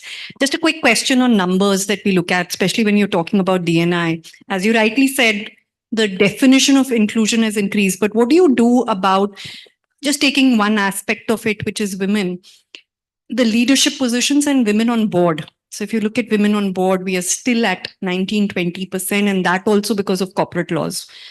If you look at women on leadership positions, you yourself gave the example of your company, but it is dismal in terms of 14% average national numbers. So what is it as not just HR, but the entire ecosystem that should be done? Because we always talk about what's not happening, but what are those three things that we should do? It's a very, very good question. I think that you're right. See, at the top leadership level, how you really increase numbers, it's not important for you to, always look at those numbers coming from outside. Because when you look at the leadership teams, a lot of times organizations are also very, very keen to get people who are culturally aligned with the organization, because the whole current flows from there. So you need to have the right set of people. I think as organization, it's good to really work at the grassroots to ensure that the right talent is getting groomed into the organization. Till few years back, if I had to really look at my -3 or -4 levels, we had huge number of people. -2, -1, we did not have people at the leadership level. I think those numbers have flourished. And now we are saying that only it's a matter of time wherein you reach to the level wherein you also have leadership team representation of women representation. So I think it's only a matter of time when you reach to that. And as far as HR is concerned, I think one should always advocate this process. Many times HR professionals themselves are very skeptical about the whole DEI as a concept. And the audience is very perceptive. The moment business or anyone senses that your own commitment and conviction is weak, then what happens? The negative energy flows into the system. It doesn't really take off the way you would like it to really be taking off. Like talent management, training, learning, development. I think clear conviction comes from the HR professionals, HR teams.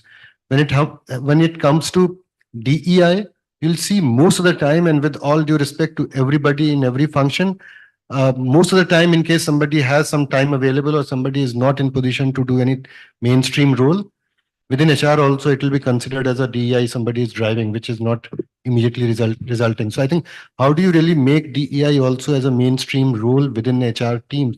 Today you talk about compensation and benefit, you talk about talent management, you talk about talent acquisition. Do you also talk it in the same breath when it comes to DEI as an initiative? I also feel that it's important that DEI should not really be driven by the organizational HR function as such. It's important for it to really have a council, as Pooja was talking about. There needs to be a larger, when it comes to cost management in the organization or cost efficiency. Is it that only finance function work? It doesn't. Everybody starts working on it, right? Every function. So in the similar way, when it comes to diversity, equity, and inclusion, in our case, we have a CTO who's driving it. And CTO has a team of 10 people who are from different functions. I'm not a part of it.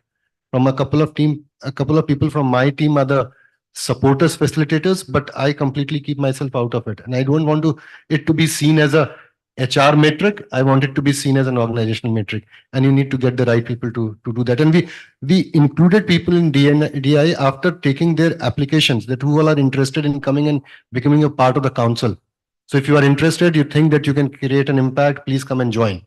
And then we met people and then made a team of 10. So that becomes far more inclusive and also highly statured in terms of an organization. So I think HR can really create that sort of a culture, processes, and be patient where it can really take you over a period of time. It is not a quick fix. You can't do it in a year's time. You need to have a journey defined for it. That's how I'll answer.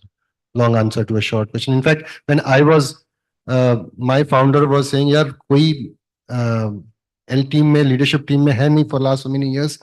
Yuvraj, let's hire somebody, will see that what sort of roles are available. If you don't do it, then I'll have to ask you to go through a gender change, then it can happen." So I think it can go to that extent, but reality is that you need to ensure that meritocracy is given due credence. And I think you made a very valid point on the board inclusion as well. But I think beyond the government, regulations, it's also important for women to make themselves present and visible. Nothing is going to come like a hot pot to you and, you're going to sit and drink your tea. You also will have to work towards it. And so I think it has to be a marriage of the two events to come together. Number one. But number two, I think, I don't know how right the data is, but I think there are 2,000 or 3,000 independent director churns that are going to happen in the next few months or something like that. I've been hearing that. I don't know. I truly myself also would like to participate in that journey. But the fact of the matter is, how many people really know about it? How many people really know how do you actually become an independent director or how do you get onto the board? Itself is not very clear to people. And unless you get to that level of awareness, you don't know. And it all boils down to the fact is, once there's awareness, there will be action. If there isn't awareness, there won't be any action. So I guess, as responsible corporate citizens, we also have to infuse a little bit more awareness and create that versus. And if there are boards where there are family members, then probably they will have to propagate that for an outside audience to come and join the board. I'll only conclude. So I think it is about fair opportunities and chances. People have to grasp. People have to grab those opportunities. There should be fair opportunities for everybody, every gender, irrespective of gender or whatever, nationality. People should come up and take that. That awareness and inhibition has to go away and awareness has to come.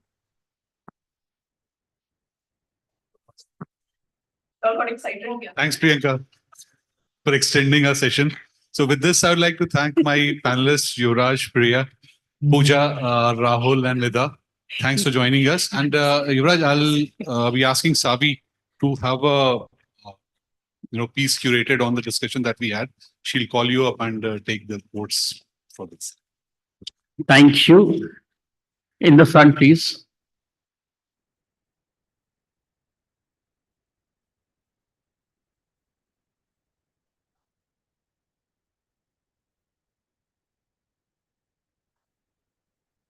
Can you please have a huge applause for all our panelists? Also, Talis for asking that, also for ma'am for sort of putting your views forward and also turning that into a question. Thank you. Thank you so much, everybody. Thank you, Talis, for doing that. Now, before we move ahead with our last panel discussion for the day, we have a keynote address on strategic talent planning, a roadmap for future growth. So we've discussed on inclusivity. We've talked about bringing in tech, how to manage your workforce, what more to do for them, the training modules, etc., etc., etc. But what exactly is the way forward? How do you build and work towards and on that roadmap? To talk on the same, please join me in welcoming on stage, once the stage is cleared, Dr. C. Jayakumar, Executive Vice President and Head, Corporate HR CHRO, Larsen and Toubro Limited.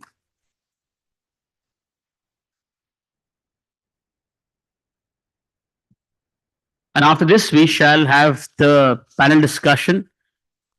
And after that, yet another keynote by another senior gentleman, and then the awards await us. How many we have for the award ceremony? This is 40 under 40, right, Reeti? They all look like 20 under 20. I just got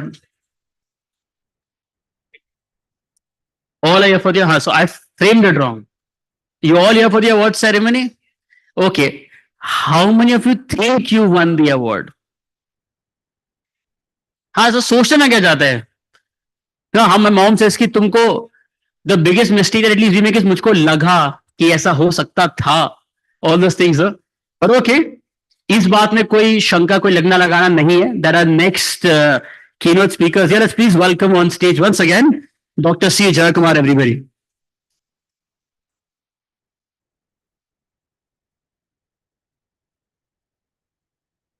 Can we get a, you want to hand mic or call a mic, please?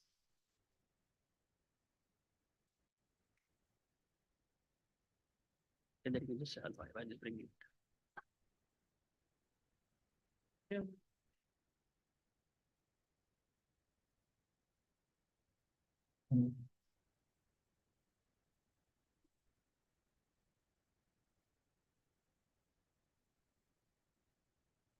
Good evening. Sorry, you just switch it up.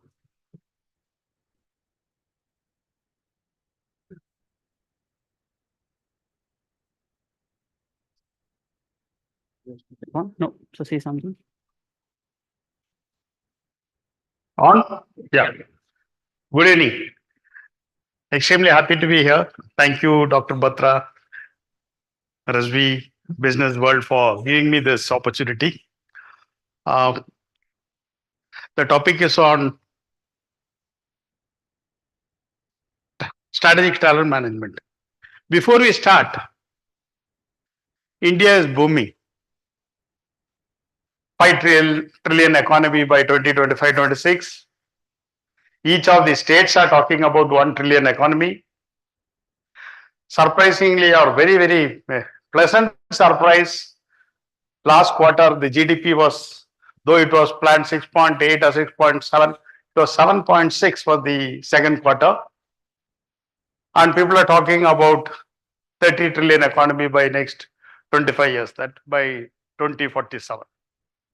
So people who are now in the 20s and 30s, next 20 years going to be amazing. And you'll see a totally different India, different setup altogether. So, plus government has also taken so many steps. Make in India program, Atmanirbhar Bharat, investment in infrastructure, investment in defense, whole lot of infrastructure projects. L&T is into EPC projects, and today our order backlog is 4 lakh crores. And our strike rate is hardly 20%. So that means around 3 times, 4 times jobs are there with our competitors also. So much of infrastructure projects are happening. So much of manufacturing is happening. So much of things are happening in defense. Investment of around 100 million invested in semiconductor business by government. Today or tomorrow, I think they are going to bring in PLI for manufacturing of electrolyzers, green hydrogen, etc. Only one thing will stop all of us, all the companies, is the talent. Getting the right talent, qualified talent, skilled talent, that will be the only one constraint which will stop us from growing. So the role of HR managers becomes very, very important. Whether you take trainees and train them or skill them, multi-skill them, reskill them, use digital, use leadership, use whatever method it is, get them to become productive. We also entered into very different types of business. We are into supply chain and finance, we are into edutech, we are into semiconductors in L&T, we are into green hydrogen, manufacturing of electrolyzers, all the areas, so that we are rearranging the portfolio for keeping almost the strategic plan is to double the revenue within the next 4 to 5 years. Being said that, the competition is enormous. This is the type of competition, and most of this government investments projects are L1 technology. You know what is L1 technology? The lowest bidder will get. So maybe there is a technology pre-qualification, but finally the person who quotes low will get the job. So it's a huge competition there. Once you secure the job, then we have to do all those things to ensure you somehow you reduce the cost, reduce the time, because time is the essence of the contract in a EPC business or in a manufacturing, wherever it is, because your overheads will go. So quicker you manufacture and send the product out, that saves your cost, overhead cost. And how do you add value to your customer? And you have different levers. You have manpower, you have material, you have design, you have value engineering, whatever you call, you have different things to do and ensure that you take the top line and bottom line up. But there is also a lot of disruption happening. I don't know, everybody was seeing the shares going up, but suddenly today I saw some 300, 400 points down today. Many would have lost today, and tomorrow you can see in news. So the things are very fluctuating. Whether it is supply chain disruption, whether, okay, luckily we came out of COVID and last 2 days again a little bit of fear. Today I saw a couple of people with mask when I came in the morning from Mumbai. So a lot of inflation, other things are there. So this becomes further more challenging. So you have to get, as I said, the differentiator is talent. So HR becomes again crucial. So the thing is, how do you reduce cost? How do you increase revenue? How do you improve cash flow? How do you impact the working capital? And out of all these things, how do you keep people retain, motivate, attract, retain, train and motivate and keep people happy? With one side, each one trying to pull because of the attrition. So finally, it is people, process, technology and the strategy, and the differentiator is people. What differentiate our organization? Needless to say, long back, one of our founders, this is the quote, said some 50, 60 years back, machinery may be there, buildings may be there, but without people, it's all nothing. People are our only real assets. Larsen, one of the founder of Larsen and Toubro, that holds good even today. So how do we do that? Surprisingly, though, so much of evaluation happened, so much of training, the technology has happened, so much of AI, generative AI, whatever has come, but still, I feel the way back Herzberg's two-factor theory still holds good. If you deeply see, it is still holds good and it will hold good forever. Salary, pay, company policy, all can be a hygiene factor, but it doesn't motivate people. So the opposite of satisfaction is not that. So if you have to motivate people, then it is achievement, recognition, responsibility, the personal growth, It holds good for whether it is millennial, whether it is war, it is all those things holds good even today. So first and foremost is how do I give them the challenging job? So we to talk about the largest, tallest, biggest, such type of projects we give. We rotate them from one project to another project. He'll be doing a metro. From metro, he will go for a tunnel job. Then from there, he'll go for a bridge. So we try to give them. Same thing applies whether it is in manufacturing, whether it is in technology business. How do we really give them challenging jobs so that they feel fully charged working at it? Next comes the purpose. What type of industry I'm working, what type of client I'm working, what type of job I am doing. So we are again at an advantage. We say we make things that make India proud. We do biggest airports, we do bridges, we do metro. We are builders to the nation. So we have a big advantage in attracting people as well as providing challenging jobs because of the nature of work, including the manufacturing. Many of the parts of Chandrayaan was manufactured by us in Coimbatore and Powai Works. So that is the amount of very, very precision manufacturing which is being done.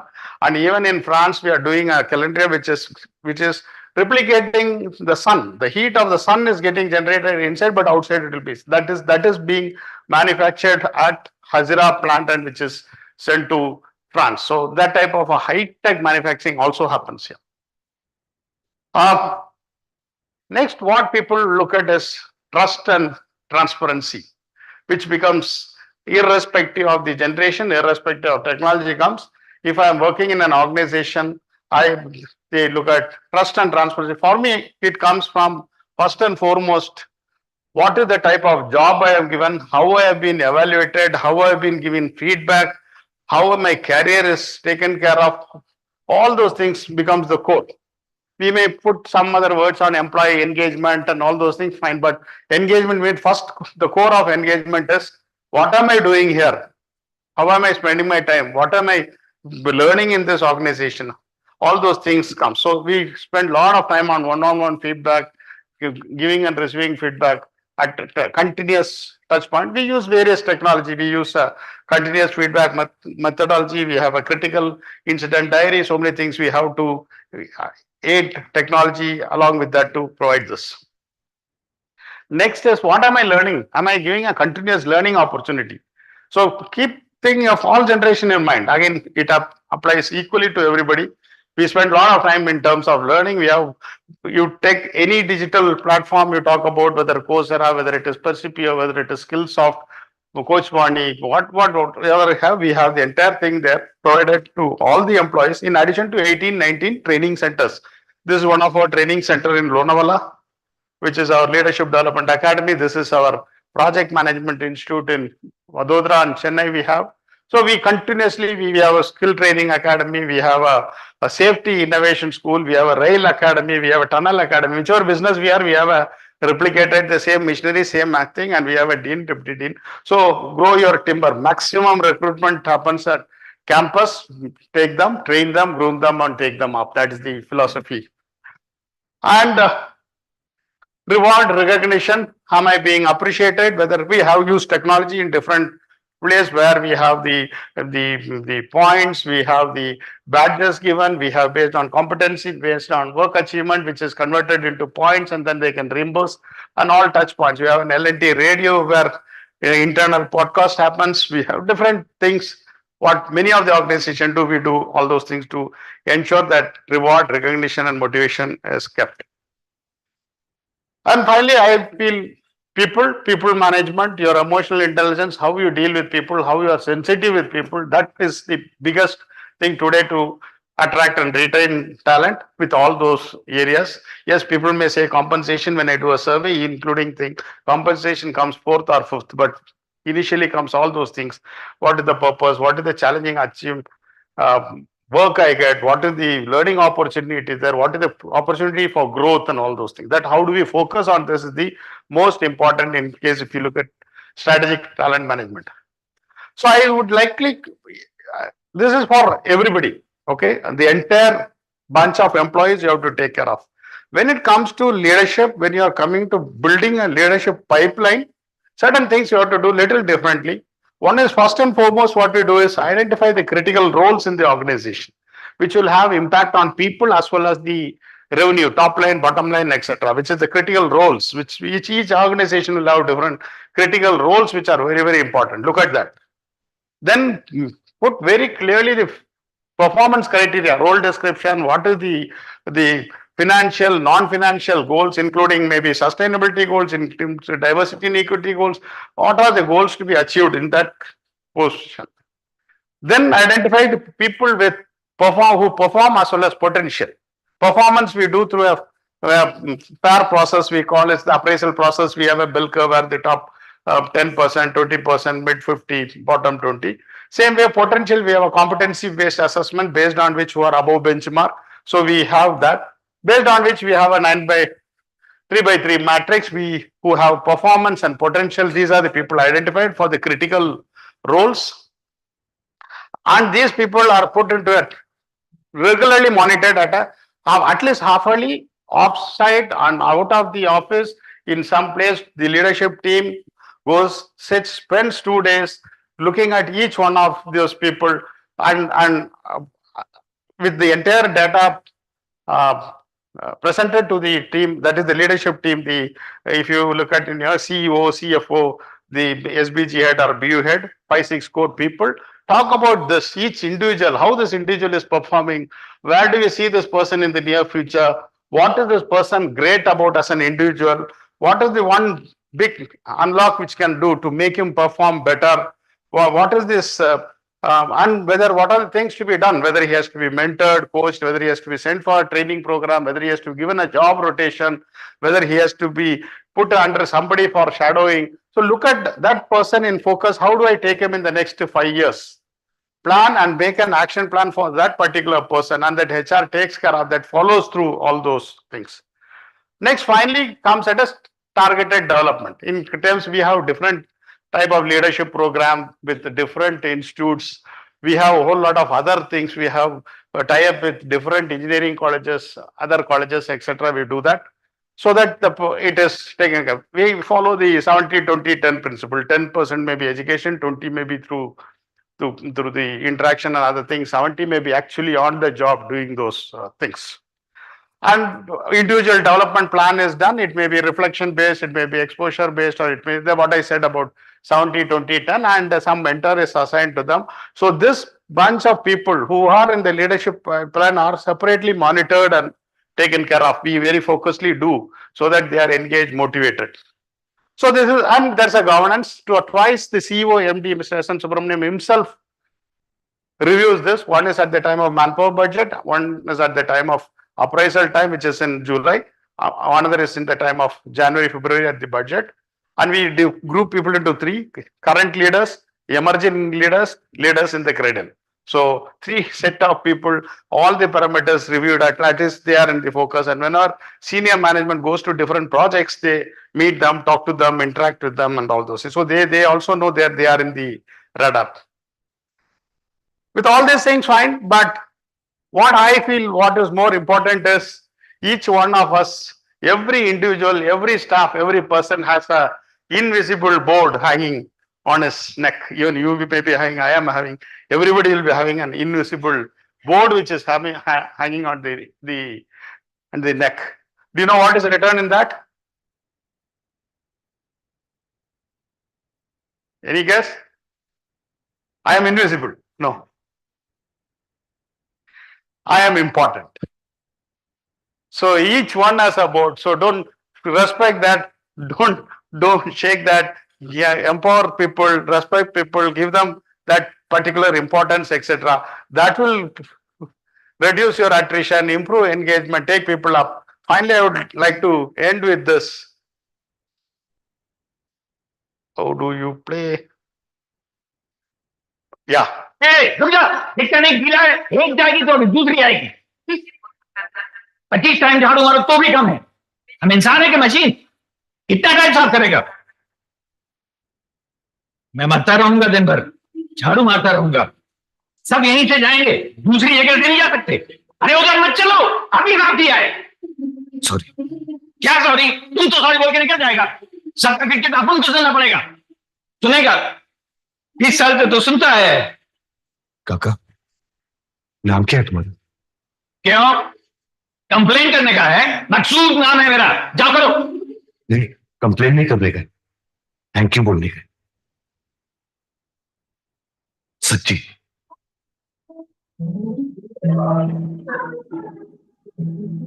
बहुत मस्त concept है मकसूद भाई। Patient लोग जब ठीक होते हैं तो सब डॉक्टर को थैंक यू बोलते हैं। तुम साला सबका कचरा पट्टी हो जाता है, तुमको कोई थैंक यू नहीं बोलता। मेरे को तुमको थैंक यू बोलने का मकसूद है। थैंक यू मकसूद है।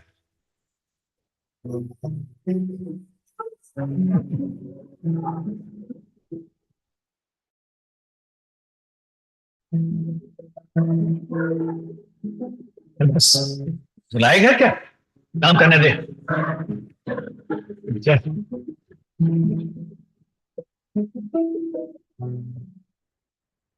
सॉरी। कोई बात नहीं, जय हो जाएगा सब।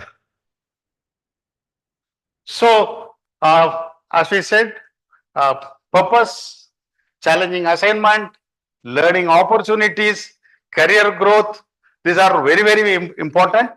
Take care of them and how do you treat people, that is more important. And the HR has not changed, it remains same. High touch and high tech and high touch is required.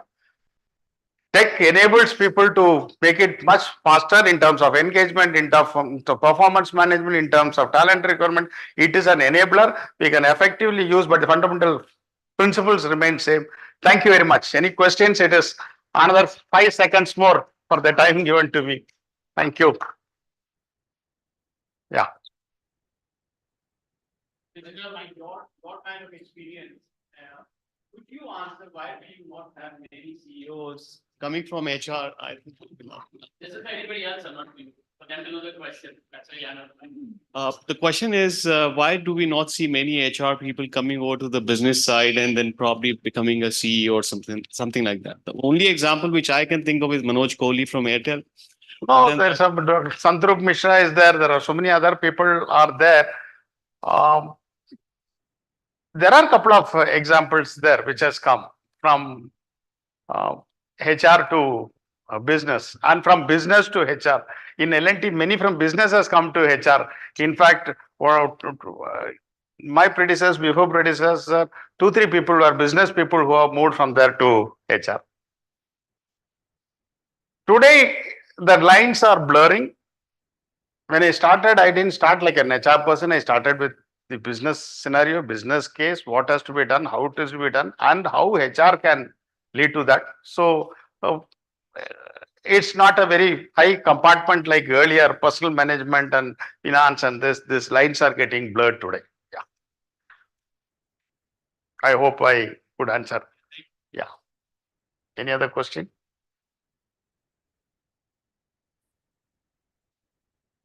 Thank you very much.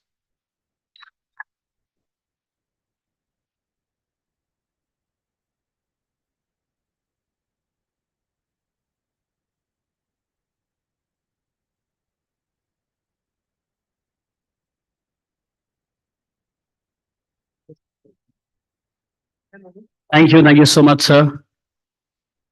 While they're setting up the stage for the last panel discussion, just to ask, how many of you have tried that Gandhigiri stand and it's worked for you? Just asking, out of context, and it doesn't work well with the subject. You have, sir? It's worked well with you? Very well. Badhiya. My mic doesn't allow me to say that. Depends on who you try it with. Before your imaginations run wild, just ask, has it worked? Yes or no? Like for you, it has worked, sir, very well. I know. Yeah, of course. But I get that point of yours that if probably you want to hug someone and then of course that barrier of saying thank you works. But now usme fir I don't know how to put it right because again that point of a posh aa jayega. Fair enough. I should probably get a job somewhere. 6 months, understand life. Okay. Time for a last panel discussion. Leadership development from an HR perspective, inspiring the next generation of leaders. And to inspire you, please join me in welcoming a panelist for the same, Mr. Gaurav Saini, Global CHRO, Vadhwani Global Foundation, Ms. Priyanka Gulati, Partner, Human Capital Consulting, Grant Thornton Bharat, Ms. Santwana Periwal, CHRO, Hicks Capital, Mr. Sandeep Gautam, Head, HR, Arani Energy Solutions Limited, and this session will be chaired by Ms. Rima Bhaduri, Editorial Lead, BW Business World. Once for them, please, everybody. See, they to inspire you and the next generation leaders. We can be a little more welcoming towards them and for them, yeah? Badhiya, thank you so much.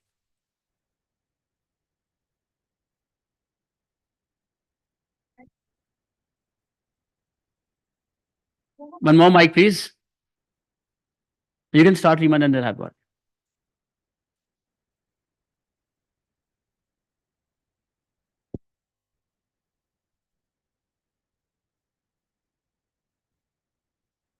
Hello. Yes. So, good evening, everyone. I see a lot of new faces. Firstly, welcome to the 4th edition of the Future. Where is it? The BW People Nurturing Talent for Future Conclave, firstly. So, I think I have a very interesting panel, one of the most enthusiastic panelists that I am witnessing from the time I've met them. So, firstly, can you all give a warm welcome to the panelists, please? So, okay. So starting with my questions. So let me start with bombarding with you with the questions and the discussion. Firstly, I would like to know, like, HR is something that is every organization has it. Everyone is very enthusiastic about knowing what our HR is doing. And now, since the topic is, it's about leadership development in according to HR perspective. And we are talking about inspiring the next generation leaders. So what, according to you, is that one leadership quality that is very crucial in inspiring and empowering employees to reach their full potential? Sandeep, if I start with you. Good evening, all. Thank you so much for having us here. A very important question. One quality, it will be authenticity. I think an authentic leader can only inspire not only his team, his or her team, but the entire generation. People can see through leaders, people can see through each other. If the alignment of one's self, reflection of what a leader is supposed to do and what the person is actually doing, if that alignment is missing, there is a problem. Santwana? So to my mind, I think if I had to talk about one quality, it would be mental agility. I think the environment is such that both the internal and external ecosystem continue to be very, very dynamic. And what we need today are leaders who can, seamlessly move through these situations and navigate these situations in a way that they can inspire the teams. If they're not able to do that, that's where the growth and the the momentum of the organization would stop. Because I think if there's resistance to change, this inability to zoom in and zoom out, that is going to be a severe hindrance to any team as they move forward. Priyanka, what according to you is that one leadership quality? Yeah, I know you stressed on the one and I'll stick to one. Thank you so much. Thank you for having us here. I'll go back to movies because some of the very good examples come from simple things. And I'm sure a lot of you have seen Spider-Man. So if you see the evolution of Spider-Man as a movie, earlier they used to show this powerful, Avengers and Spider-Man who had a lot of superpowers and therefore they would be able to conquer the world. Over the last few years, that's changing. Just in the movies itself, there's collaboration. So you see Iron Man collaborating with Spider-Man. And therefore, I think that's happening in the leadership as well. Despite the tech, the entire suit that Spider-Man gets, there is technology, there is change, yet there is collaboration. And he sees Iron Man as the mentor. I think that's going to happen in a lot of organizations where it's going to be about collaboration. And I think that's the theme I'm going to go with. Thank you. Collaboration according to Yes, absolutely. We'll come to that. Gaurav, according to you, what your thoughts? Is there some training organization here? You are just listing all the competencies they can work on in the future. One important thing which I feel is can be learned, but this cannot be learned, is being empathetic towards someone. And since we're talking about movies, so there was a movie named as Toilet. You know, उसमें एक dialogue था कि जब तक problem तुम्हारी अपनी नहीं है, you will not understand this. So we can be empathetic, we can talk about it, that I care for the people, I feel for you, all that stuff. But unless and until if you're talking about work-life balance, hybrid, performance management, anything, if you don't feel that yourself, और तुम्हारी problem नहीं बनेगी वो, तब तक आप समझोगे नहीं कि आपके लोगों को क्या चाहिए. That is a very important thing which I see today's leaders, they talk, but they don't feel. There's a big difference between talking and feeling. So I just connected with a young lady here. May she not like it, but Ramya is here. Can you raise your hand, Ramya? Yes, stand up. She's one of the youngest participant here. Very impressed with her patience levels. She has been listening to all of us. And she studies in class 12. Oh, sorry, class 2 and Shriram school, right? I asked her that, how is this event? You know what she said? Boring. Obviously, the audience is not relevant, but the thing is, we have to make interesting and feel empathetic and connect with people. Try and connect. So I tried my best to connect with her, but another thing which is there, and I can add one more value or maybe a kind of a competence to, is that, and me and Priyanka was talking about it, that you can be all empathetic or all eager to connect with people, but people should also be able to connect with you in turn. So you should feel that. So team management, which is there, and connecting with your team is also one of the skills which a leader require. And that comes with the empathy, obviously, and some kind of connect which you can build up. I don't know how. It's up to the person to decide on this. Okay. So I tried to connect with her a little bit, but she was quite close, but she was quite responsive. But thank you, Ramya. Can we give a big hand for the young lady who has been quite patient? So I think in a couple of years, Ramya, we'll come to you with the next inspiring next generation of leaders. You'll be one of them. So, okay, since we're talking about the next generation, so there's Narayan Murthy's statement, which has created a good ruckus in the market. And since we're talking about the next generation, the 70-hour long working week, a lot of Gen Z or the next generation have come up with a lot. They're advocating very strongly that we want flexibility when it comes to working. We do not want to work 70 hours. We want to have, quality over quantity. So what do you think? How do you perceive it? Because of course, there are different generations that have been boomers, millennials, Gen Z now, and from 19-year-olds are working in today's date. How do you see that parallel? What is your take on this? Gaurav, if we start with you itself on this.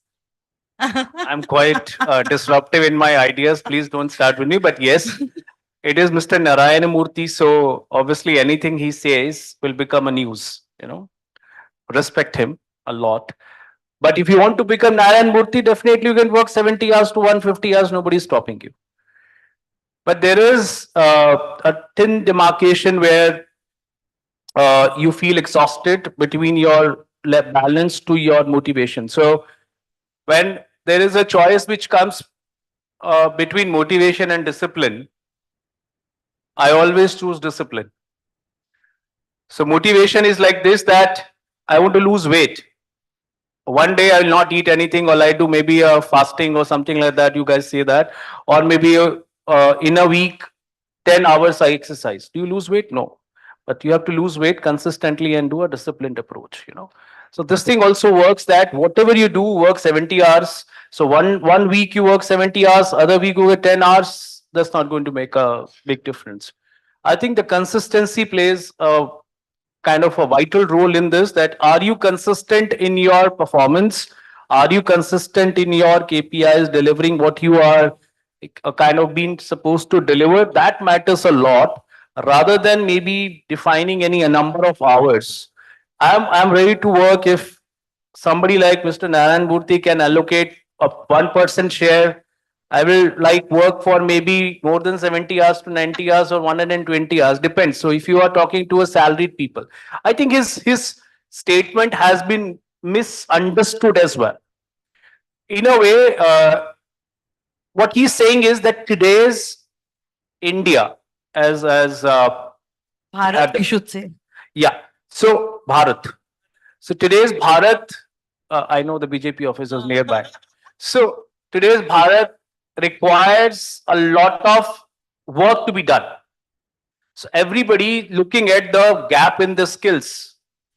We have the gap in the demand for the skills we require to grow to the next level. As we were talking about GDP, another thing is too wide to cover up that. If you want to be in that league, we need to work hard. We need to work more. Okay. So that's why he was mentioning that, yes, 70 hours we need to work and all that stuff to cover up that gap.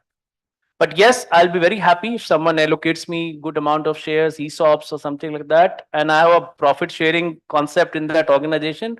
Why 70 hours? I'll work 150 hours. I will not sleep also.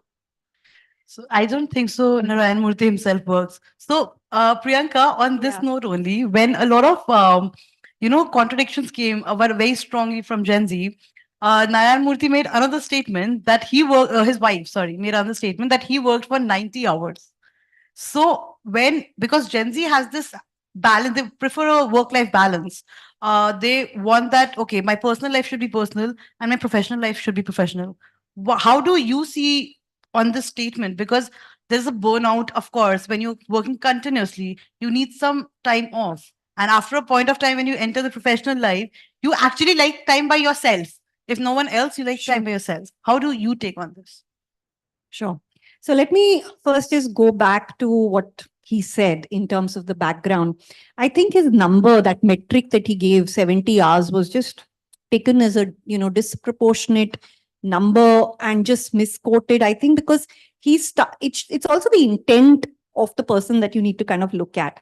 Look at some of the statistics and numbers. Sorry, I keep going back to numbers because that's very important from a background perspective. Our productivity, if compared to countries like China, etc., lower by 35-40%. So even if you're working 8 hours, you're not as productive as some of the other countries are. Our innovation index is at 45. Countries like Switzerland, etc., are number 1. So those are the metrics that we need to work on. Right? It's not about just the number of hours. It's about the objective that you want to achieve. It's about the goals and how they kind of align to the organization, whether it's an entrepreneur or a manager or somebody at whatever hierarchy, that doesn't matter. It is about the goal and the objective. Has that been set and how are you achieving it? It's not the hours. So that's point 1. And I think he was coming more from a productivity perspective. If you want to kind of become a 25 trillion economy, you need to improve your productivity and therefore more work needs to get in. Now that work can also be without distractions, right? All of us are guilty, including me, about this, the mobile phone, doing various things at the same time. So that's point number 1. The point 2 that you made about Gen Z being burnout and they want to kind of balance work and life. We all do. It's not a generational thing. And I think it's more to do with Gen Z also wanting to work with a purpose. So suddenly, a lot of generations, Gaurav, you will kind of agree with it. The younger generation wants to have an impact on anything that they're doing, right? They're not, you just tell them what to do and don't show them that big picture and how that little puzzle that they're trying to solve will solve that entire big picture. If you're not showing that impact to them, they're not very happy with the work. So suddenly from profits, it's moved to purpose. And hence, if you're not showing that impact and purpose to them, forget 70 hours, you won't even get those 2 hours. So that's point number 1. They're ready to work very hard as long as that purpose is shown. And that's extremely important to do. Second thing is giving not like micromanaging, not making, going and ticking everything, but ensuring that there is collaboration. That was the point that I made in the first one as well. And ensuring that they are actually leaders on that piece that they're working on, right? So giving them that freedom, ensuring that, you're not micromanaging, yet at the same time, you're enabling them to achieve those goals. So those are the two things that I think you need to kind of do, which is move from profit to purpose, ensure there's no micromanagement and more of collaboration, and making them feel like the king or the queen of that piece. Truly said, rightly said. Miss Periwal, I would actually now start referring to you like that because I'm mispronouncing your name a lot. So, according to you, because as Priyanka also mentioned, that there's a collaboration that is required. They are also looking for quality. They are just make them the king and the queen. They're ready to. They're hardworking. They probably can't vision what is there. So you have to come up with it. So when again, I'll come back to my original question. That's 70-hour long because burnout, as Priyanka mentioned that about burnout, every generation goes through it. But with the new Gen Z lingo that has come up, a lot of Gen Z have started saying things. Boomers did not used to say. Millennials tried, but did not work very much. Gen Z, as a force altogether, they have come on together.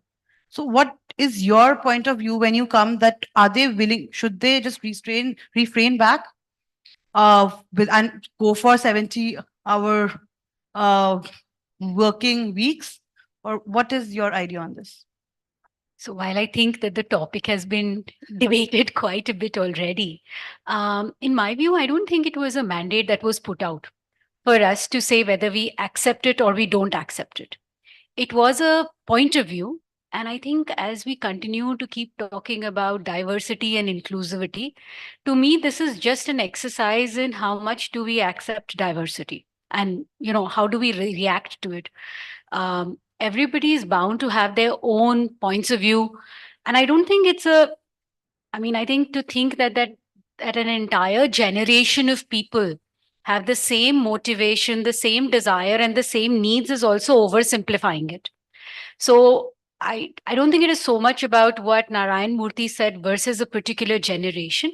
It is his perspective, and there is his thought and his experiences that is backing it, which I'm sure all of us in the room respect. Having said that, I think the idea is always to say that, what is the outcome that we want to achieve? And if we are all truly tied into the outcome that we want to achieve, then maybe hours of work is one way of getting there. But there are multiple other ways. And I think eventually we need to, and I think that's what organizations have started doing, to move from inputs to outcomes. And if we all just focus that this is the outcome we want to achieve, I'm sure there are multiple things that we can look at doing, whether it is innovation, whether it is how do we leverage technology, what else do we do? How do we skill ourselves much better? What is it that we do to achieve the outcomes? The outcomes, yes, are necessary because that's what's going to get us to move forward as a country. And that is something that we should all be, contributing towards. Understood. So, Sandeep, on to you for this. That, recently I think maybe 15 days ago, I was having a conversation with a founder regarding, how do they take employees, how do they hire, and how do they fire? So, as Ms. Periwal said, that, it comes with that hard work if they are working on it, is if there's quality. Similarly, Gen Z, again, they don't have a route. They have to be taught. And a lot of what I've heard from my personal experience that they are actually not taught the right way. They're not shown the right way. How do you inculcate those values in them and not work for 70 hours, of course? And of course, to everyone here, I'm a huge fan of Narayan Murthy. It's just a statement. So I work as well. So on those grounds, how do you inspire these Gen Z, or what is your take on this? So first of all, when we talk about inclusion, I think this generational inclusion is a very important thing now. I think it's been beaten a lot, hammered a lot. Millennials, it was, a thing. Then Gen Z became a thing, baby boomer.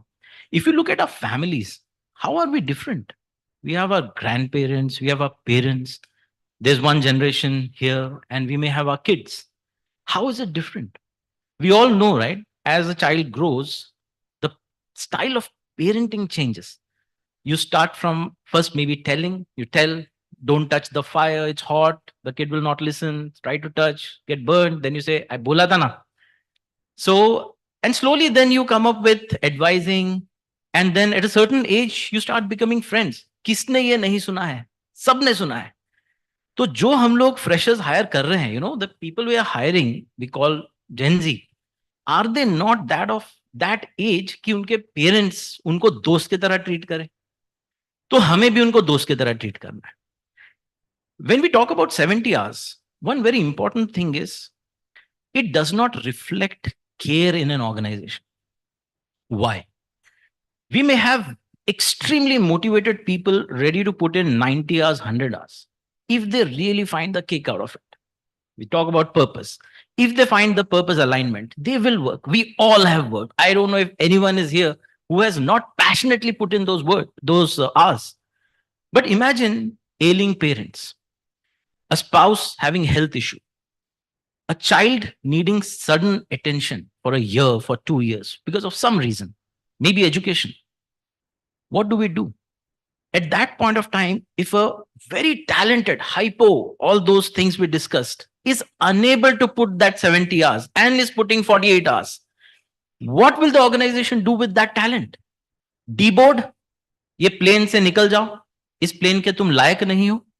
Or the organization decides that we are a high growth company, we need work.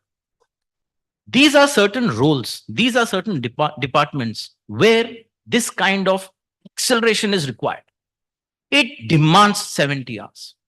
Let those people who are aligned with the purpose join the bus. Let them get boarded. As they face real life challenges and they're unable to put, as a caring organization, the organization can say, okay, you are unable to put 70 hours, but you have proven your worth. You are one of us. Today you are having a bad time. You can work 48 hours. These are the 4 opportunities which will allow you to address your priorities at home. Go for those roles for 2 years. When you are ready, again board the plane. We are with you. If that kind of message can be given to talent with that care, I don't think this 70 hour, 90 hour, we don't have to debate. The organization that requires the total number of work to get a productivity delivered will automatically get delivered, and a talent will not feel insecure.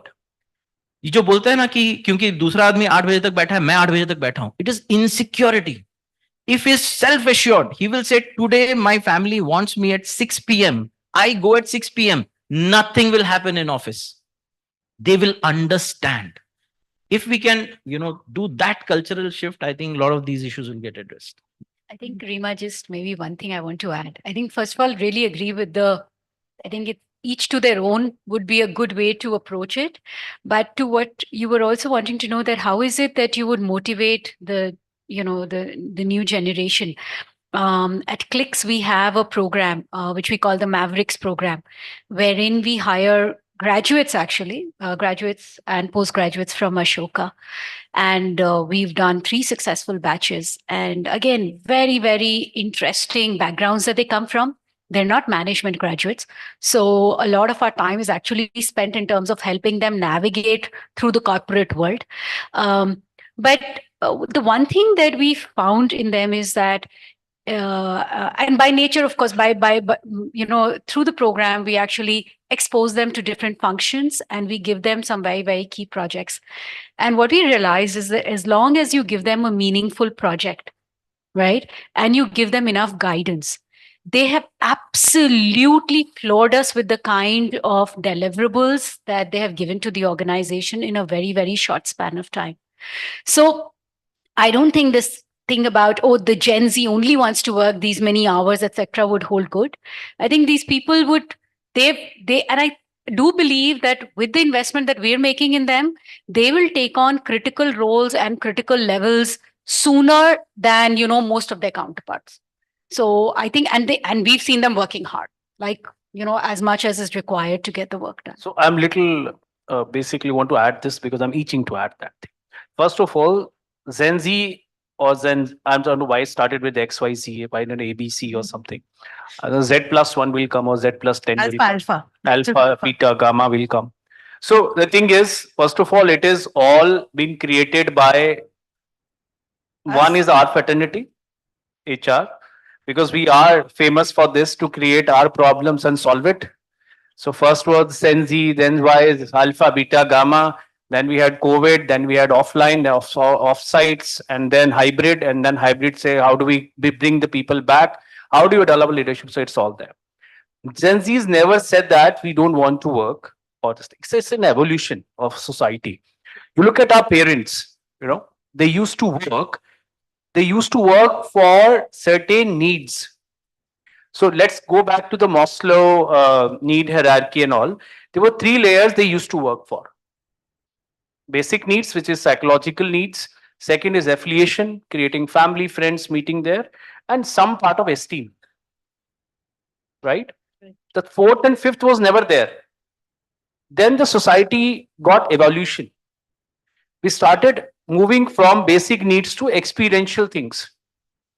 When to go for holidays. पहले holidays पे कहाँ जाते थे सब लोग? नाना नानी के घर, दादा दादी के घर, and all that stuff. Our parents used to do that. You remember those days, right? I also used to do that. Exactly. But now do you go? That is not possible because the society is moving from this basic need to experiential need. Why? 2 reasons. One is evolution. Second is the money you get in hand. What do you do with that?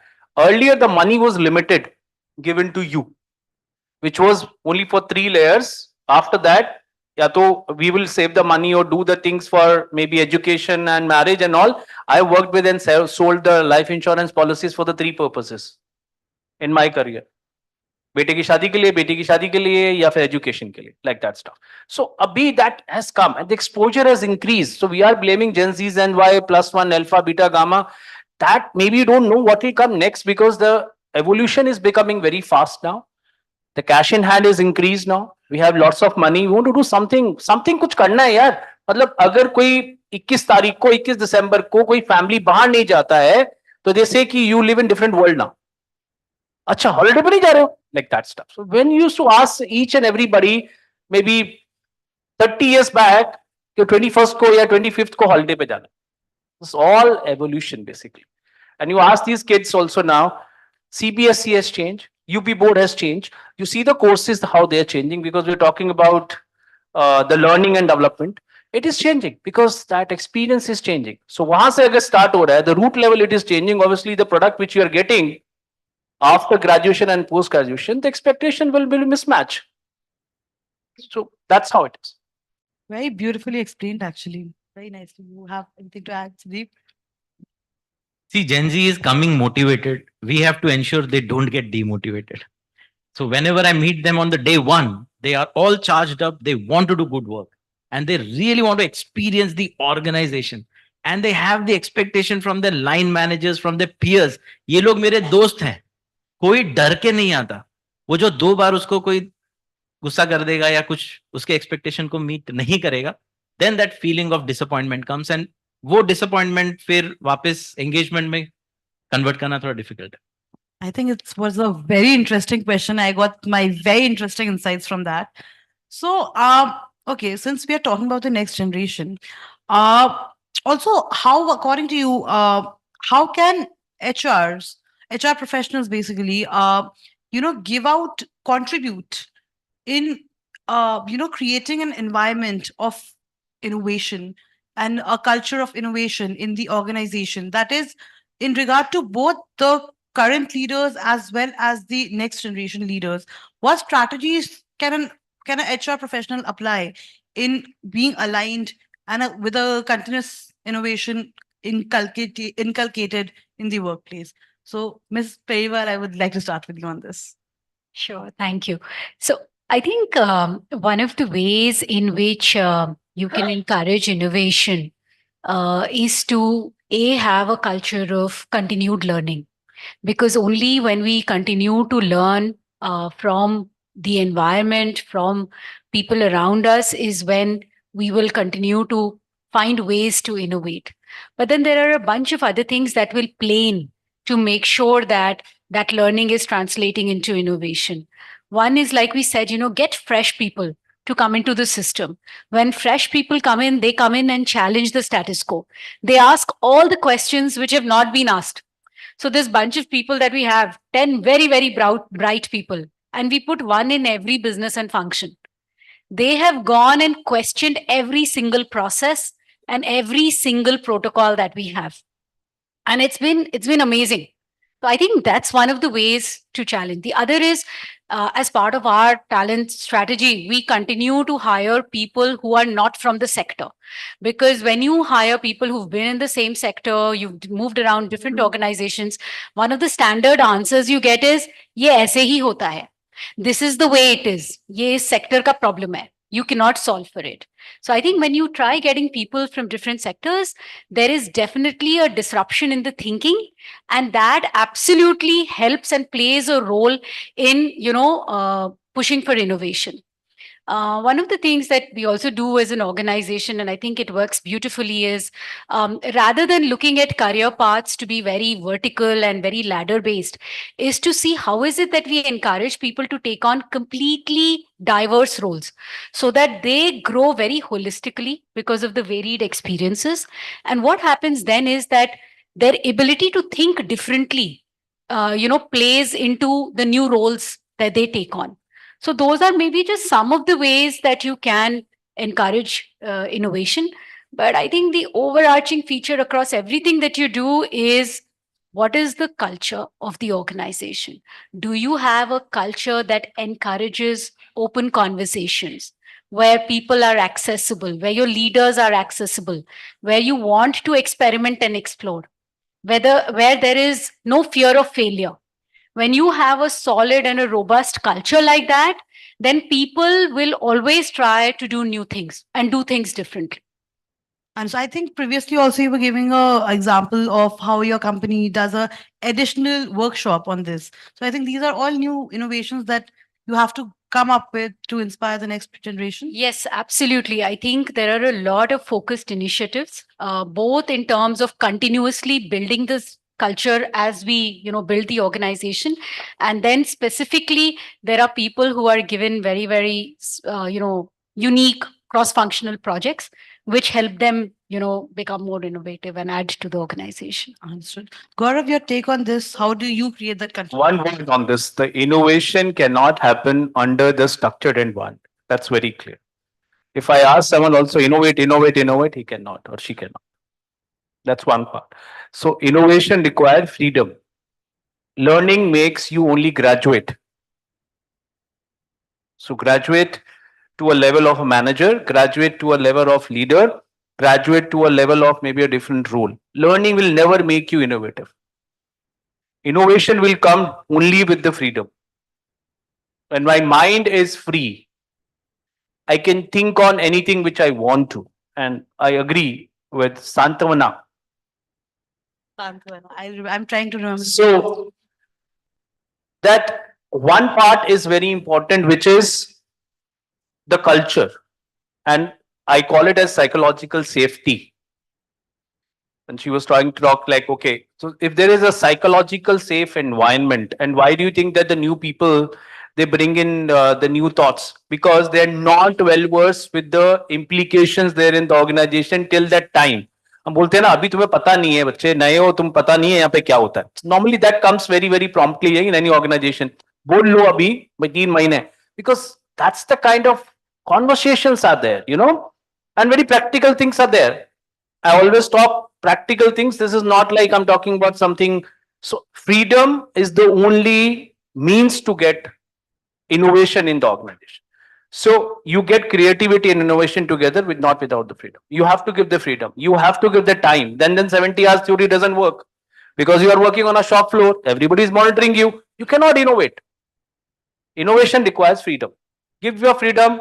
Give what they want to do. Even in learning also, if you're giving them the path, they're graduating.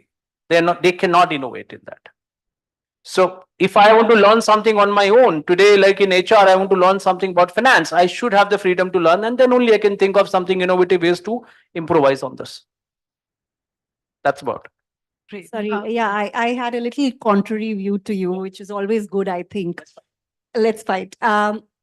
It's about innovation can happen in a structured way as well, though I agree with you that there should be freedom and psychological safety. Number one is data and metrics. I still go back to strategy and data and metrics. Reason being that depends on what you're measuring. Because if you are in a structured way measuring innovation and what your definition of innovation is, and rewarding and giving recognition, giving that time and freedom for sure, it can happen in a very structured way. I mean, as I was talking about earlier as well, look at Switzerland as a country. Why is it called the number one country which comes with the number one innovations, though the number of companies in Switzerland are not at number one? And that is because of the structured thinking that You're is talking there about in the Sweden, right? innovation. Sweden is basically, You look at need their Arnav education here, but system. let me just finish my point, Gaurav. Let me just finish my point. Data, metrics, rewards, recognition, training, and as you rightly said, psychological safety. And with all that, you need one thing, which is called one thing, that asks the person to innovate or the teams to innovate only on one thing. A lot of times teams are working on a lot of initiatives, from digital to technology to innovating at the shop floor, innovating some cost improvement, etc. And therefore the focus kind of goes away. So hence move from one project to the other, have that one thing innovated, get the results, adopt it, measure it, get the results, and then move to the other things. So those are the 5 things, elements that I wanted to kind of bring out in innovation. And I still feel it can happen in a very structured way, both in organizations and at homes. So Gaurav and Priyanka, after the session, you both can have a one-on-one conversation on this. No, it will be fun. I will have fun.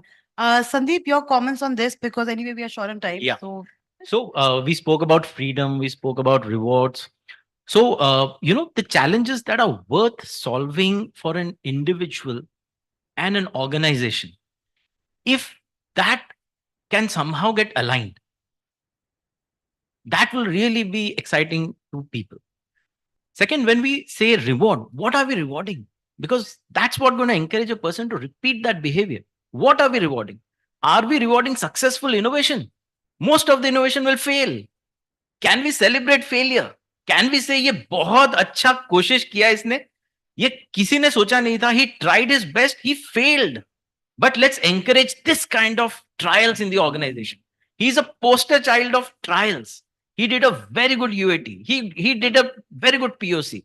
He did something which, he did in his spare time. Office में बैठ के थोड़े time में उसने बनाया और बहुत ही काम नहीं आया, लेकिन उससे 2 आइडिया नए जनरेट हुए. And in our organization, one trend we are trying to set from the leadership point of view is that if a person is giving or contributing an innovative idea, thought, or an initiative, the initiative will be named after that person. IKEA does it. If you see IKEA, a lot of their products have labels of names of the people who have innovated. We are also trying to replicate that we want to have our initiatives named after the person who has contributed in that. So that's kind of a recognition, that as an organization we can give. thank you so much, Sandeep. And we are almost done with the time, but I hope everyone had a great time. My panelists did, that I know. I have never seen this enthusiastic panel ever, and that too a last panel. So thank you so much, all of you, for gracing the panel and the event with your presence. Thank you, Rima. Thanks a lot.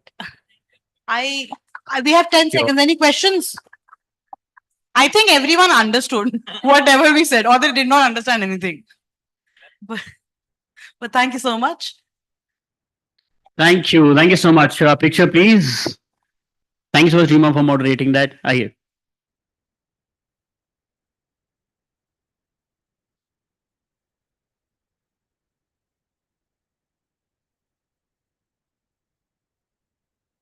Thank you. Thank you so much. Thank you.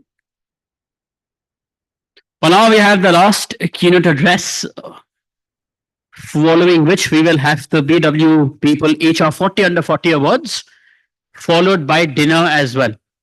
Please also stay back for that. especially been told to announce for dinner. Either some elaborate menu that they have probably.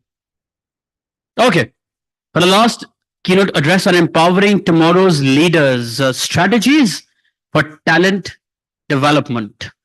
Please join me in welcoming on stage Dr. S. Y. Siddiqui, former executive advisor, Maruti Suzuki.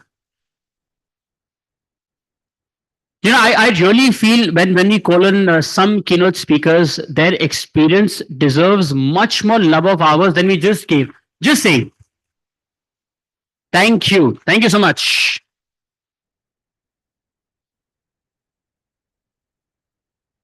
Good evening, ladies and gentlemen. I think we'll be a little under pressure for time, so I'll be very short. While we are talking on the subject before that, roughly 1 hour delay, and in our case, 3 minutes we roll out a car. So we are 20 cars short today because of BW. Maybe I think somewhere this time management becomes a bit of a challenge. When we look at our experience in Maruti, when we are looking at empowering young leaders, I think last 20 years, our need was about 50 leaders. We hired 2 from outside, one CFO and 1 legal head. Balance 48 came from the internal talent pipeline. I think somewhere the taste of the pudding is when you actually eat the pudding. What we do need, not a lot of learning from Japan for sure, but a lot of learning from our own Indian culture as well. And I'll talk very briefly about that. One small incident, Mr. Bhargav, who's the chairman of our board of directors, shared with me a few years back. He says that he was having a meeting of the department head level people, all DGM, very senior people. And DGM level people in Maruti will have very big reporting, maybe 200 people reporting to them, something like that. So he asked them in that meeting that last 6 months, if anyone you have made a mistake, would you raise your hand and share that? So I told Mr. Vargo, I'm sure nobody would have raised his hand. Culture point 1 somewhere 15, 20 years back.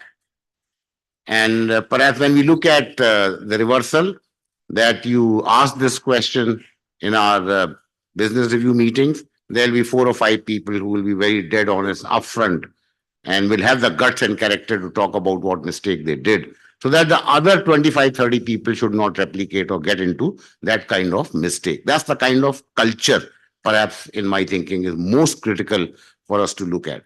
Perhaps when we are looking at a lot of discussions, including a fantastic presentation by Dr. Jaykumar, I'll be avoiding talking a lot of HR language in terms of empowering young leaders for tomorrow. But I think to a great extent, what we have looked at, creating a bench strength always is going to be the spinal cord for any such talent pipeline for future. Perhaps when you look at bringing in people, in our case, maybe 400 people every year, youngsters coming in, you'll have to provide them that eco environment where they can grow. And I'll give you one example. First focus came in from our chairman of Suzuki Motors Corporation, Mr. Osama Suzuki. And you will be surprised that when Indian government in 1981-82 was sourcing for partners for this car set up, this factory, they went to US and European car makers first. Then they went to Japan and they met Toyota and they met Honda, everybody. They last went to meet, after everybody refused, to meet the Suzuki group. And Mr. Suzuki was traveling from Tokyo to US. So that morning, he said, okay, we'll meet at the airport for 1 hour.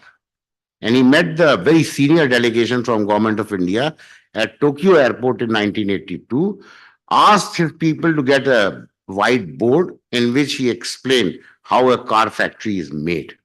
And then he said, these are the kind of requirements. You just think about it. I'll be back in 4 days if you are interested. We will meet again at our factory head office at Hamamatsu. And then that meeting took place because our delegation, including Mr. Bhargav, Dr. Krishnamurthy, they waited there for 4 days in Tokyo for him to return from US, and then rest is history. But one thing comes out very clear message in our culture is that business focus is where the upbringing starts in Maruti. For leaders for tomorrow, perhaps that will be the first cardinal principle. And one simple example which I talk about is that a direction came for our young R&D and engineering and supply chain team that if you can reduce 1 gram weight of every component, every part that goes into the car, you can save 1 yen or 1 rupee. And many youngsters felt, what will happen if we save 1 rupee or 1 yen? But in a car, roughly 5,000 parts go in. So if we reduce 1 gram weight of every such part and we save that kind of 5,000 rupees for one car, we make 1.8 million, roughly 18 lakh cars at that point of time, now 2 million. So we save 900 crores recurring every year. That's the kind of business focus, detailing, tear down kind of thinking when we start the bench strength concept in Maruti. Young engineers, young B school guys, and even chartered accountants. Everybody goes through this 1 year structured kind of upbringing. Somewhere perhaps a kind of learning where Japan has taught us that a guy developing into a leadership profile must go through 3 functions, must go through 3 geographies, and must face adversity and adaptability before he or she becomes or assumes a significant role of a leadership level position in Maruti. Because unless we look at creating that discomfort, unless we look at this adaptability quotient, I think nothing will happen. We call it a job rotation policy. So a person joining in HR, retiring in HR is a very old, outdated story for Japan. Same thing finance, same thing engineering, same thing supply chain, marketing, sales, service, everything. Male, female, doesn't matter. That taboo we broke in 2003, that females cannot be working in a manufacturing sector. It's a belief.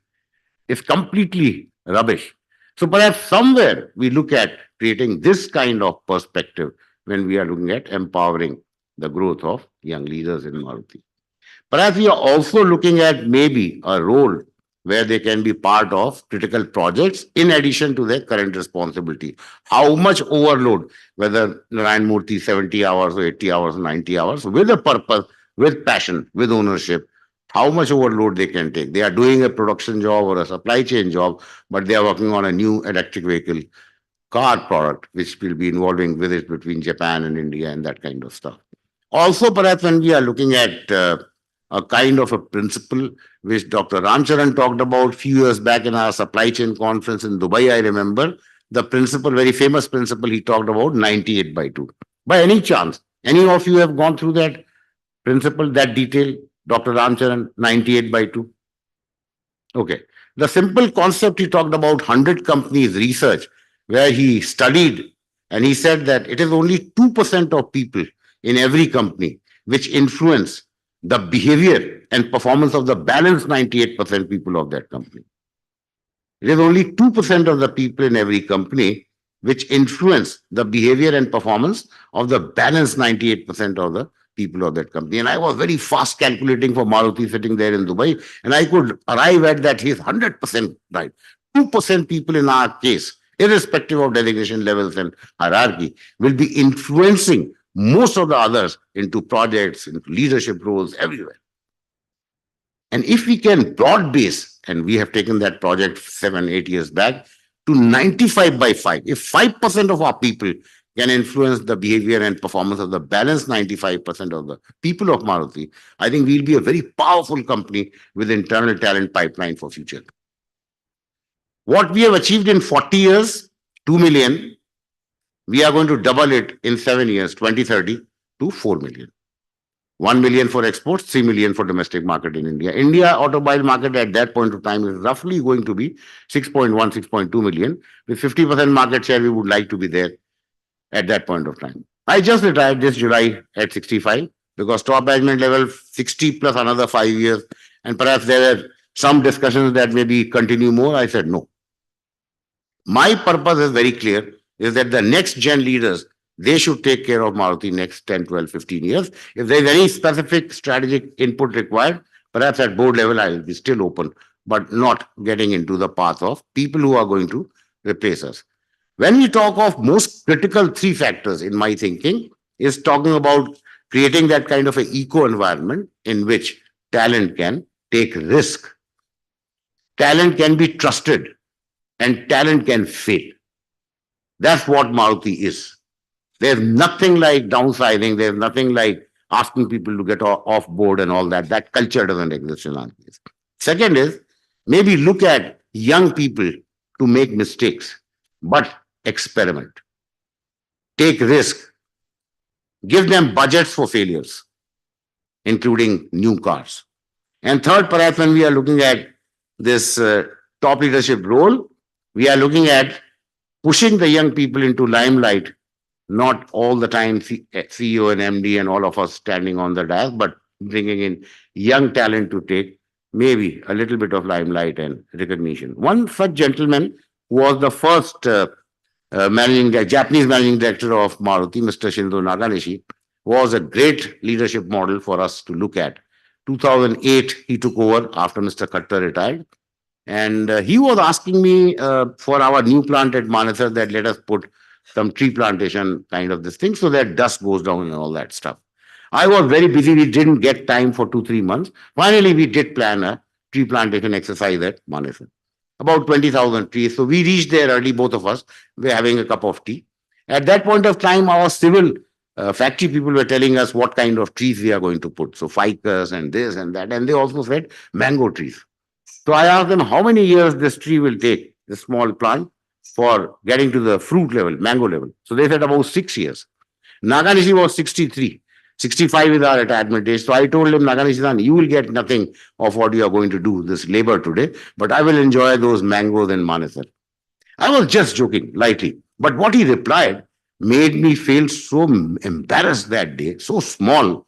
He said, Siddiqui-san, one responsibility of the top leadership like you and me is to create a healthy company, healthy Maruti, so that the next leadership team takes over a very good, healthy, well-performing company. That's Jim Collins level 5 kind of leadership thinking, building the institution, building the people for tomorrow. Not everything about me, myself, myself, myself. Big learning for me on that day, 2008, maybe March, April, somewhere. And then rest, I changed my attitude of building Maruti, building our next gen leaders there. Not about me all the time. I have done well, fine. All that happens. One perspective, perhaps when we are instilling that kind of culture, and a lot of time we talk about a kind of a culture we advertise, but actual culture is different. That gap should be minimum in my thinking. That culture where in the board meetings, when we expose the youngsters, they can have an eco environment to disagree with seniors. Very difficult. Disagree with the directors, disagree with the CEOs. I led that culture by spirit and by thinking for 20 years. So I had big arguments, big discussions in the board and big disagreements. But outside the board, whatever the decision is fine. Perhaps that we try to inculcate back into our company. One small story before I finish this and then we get into this awards. Somewhere in the north, up on the hills, there was a saint who used to live with 1 or 2 disciples. And some people used to come to him for some help, some advice, some prayers. But slowly, he started becoming more famous and more people, more villagers, even cities, people started coming to him. And they share with him a personal problem, a business problem. What this saint will do will take out a book, flip some pages, and give a solution. And that solution will work like magic. So he became very famous, very short, quick time. And people started coming and waiting for the next 3 days, 4 days, 25 disciples managing this small ashram and everything. And those 25 disciples were thinking that if we get that book, there's no need for this apprenticeship, this long period of wait. We can become as famous and as wise as this saint. So they tried twice or thrice, but they couldn't lay their hands on that book whenever the saint was not in his cottage. But as life would have it, the saint finally became sick, old, and then he passed away one day. His funeral was a 2020 affair, just like 2020 cricket, and then they ran back into the cottage. That day, they found that book. And they were absolutely delighted that now we have got this treasured book which has got magical solutions. But to their horror, when they opened the book, it was all plain white sheets. Nothing written in there. Because all of us will have to write our own pages.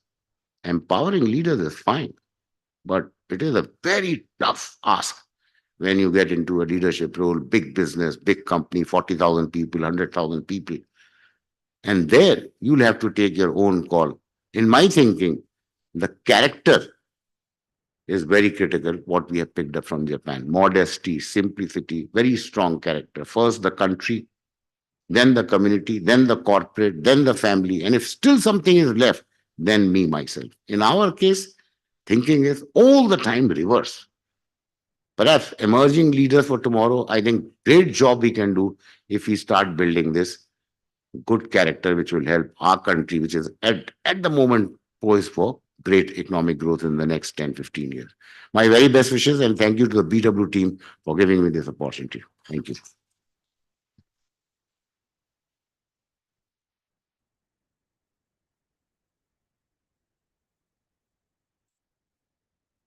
Thank you. Thank you so much, sir. Thank you for that. And now it's time for the awards ceremony. Moving forward from these discussions that you witnessed today to the evening's celebration. Once again, my name is Aditya Malik, and it's an honor and a pleasure to welcome all of you to the fourth edition of BW People HR 40 Under 40 Awards, celebrating the future masters of Indian HR sector. Today's award ceremony is being streamed live across all BW Business World platforms, including our social media channels and also on www.bwpeople.in. Please join in the celebrations of the evening by using the hashtag HR 40 Under 40, where 40 is numeric. I once again take this moment to thank our partners for today. Our associate partner, Larson and Toubro, our HR MS partner, Great HR, our gifting partner, My Anatomy, organized by BW Business World. Our event partners, Joy Travels Private Limited, Pandrum, Beanley Coffee, The Thick Shake Factory, Reality Plus, Exchange for Media, IWM Buzz, Impact Weekly Magazine, and Twitch. With that, may I please request my team to play the partners AV?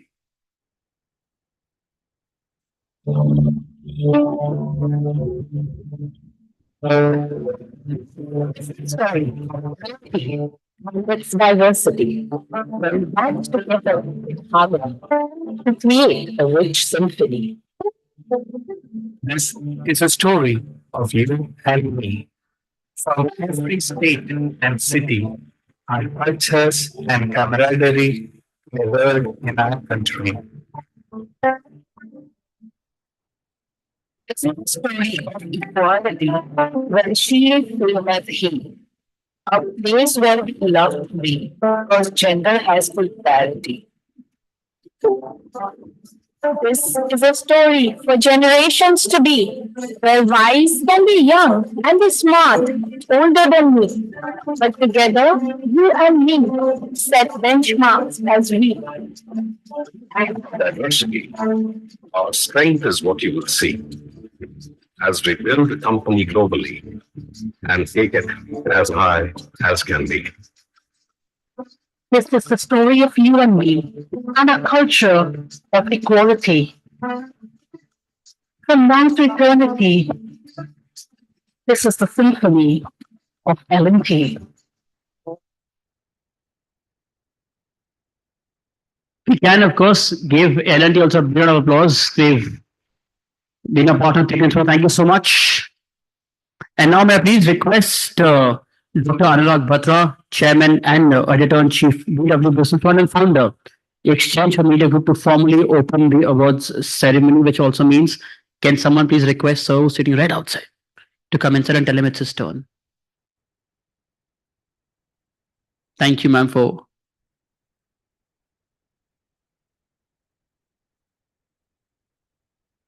I think I wasn't supposed to say that on the mic, but it's okay. सबको सब मालूम है.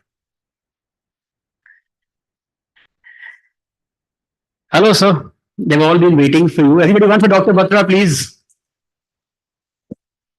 No. They're all just waiting, working, you know. No, they all knew that you're working. Like you, I was also working. Good evening. It's my honor and privilege to be here. And I just want to say that I said some of those, I was here in the morning and then I went to work. This is also work, but I went to the office and some things may be repetitive. Uh, I normally say that I don't make PowerPoint presentations. You know why, Yuvraj? Because PowerPoint presentations are made by people who are neither powerful nor have a point of view. I'm Mr. Siddiqui's friend. I clearly have both. Right? But I did whatever I said in the morning. I did prepare a small presentation.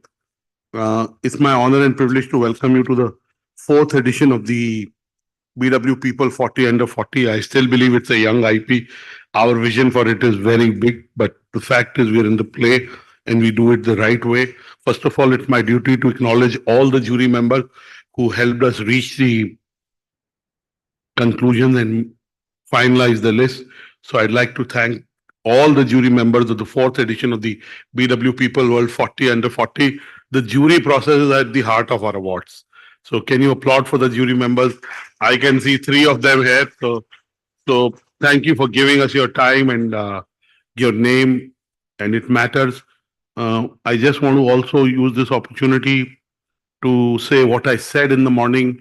You are HR leaders, and as I said, couple of years back, you would debate, Mr. Siddiqui, how many HR leaders would become CEOs. I think today that debate doesn't exist because more and more CHROs are becoming CEOs. In fact, from various earlier sales, marketing functions would become, or CFO, but these days CHROs, even a very small sliver of even chief legal officers are also becoming CEOs. But clearly CHROs are getting the opportunities, and rightly so, they are taking it.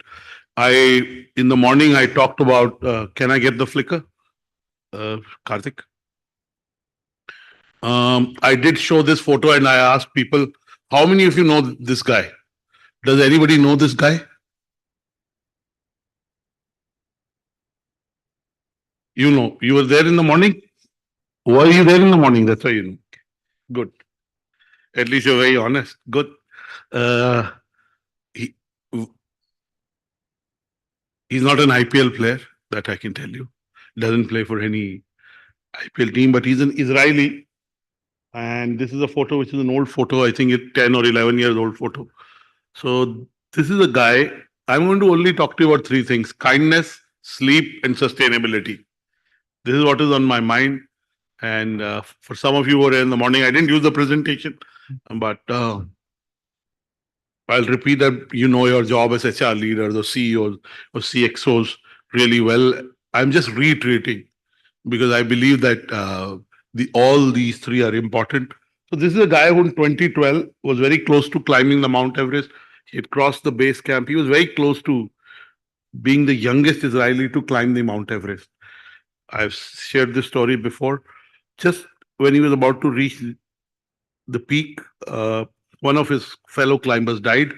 Another was on the verge of dying. So he had a choice either to climb and become the youngest Israeli ever to climb the Mount Everest or to save his friend's life. Guess what did he do? Yeah, that's why I'm showing his photo. He just become the youngest Israeli to climb the Mount Everest. I won't. So he made a decision. Life is about choices. He started a descent. He carried his friend. It's very difficult. And he brought his friend to the base camp, and then he was taken away, and he survived. He saved a life, or God saved a life. He assisted, whichever way you want to look at it. In the process, he had frostbites. Two of his fingers were amputated. Subsequently, he became a mountain rescuer. He climbed the Mount Annapurna, which is also a very tough mountain. But he chose to be kind and save a life. Why I say that? I said in the morning that I think whether it's our leaders that run the country, it is becoming all about me, me, me, what I can achieve, And I won't blame any of you. The environment is such that we soak in what we see in the environment. In an environment where we're becoming too much about ourselves. This is a guy who showed us 11 years back. This was in 2012. So it's considerably long time back that, Our duty is to be able to help others. As CHROs, your duty is to nurture other people. So I thought it'd be a good example.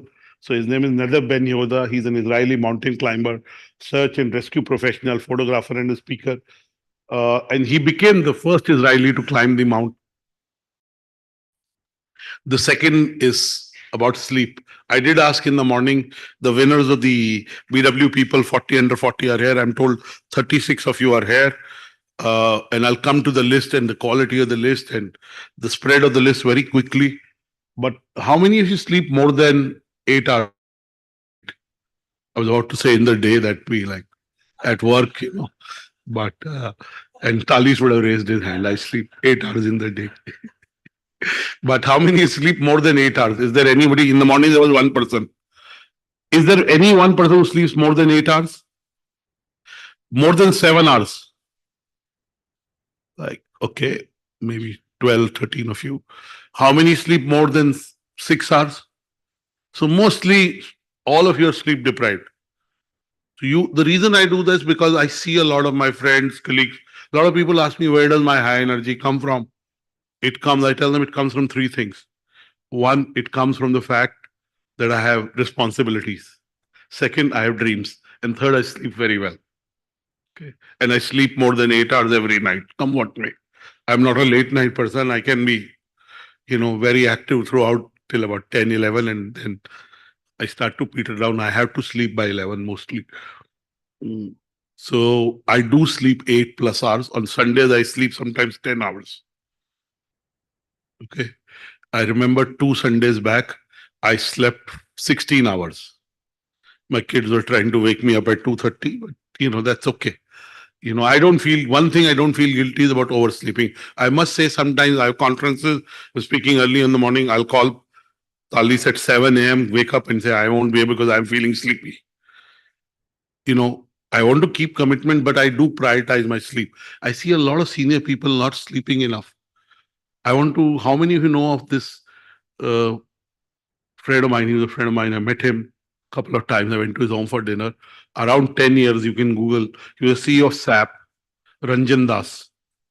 Young guy, very fit guy, short, used to go to do 1 hour of gymming every day. Super fit, doesn't look like me, I'm overweight.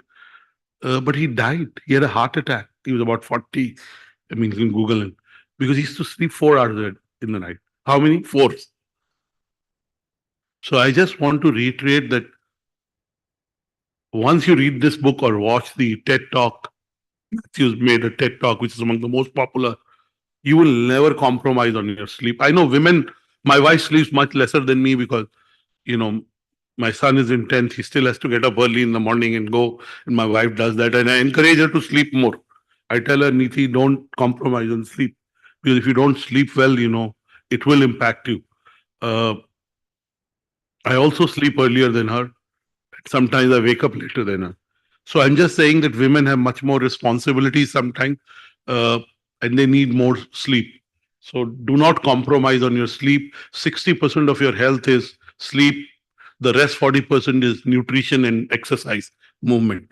So I can do much more in those areas.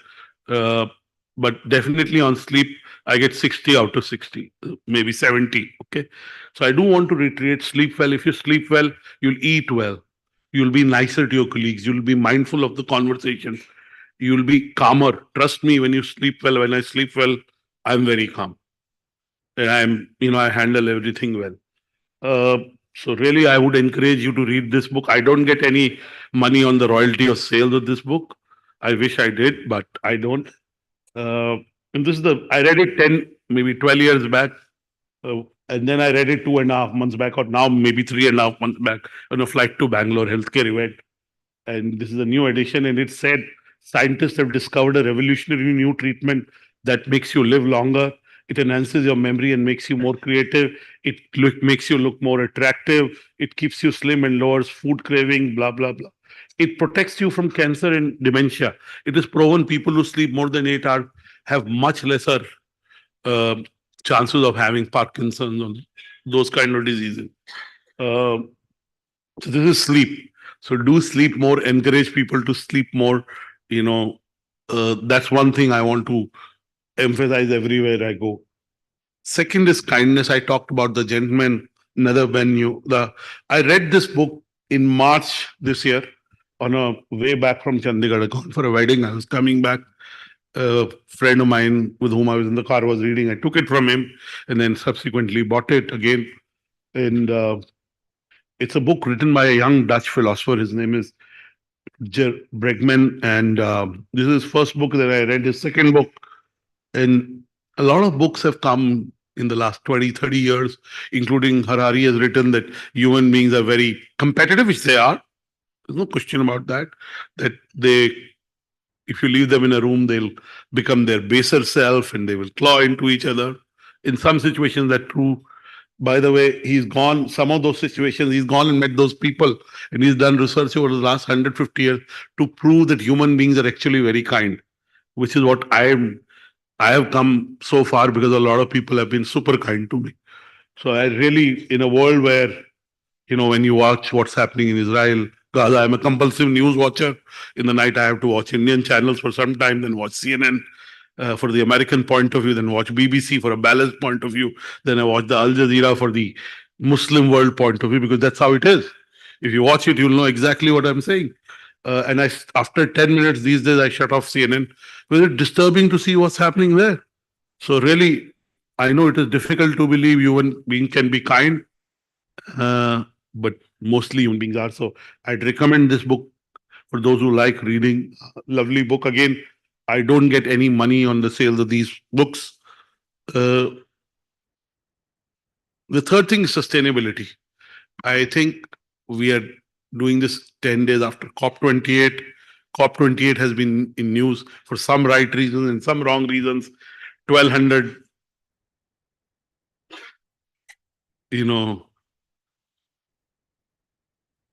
professionals who were there to give a spin to the discussion. The head of COP28 was a leading oil producer. And really, it is not possible to switch off from, fossils to alternate forms of, energy overnight.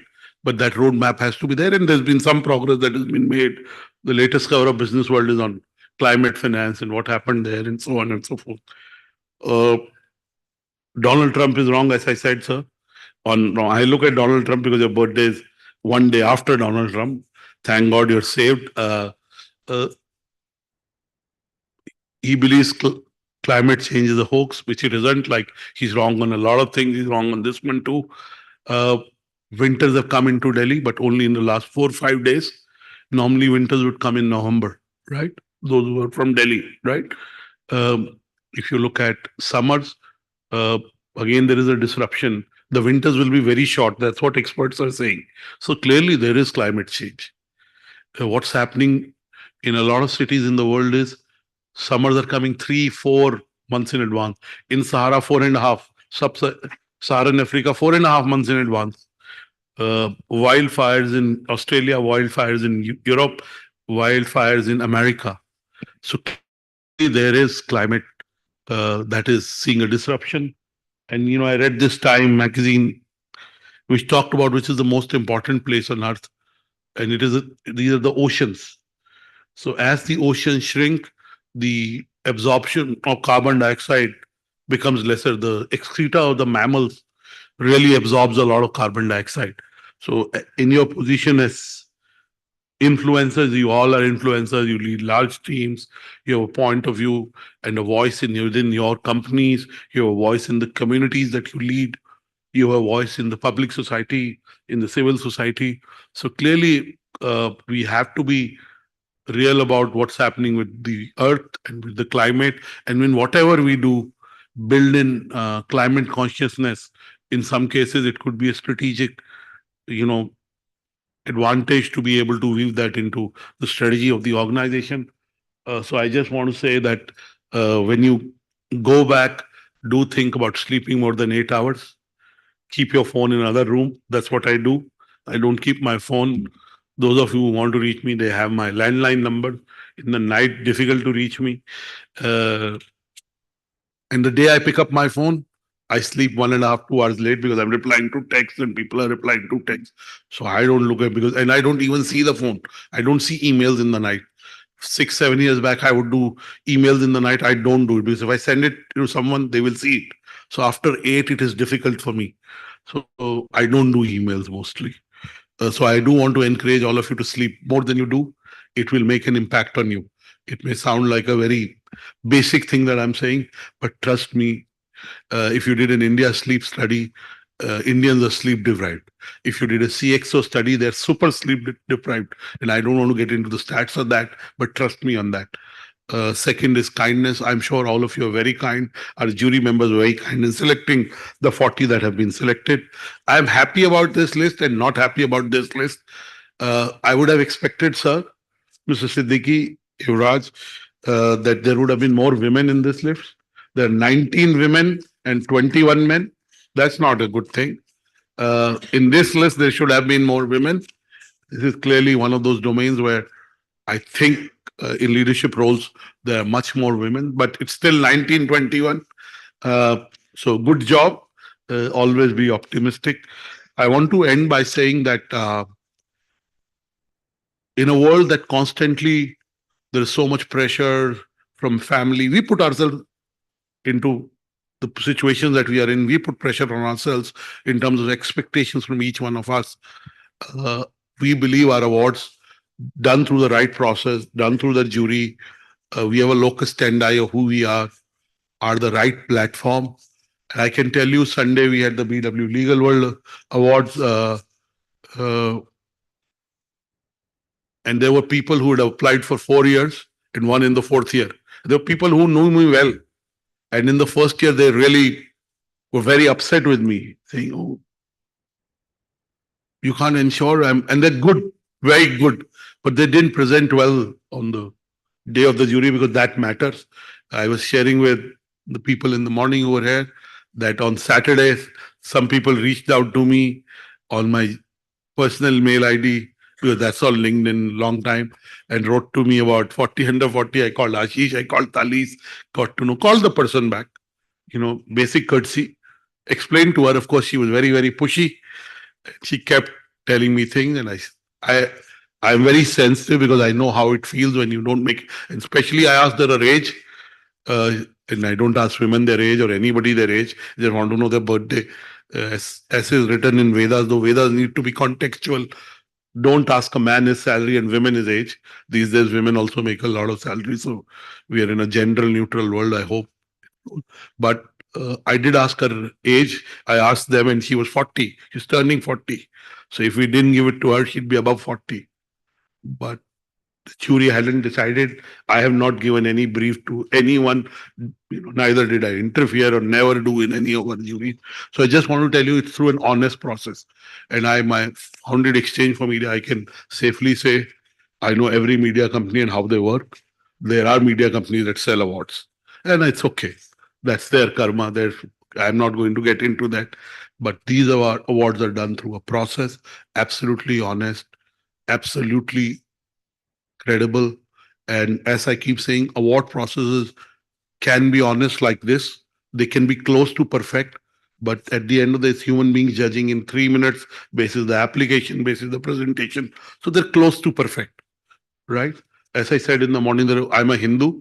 There are only 2 things that are perfect, Lord Shiva and my wife. Everybody else is close to perfect, but not perfect. So I want to emphasize, I've seen at our CFO Awards, Talis last year, a gentleman who won, and he was crying and he said, I won another award of Business World. It got me a promotion. He was giving us too much credit. I'm sure he would have got promotion without the award, right? But he won. And I was here on 12th December in this hall. Aman Gupta was jury chair of our entrepreneurship 40 under 40. He won 4 years back when he was not well known, when he had just started. And this year we got him to be jury chair, and he knows he's a celebrity. And he looked at the quality when he left the jury room. He thought 15 companies were outstanding. He wanted to meet the founders. And he came here and said, in fact, some of the winners said, we were surprised there is a process to win an award. We have to come and present. In fact, a very large founder reached out to me on Sunday. The awards were on 10th December and said, I've got a regret mail.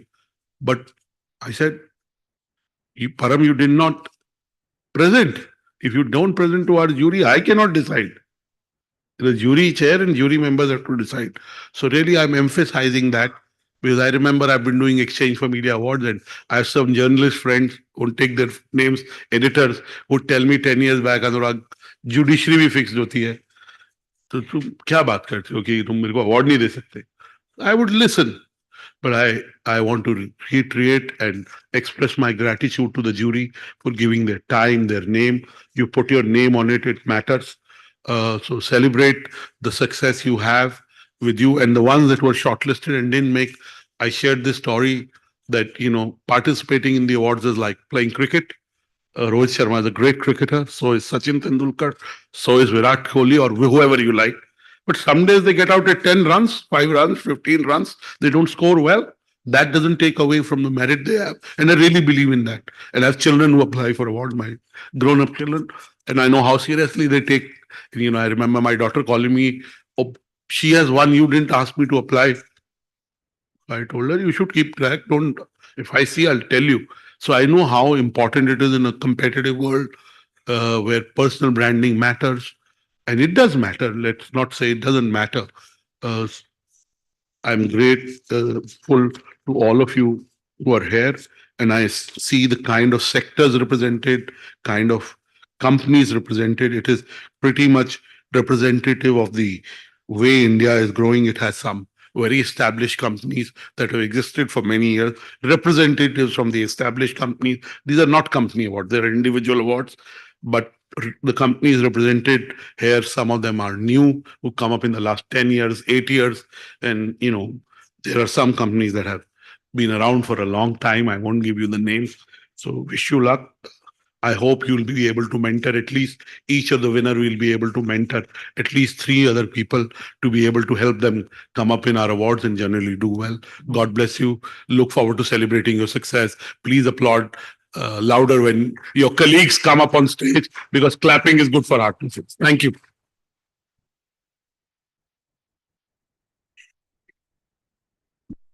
Thank you. Thank you so much, Dr. Batra, for your address. And as Sir mentioned, taking up from that about the jury process, when each of you stalwarts nominate yourselves or your brands for the award, it should be difficult for the jury who should make it to the list and who not. Of course, we believe that when you send in the nominations, you automatically believe, and we also believe that you are a winner. But of course, a list is a list, a number is a number. So what really happened in the jury process? From where did we start to reaching to this very list and to celebrating all of you? Let's have a look at the process. Can we please have the jury, AV?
I have the privilege of to remember the jury of the Business World People HR 40 Under 40 Awards of 2023.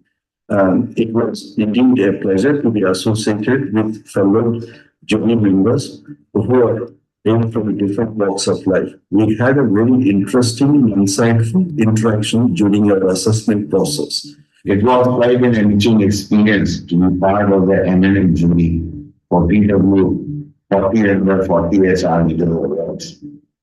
The jury process was quite detailed, very professionally defined, and with great transparency. I think each candidate getting their brief pitch of their career achievement in a very systematic way. This year, I had the great privilege of being a jury member for the Business World HR 40 under 40 selection process. For me, it was a great learning experience. I had the opportunity to meet many young HR professionals who have made a mark in their career. Hear about their challenges, their new initiatives, their achievements, and their contribution to their company as well as to the HR fraternity. I had a privilege of being a part of jury for BW 40 under 40 HR Leaders Award. I think that BW has been creating a great platform for the HR leaders, and I was thrilled to really meet so many young HR professionals who are vibrant with their thoughts, great thought leadership, great practices they have really adopted and learned over a period of time in their career, and great to interact with all of them. I thank the business world for giving me an opportunity to be part of the jury. It was not a big process, and the quality of nominations were very high. We had very intense and very fruitful discussions in the jury, and it was a great learning experience for all of us. It was a privilege to serve as a jury member for the Business World People HR 40 under 40 Award. The shortlisting process was so robust that I believe it provided an enriching experience for both the selected and all those who participated. The transparency and thoroughness of the process make BW People HR Awards a benchmark for others and a dream opportunity for aspiring professionals. Although I will miss attending the award function, I extend my congratulations to all the shortlisted young HR professionals. Best wishes to everyone who participated and to the BW People. Let me begin with congratulating all the winners of BW 40 under 40 and also complimenting all those who participated in this entire process, because I'm sure you would have also learned a lot during the entire process of application as well as jury interaction. The process which BW followed was very thorough, very professional, very unbiased, and very, very objective. I'm heading HR for Innovate Digital, recording my 2 bits to recognize the effort of Business World for organizing such a wonderful event 40 under 40. This year I'm part of jury panel as well to work along with industry leaders. I want to recognize the effort which was put in by Business World to establish such a robust process so we can assess and find out top 40 HR leaders from the industry. The competition was very intense and the quality of nominations of being of very high order. I thoroughly enjoyed the process and the entire proceedings. I wish to congratulate the winners and also wish to thank those who joined in the competition and wish them best of luck in future endeavors. Thank you, Big Business World, for giving this opportunity. I would like to congratulate and compliment all the winners. Very well done. But also my very best wishes to the ones who could not make it this time to prepare well, compete well next time. Believe you me, to come to the final selection was not easy. I congratulate all the winners, and I'm sure in the years to come, we will see many more people as part of 40 under 40.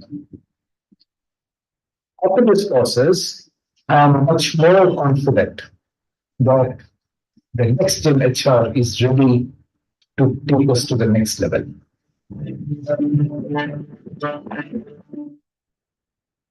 Thank you. I think our jury members also deserve a big round of applause for the efforts that they put in. Thank you. A few of them are here. Thank you so much. Thank you. Today's award ceremony is being streamed live across all BW Business World platforms, including the social media channels and also on www.bwpeople.in. As mentioned before, Please join in the celebrations of the evening by using the hashtag 40 under 40, where 40 is numeric. Three very important announcements before we begin, or rather four. First, winners, once you receive your award, please step down and go to stage left for a picture for the Business World website and also for BW People website. Second, also stay back till the very end for a group picture once again for our digital world on all the various and other websites. Third, please celebrate the achievement of all the winners by clapping and giving them the love that all of you deserve. Eventually, all of you on the same platform working together. Of course, in other fields and other companies, but that doesn't really matter for us. It's one consolidated list of you winners. Fourth, please stay back for dinner as well. Yeah, bring smiles on your faces. Good. On that note, let's start with the awards ceremony and to present awards to our first set of winners. Please join me in welcoming on stage Dr. Anurag Batra, Chairman and Editor-in-Chief, BW Business One and Founder, Exchange for Media. Joining sir is Dr. C. Jayakumar, Executive Vice President and Head, Corporate Human Resources, CHRO, L&T Limited. And joining them is Dr. S. Y. Siddiqui, former Executive Advisor, Maruti Suzuki. Please, gentlemen.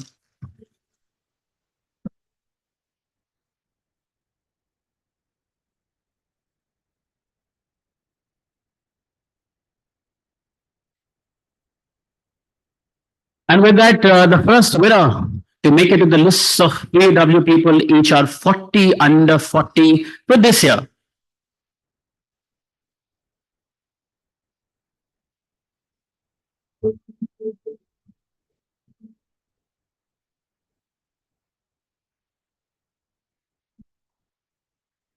General for lead remuneration and benefits, the power energy.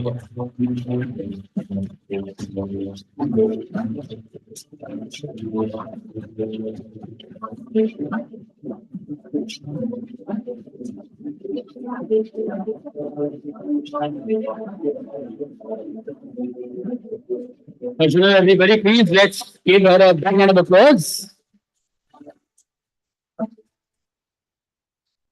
So what's from you?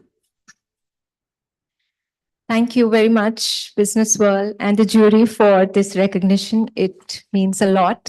And I'm sure moments like this are reflective for all of us, and I'm no different. So very grateful to my family, my friends, and a little one who make work fulfilling and always stand by me. And I'm sure it's the case for all of us.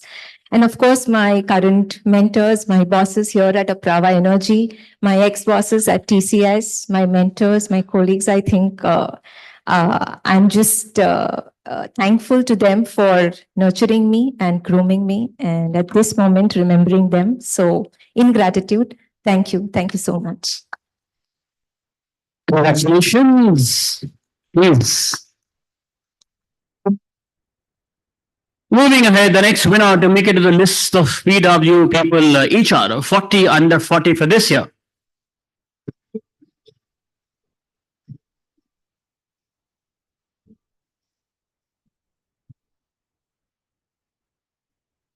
Anuj Vadera, Rewards Manager, Intercontinental Hotels Group.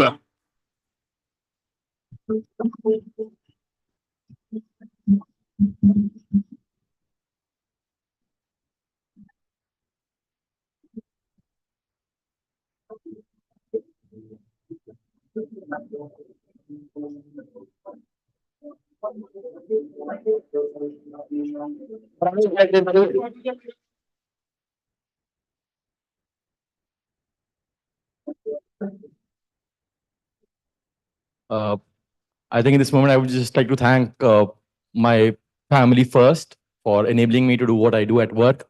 They're the most important people I would like to thank. Second, I think my mentors, previous company and this company, and the panelists for nominating me for this honor.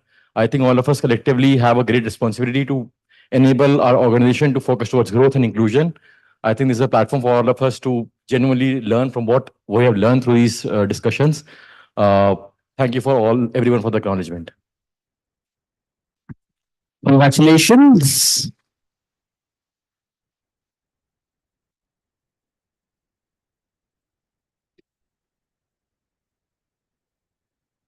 Moving ahead, the next winner to make it to the list of BW people HR 40 under 40 this year.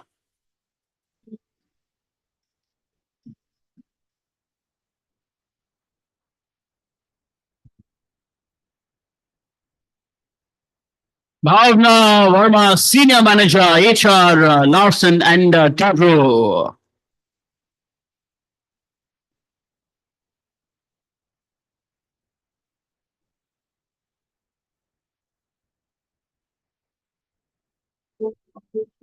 So Bhavna, everybody.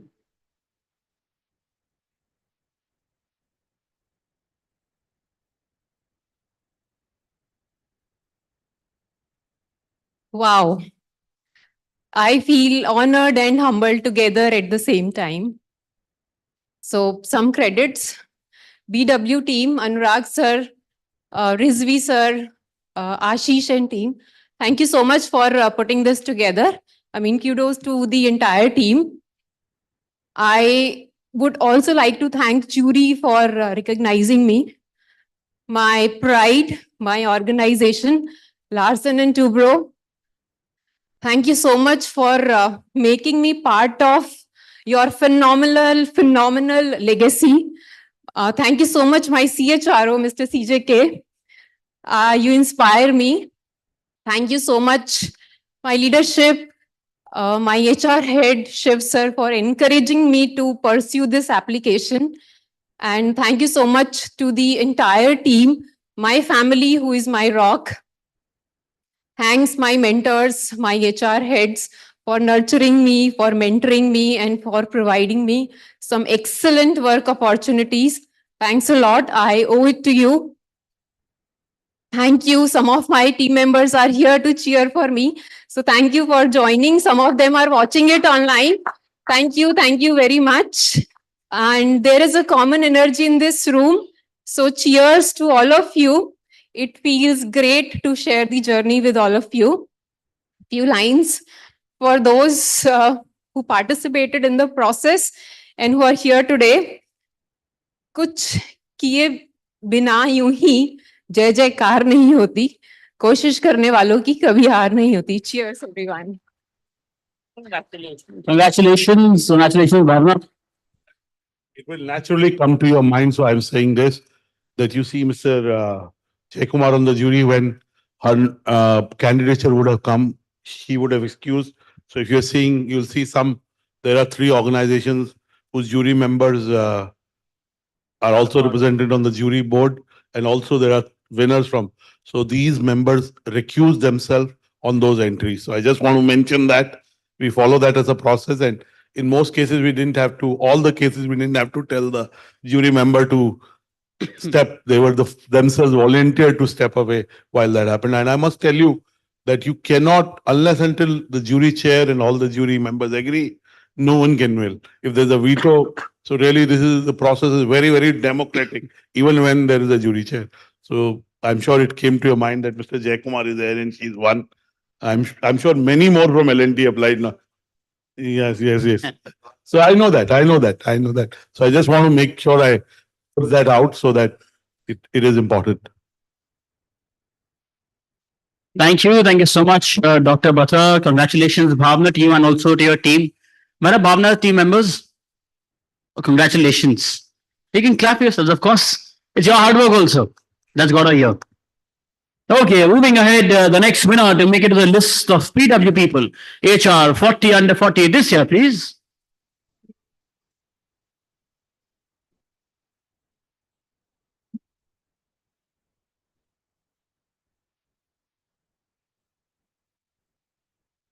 Rekna Mathur, Vice President, HR Business Partner, NatWest Group.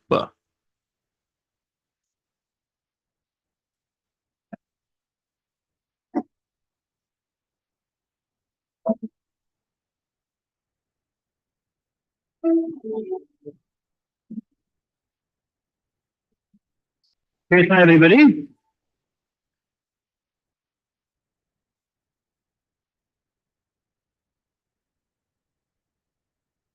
Thank you so much. It feels great when your entire family is cheering for you from the audience. Thank you so much, BW and the jury, for selecting me as one of the winners.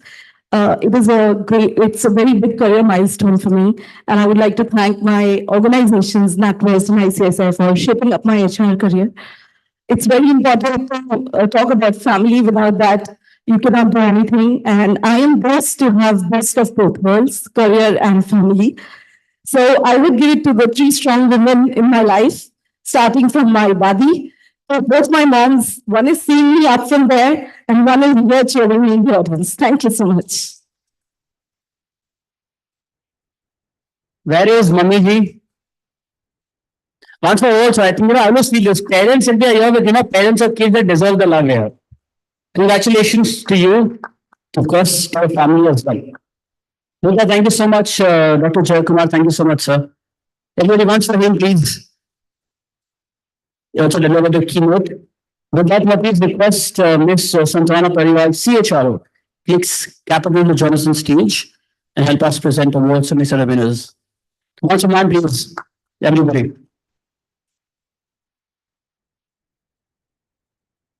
Moving ahead, the next winner to make it to the list of PW People HR 40 under 40 for this year, please.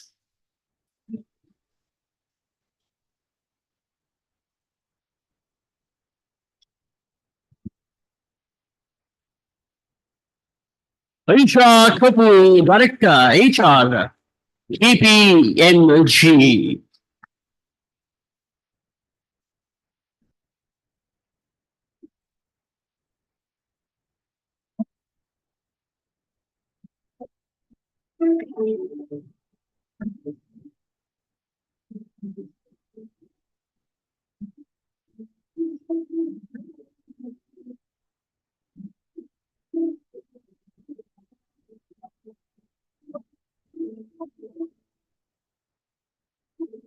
Aisha, everybody.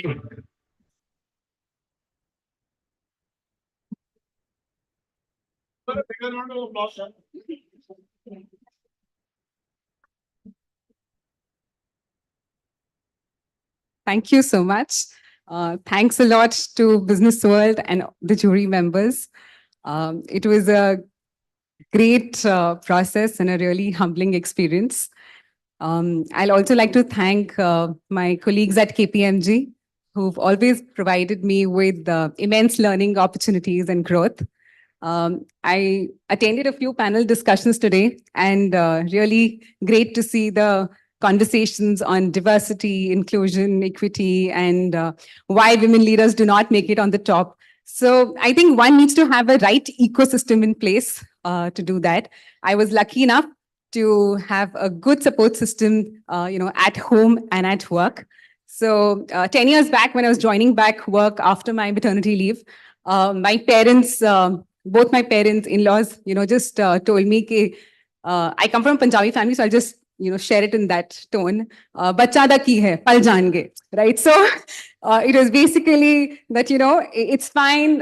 We will take care of them. You go. So thank you so much to both my moms, to both my papas, my husband and my kids to push me back to go back to work and excel.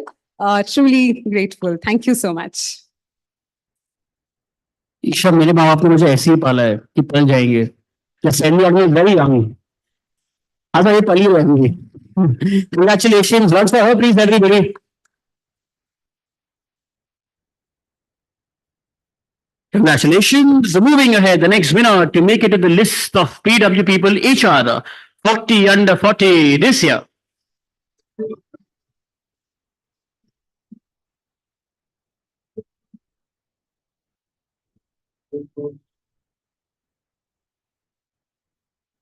Parima Sangwan, Senior Director, HR, Corps Systems.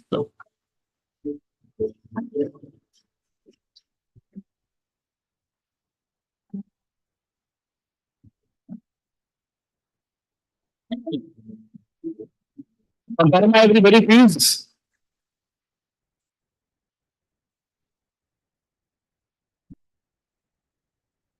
Thank you so much. Good evening, and thank you so much for this honor. I'm really humbled. So as an HR, I realized that, there were three qualities that shaped me. So one was being authentic to people. Second was true to self. And the third was being courageous. I think getting this honor here today kind of strengthens my belief in these qualities. Right. Thank you so much. Thank you to the jury and BW team. I know you worked really hard and we've been eating Ashish's head, time and again to get details. So thank you so much for that. Family, of course, I think my family has been my pillar of support. They've put up with anything and everything all throughout. So that leaders and mentors who have worked with me, who have taught me, who have trained me, who have corrected me. They're the ones, who've molded me into the kind of HR that I am today. And last but not the least, the team that I worked with, my HR team, that these girls have been so. So I have a team of 7 girls. So they've inspired me, they've enabled me, and empowered me to be good and be better at my work every single day. So I would like to really thank them. Thank you so much for this.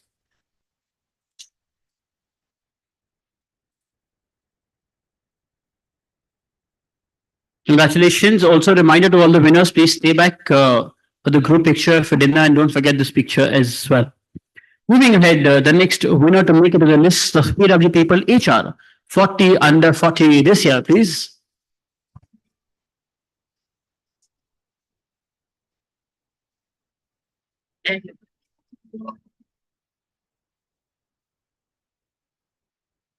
Nadesh Babani, Vice President, Total Rewards, DBS Bank.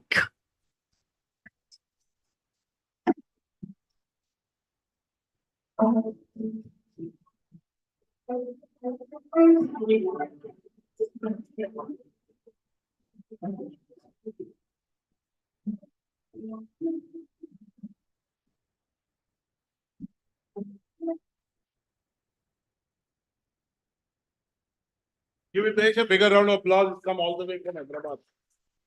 Good evening, everybody. To say that I'm delighted and honored to be receiving this award would be an understatement. I am thankful to my parents, without whom I wouldn't be here today. I'm also grateful to each organization that I've been part of, for they have brought me what I am here today. And to my leadership at DBS, Kishore, Alex, Mengfung, Naveen, and Mamta for their unwavering support. But more than that, to my mentors and my friends who have stood by me through thick and thin. I'm grateful to all of them. Thank you.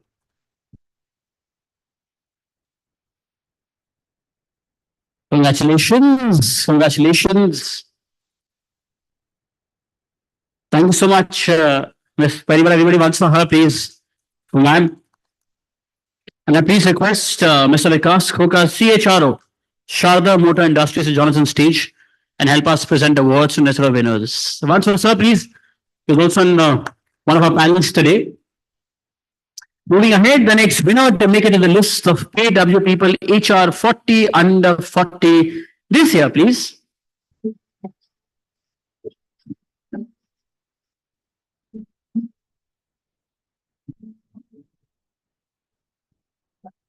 Jyoti Prakash Malik rewards talent and earning Woodbridge properties.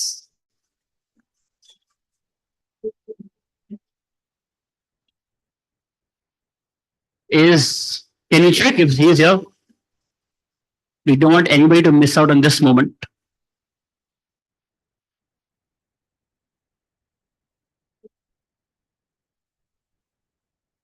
Okay, congratulations to him. Once for him also, let's give him also a big round of applause for his efforts. I'm sure message just gone outside by something. Let's move to the next one. The next winner to make it to the list of PW People HR 40 under 40 this year, please.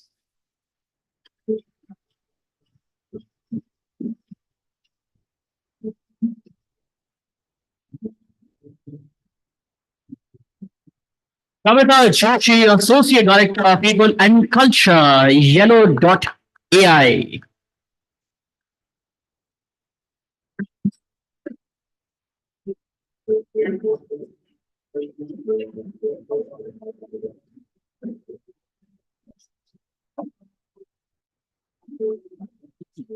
Everybody wants to Kavita, please let's give her a big round of applause.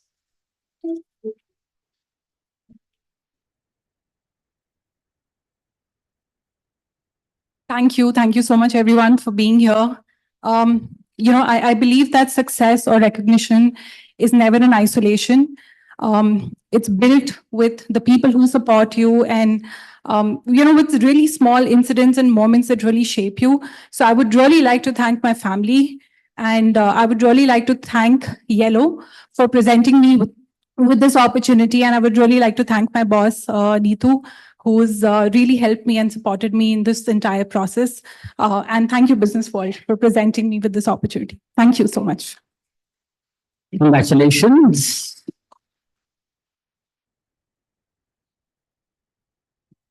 Moving ahead, the next winner to make it in the list of PW People HR 40 under 40 this year, please.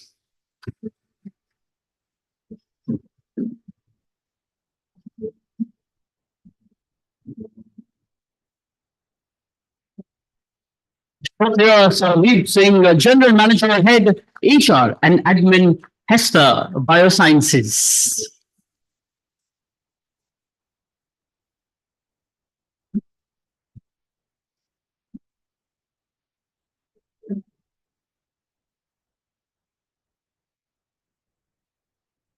For him, please, everybody, let's give him a big round of applause.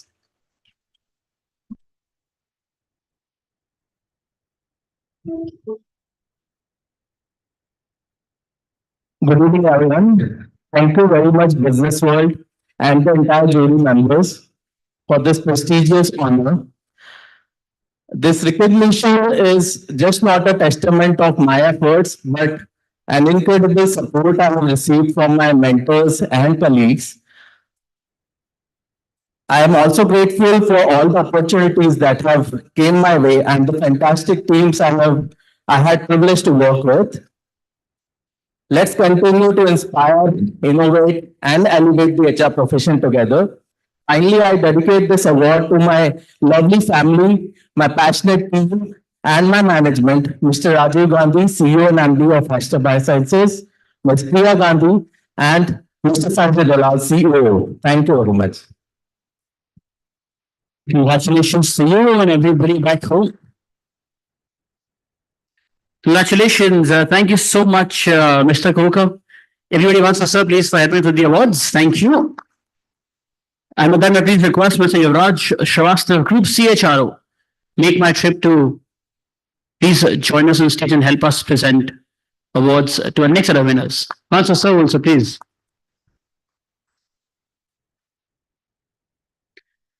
Moving ahead, the next winner to make it to the list of PW People HR 40 under 40 this year, please.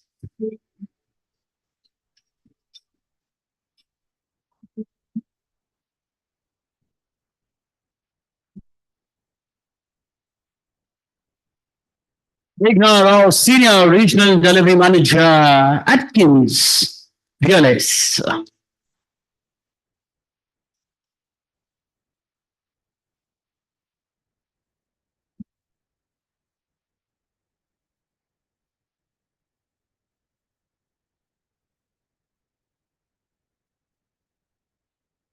For Megna, everybody, let's please give her a big round of applause.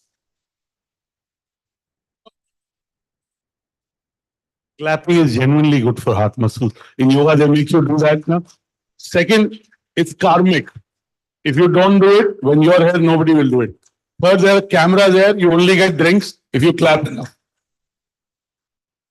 That bit is wrong. I was wondering where did the third point come from?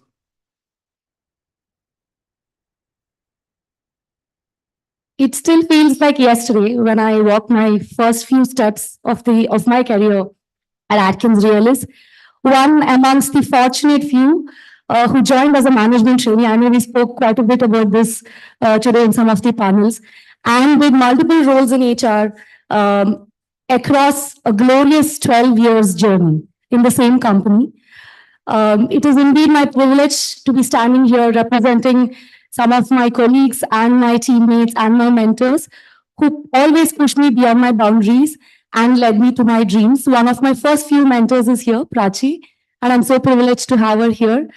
Also, of course, nothing is possible without the support of a great family. Well, what can I say? I think they've been my greatest support system and my biggest cheerleaders. Thank you, business world, for recognizing some of us. I think it will really go a long way to recognize young talent like us who are really trying to make a difference. And Atkins Real as well, what can I say? Thank you for silently watching me grow and crafting my wings to fly. Thank you so much. Congratulations to all my fellow participants and winners. Thank you so much. Congratulations.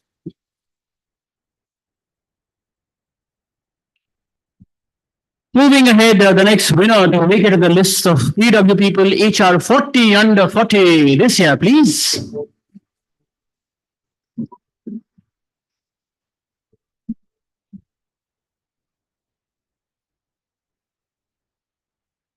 Mohammad Shakib, Associate Vice President, People Experience Innovation Analytics.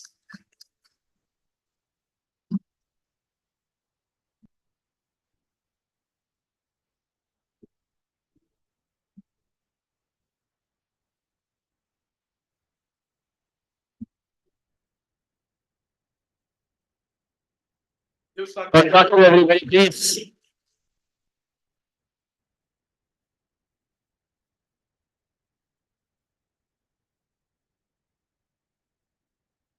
Good evening, everyone. Thank you, jury members. Thank you, PW World, for this opportunity. Truly, truly humbled to be receiving this today. Thank you. While of course, business world and BW people are synonymous, this is a BW People Award. And some people say BW, and I want to tell you a small story. How many of you from Delhi? A lot of you from Delhi. How many of you from South Delhi? Some of you, okay, but so about 5 years back, yeah, could be 4.5. नहीं यार वो जो story है वो उधर की है इसलिए वेस्ट दिल्ली साउथ दिल्ली से कोई फर्क नहीं कोई वैसी so it's not about South Delhi. The fact is, one day I was at a social gathering and I met someone and she asked me, what do I do? I said, I work at BW. She said to me, oh, you work at BW? I come there very often. I don't see you. Right? And I said, but I also go there pretty often. Whenever I'm in Delhi, I go there. I don't see you. So after talking to her, maybe 120 seconds into the conversation, we realized they were talking to two separate BW. I was talking of BW Business World. She was talking of a nightclub in New Friends Colony called Black and White. Clearly, of course, I wouldn't go there and she wouldn't see me there. Right? So we're BW Business World and BW people. Yeah? Please give Saqib a big round of applause. All the best. Congratulations, Shakib. Moving ahead, the next winner to make it to the list of PW people HR 40 under 40 this year. Please.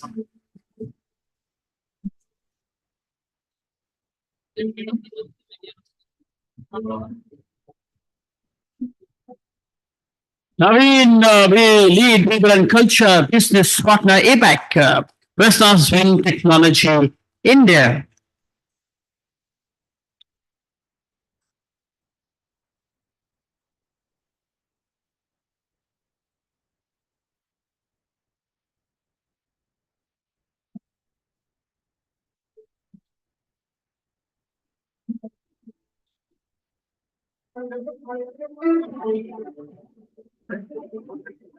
For Naveen, everybody, please. He's come all the way from Chennai. He deserves a big round of applause. Please. Congratulations. Thank you so much. Good evening, all. Thanks to the BW jury team for selecting me. I have a long list of people to thank. I'll keep it short. Thanks to the Global Investors Organization for being there. Thanks to my manager, Suchitra, who nominated me. I would like to thank my family. I think I'm here because of them. They do sacrifice a lot on daily basis.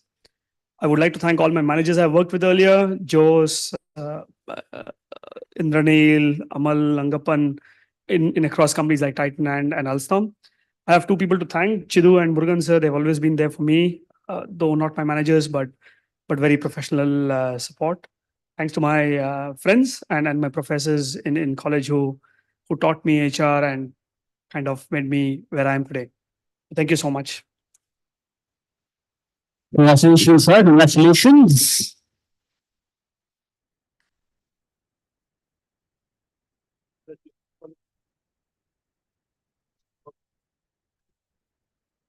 Moving ahead, the next winner to make it to the list of VW People HR 40 under 40 this year. Please.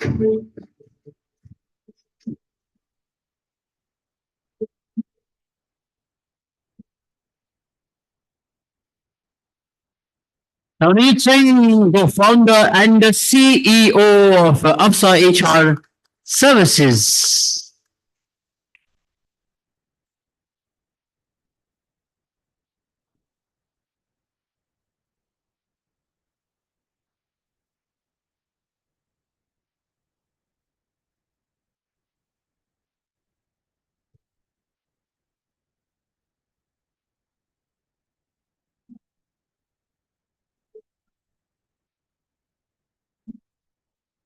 Wanna move everybody?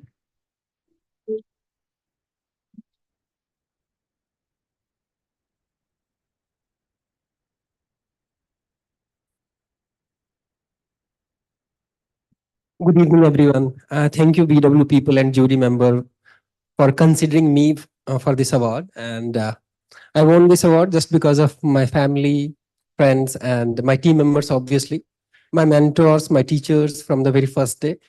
And one thing I would like to say, not only for the people inside the room, because they don't need it, for who is not in the room, that doesn't matter whether we are from tier C, D, E, or F class of cities, or we have a strong MTI. We can make it if we want to make it and if we believe in ourselves. Thank you very much. Congratulations, sir.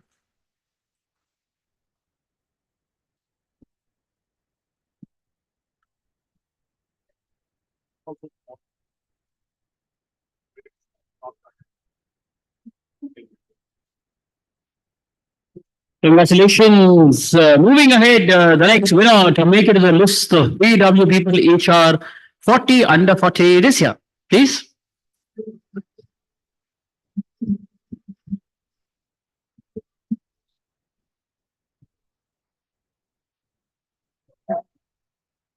Navneet Anand, the Vice President, People and Transformation, NatWest Group.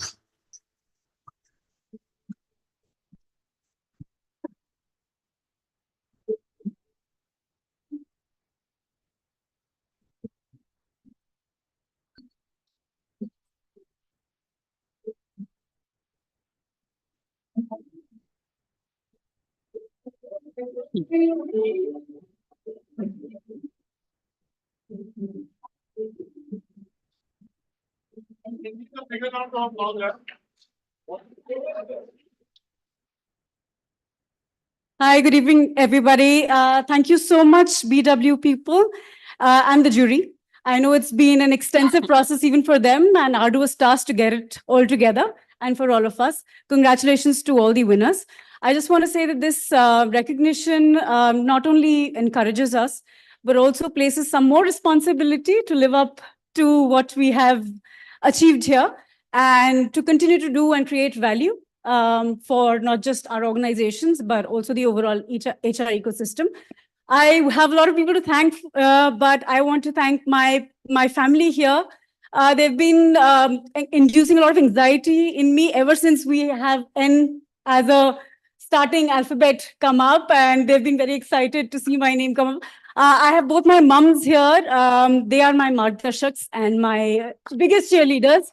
I have my son Arshan, he's 7. I have my husband Sushant. They're all here. They're the wind beneath my wings.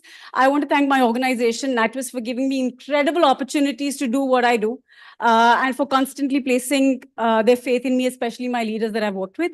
I also want to thank my team. I stand on their shoulders and I stand tall because of them. Thank you so much and have a great evening, everybody.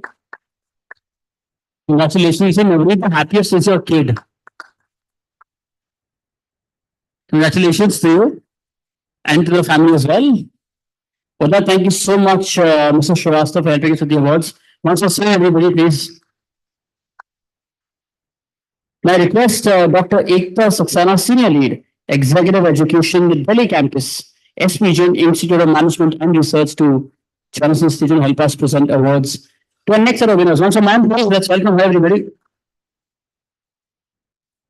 Okay, moving ahead, the next winner to make it to the list of PW People HR 40 under 40 this year. Please.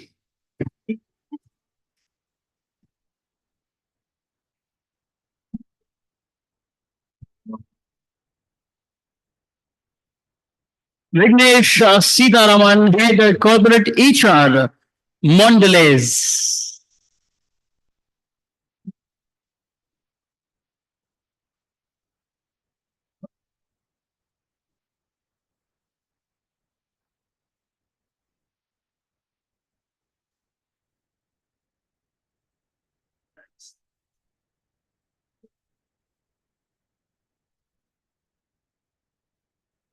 One for him, everybody, please.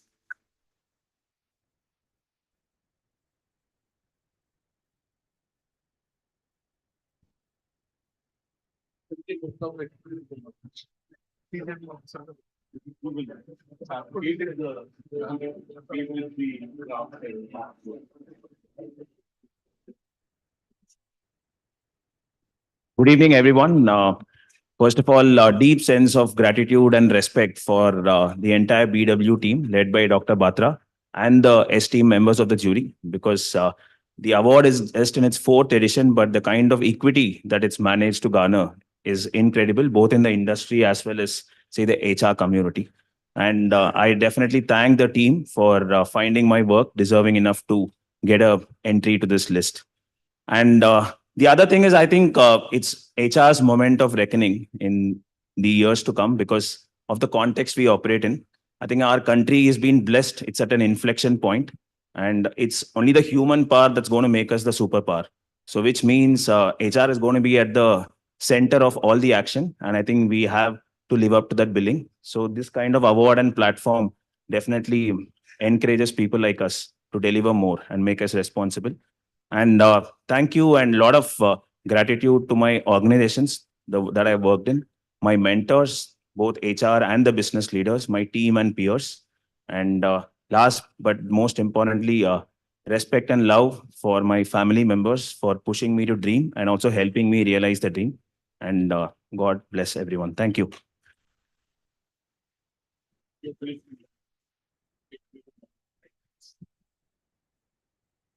Congratulations, Vignesh. May I once again request Dr. C. Kumar, Executive Vice President and the Head Corporate Human Resources, L&T Limited, to join us on stage, sir, and help us present awards also to our next set of winners, please. Let's welcome sir back, everybody.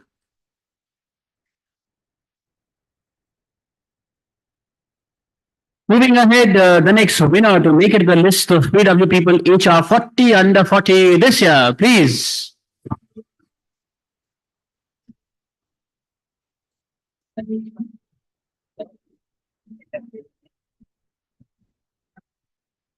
Neha Srivastav, Chief Manager, HR, GAIL, India.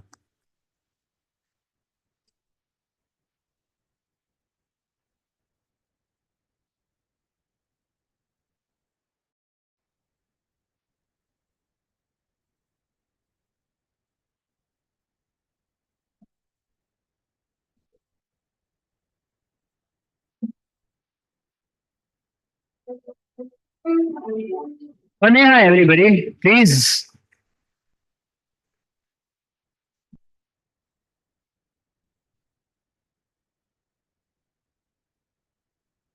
A very good evening to all.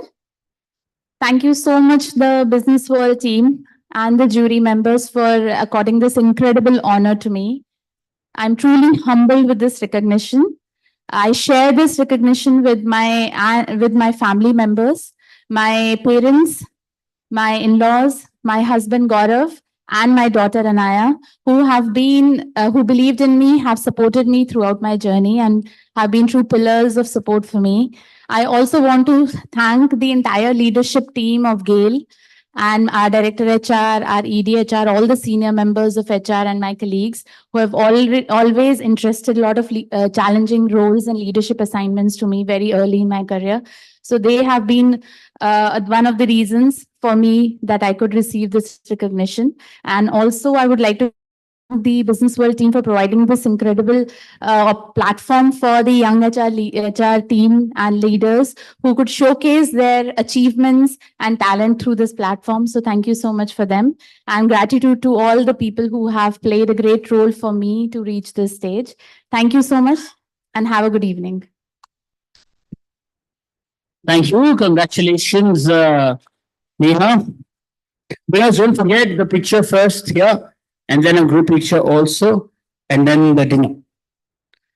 Moving ahead, the next winner to make it to the list of PW people HR 40 under 40 this year.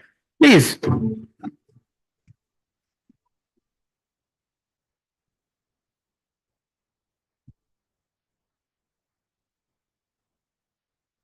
Nirali Trivedi, Group HR Head, Helicon Engineering.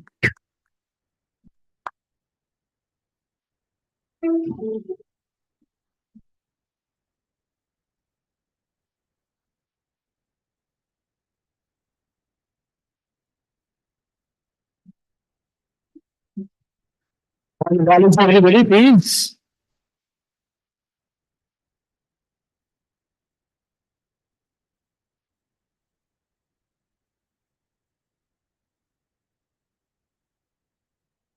Good evening, everyone.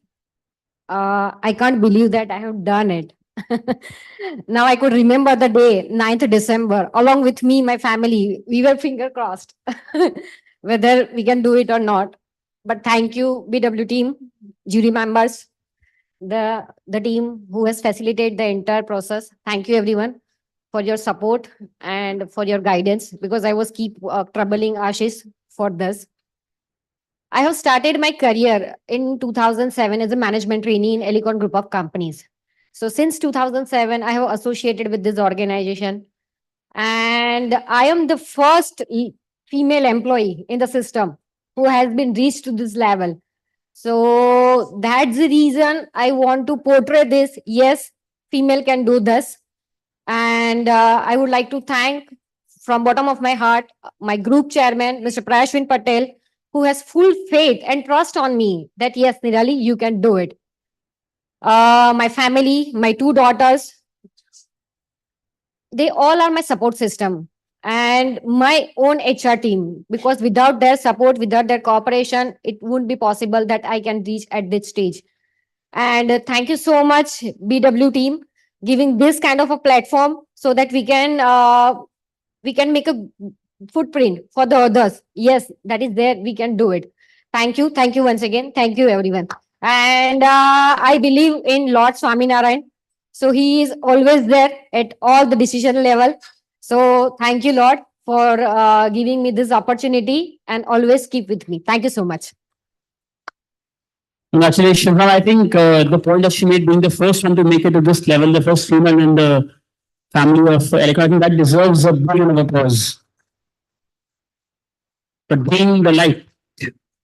And with that, may I please request Mr. Gaurav Saini, Global CHRO, One Global Foundation, to join us on stage, sir, and help us present awards also to any fellow winners. Next, sir, please.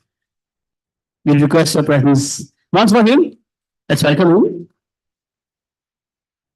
Moving ahead, the next winner to make it to the list of AW people HR 40 under 40 this year, please.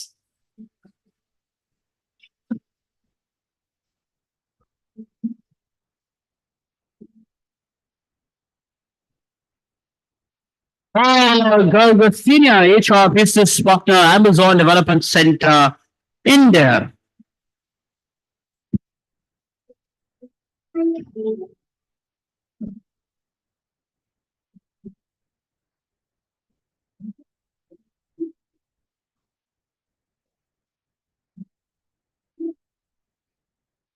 Kapal, everybody, please.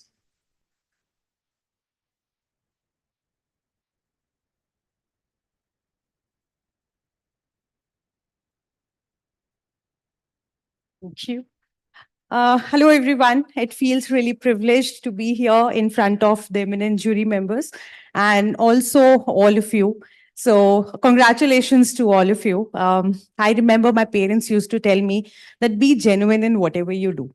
And I think in our world of HR, being genuine, having empathy at work, and having that strategic business focus, I think that is something which really, really helps. So I have gone by that, and I would definitely want to thank my managers, my previous employers, my current employers, and my team who has actually helped me be here today. A huge thanks to my family, my biggest support system, my husband sitting here for me, and yes, the BW people. So thank you so much, team, for having this faith in me. Congratulations. Well, I got worried for a moment. She's going to thank her future employers also. But you stopped short. Where is Mr. Garg? Congratulations to you as well. Do you trouble or she troubles you more? Just asking. It's the same way. So very diplomatic, I must say. Very. But okay, you've been trained well. I'm almost that to my dad, for sure. Okay, moving ahead, the next winner to make it to the list of BW people, HR 40 under 40 this year, please.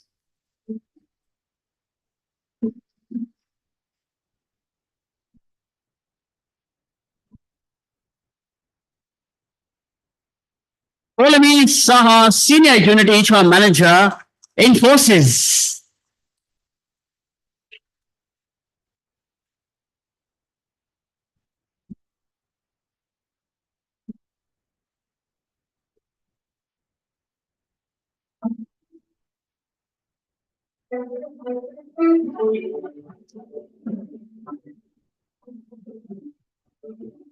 So hi everybody. Please.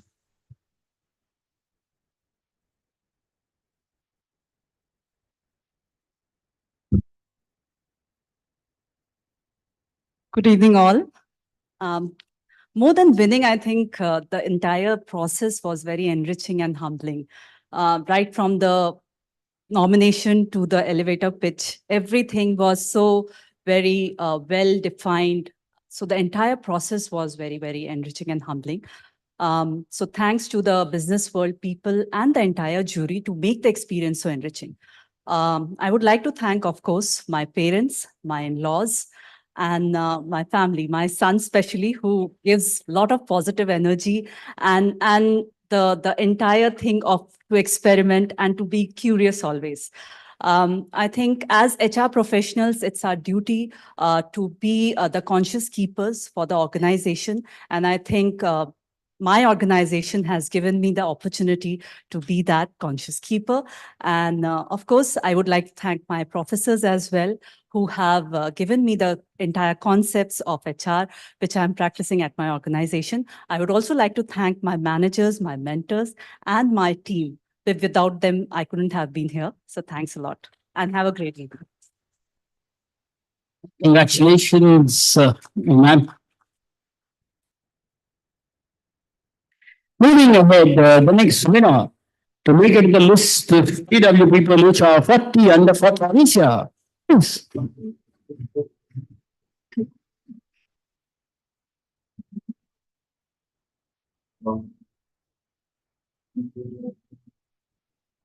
The Deputy Manager, Learning, Research and Technology, Tally Solutions.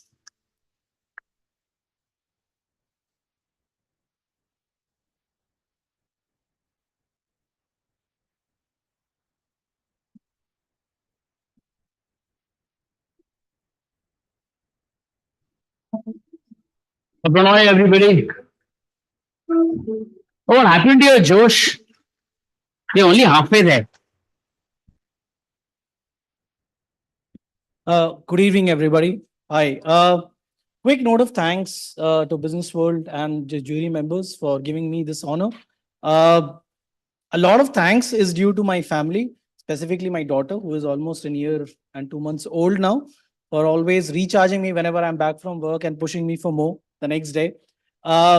A lot of thanks to Lord Shiva for blessing me with the right opportunities and also blessing me with the right set of mentors and coaches in the form of my managers who have, always passed on their successes, their knowledge, not just from their successes, but also their Chandrayaan moments, so that I know that I can do better the next time, face new kind of challenges.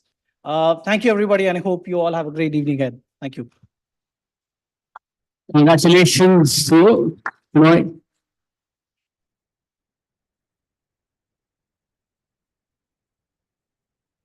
thank you. Thank you so much, Mr. Saini, for helping with the awards. Thank you. Everybody wants to serve, please.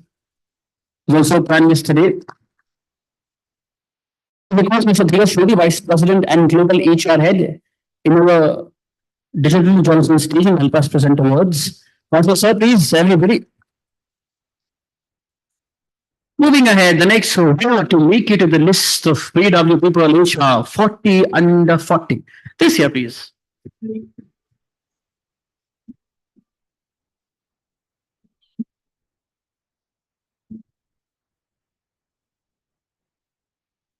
It's almost principal. Employee relations, again from Infosys.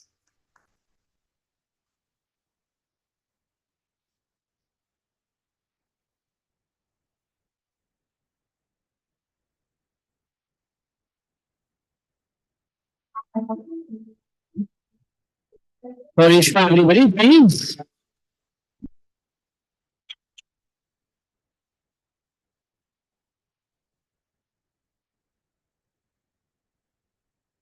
Good evening, everybody. I'm at a loss for words. I would like to thank Lord Almighty, my parents who've always given me wings to dream, my girl brigade, my three sisters, my husband who made it his life mission that I come personally today single-handedly taking care of our 7-month-old. And last but not the least, my organization for putting forth my nomination and mentoring me ahead.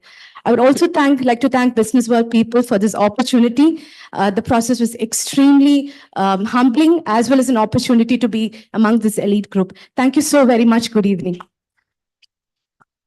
Congratulations to you.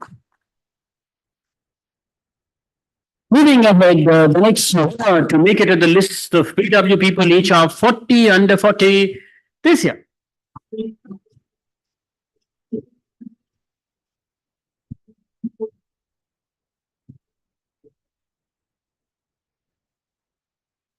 Srijit Sarkar, Director, Human Resources, Red Bus, Go MMT Group.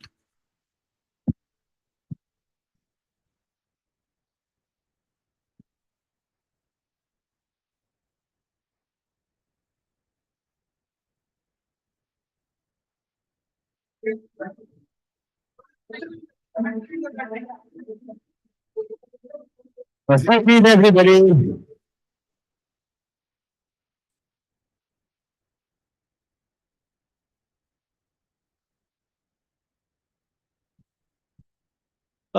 Thank you, Business World and eminent jury members for this honor. I would like to take this moment to thank my family, predominantly my wife and my mother for being my biggest cheerleaders. A special mention to a newborn child who has been the source of inspiration, rigor, and satisfaction both personally and professionally. An award of this magnitude can never be possible without the support system of the leaders and the organization. So a special thank you to Mr. Yuvraj Srivastava, our leader, Mr. Pravanjan Kulkarni, and also Prakash Sangam, who is our CEO at Red Bus. On a parting note, I also want to thank all the co-winners for inspiring us in this journey and also setting the benchmark high. Let us continue to break barriers, break stereotypes, and change the face of HR one achievement at a time. Cheers. Thank you. Shubhit Andu, 30 under 30 or 20 under 20? 10 under 10. So 10 under 10 तो ज़्यादा हो गया sir. Of course, congratulations here also for the kid as well. Congratulations. Moving ahead, the next winner to make it to the list of PW people HR 40 under 40 this year, please.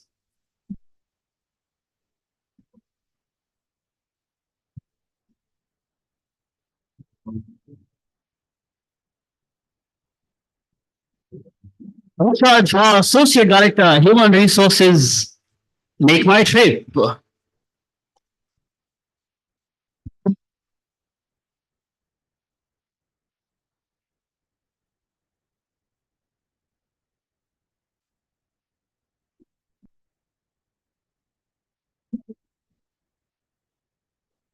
Everybody, please.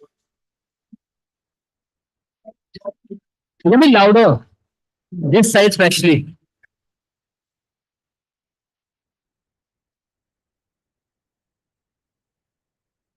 Good evening, everyone. Truly honored to be a part of the group that has so many shining stars. Big thank you to BW, the jury, my organization, Make My Trip, and our leader, Mr. Yuvraj Srivastava, my family, and congratulations to all the winners onwards and upwards. Thank you. Congratulations, Richa. Onwards and upwards with the trophy, of course, don't forget that. Moving ahead, the next winner completed in the list of PW people HR 40 under 40. This year, please.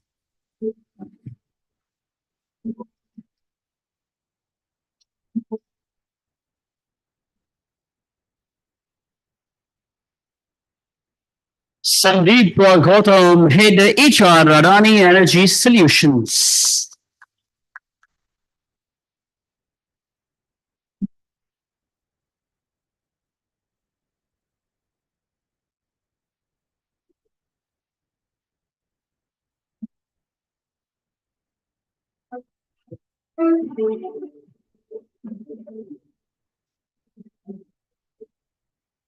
Well, Sandeep, everybody, please.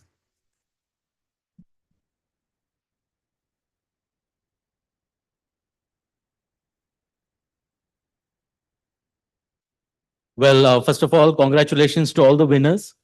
I'm reminded of a quote, champions are not made in the ring, they are merely recognized there.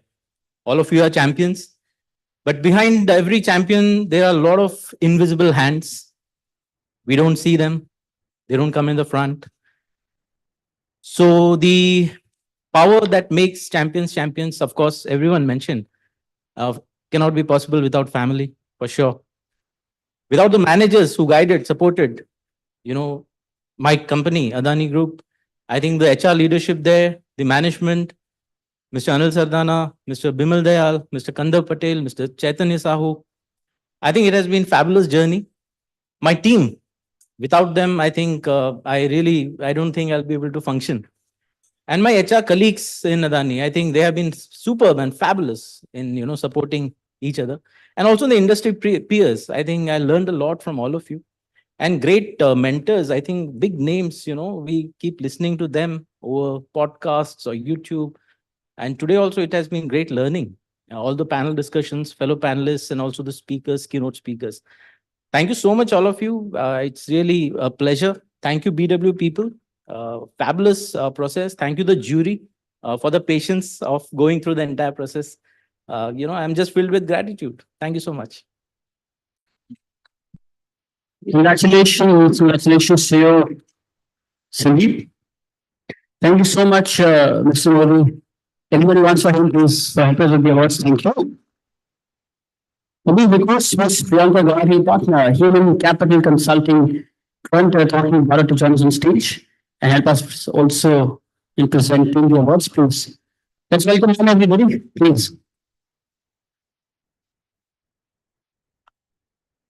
Moving ahead, the next winner to make it in the list of PW people HR, 40 under 40, please.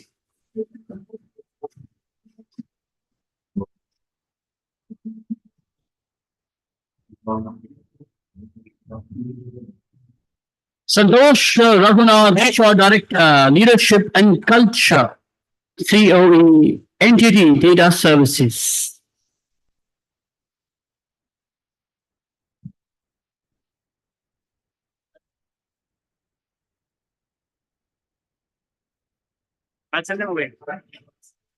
Santosh, everybody, please.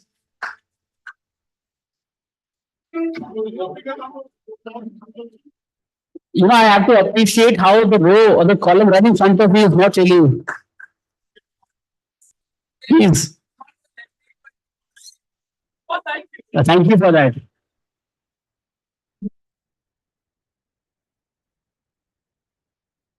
Ellarigu namaskara. I started my career with radio and I was a voice artist, and then going on to becoming someone who wrote subjects for MBA, then to banking, and then to IT.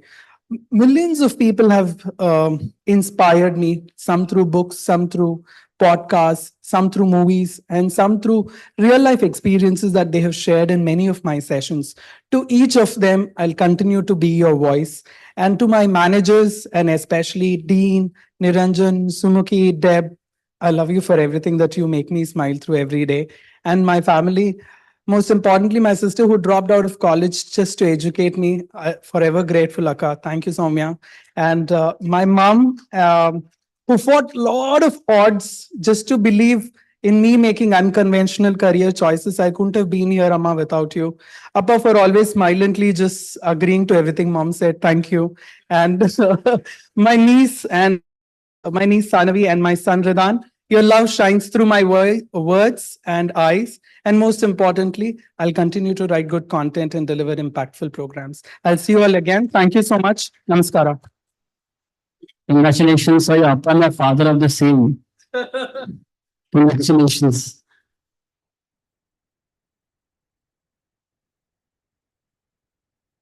Moving ahead, the next to make it in the list of the people HR 40 under 40 for this year. Please.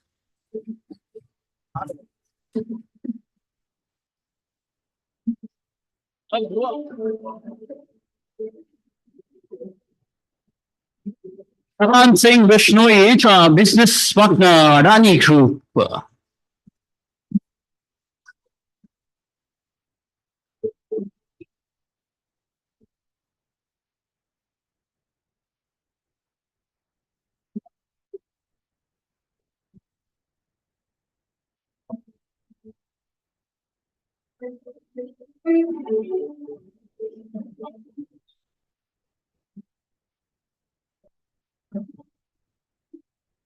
One for him, please, and his lovely smile and skill. His efforts a big round of applause.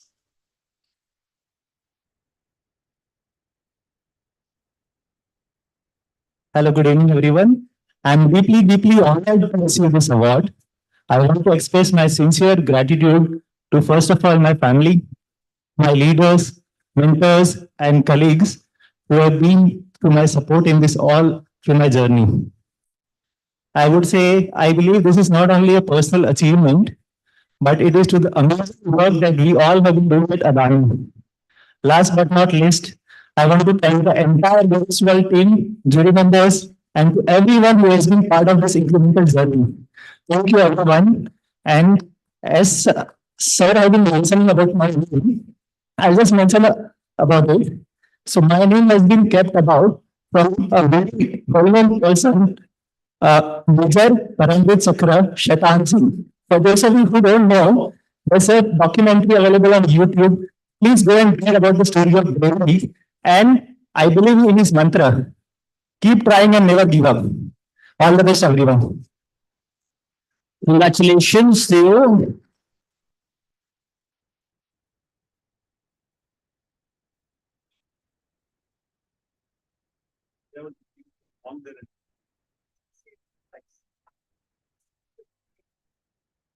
Thank you for clarifying. Congratulations. Yes, I think also very important. Thank you for clarifying. He clarified that he's not that's Mr. Yuval Srivastava, but thank you, Yuvraj, you retain that title still. Thank you. Congratulations. And with that, thank you so much, Dr. Siddiqui, for helping us. Everybody wants to, sir, please. You also delivered a keynote today. Now, once again, request Mr. Yuvraj Srivastava, Group CHRO, to join us on stage and help us present awards to our next set of winners. Please. Let's welcome him back, everybody. Moving ahead, the next winner to make it in the list of PW people, which are 40 under 40 for this year. Please.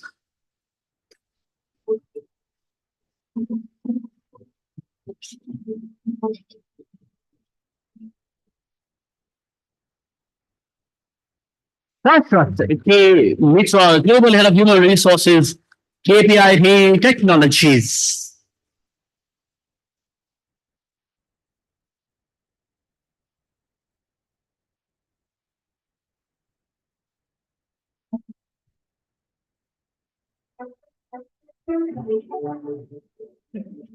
A shot for everybody, please.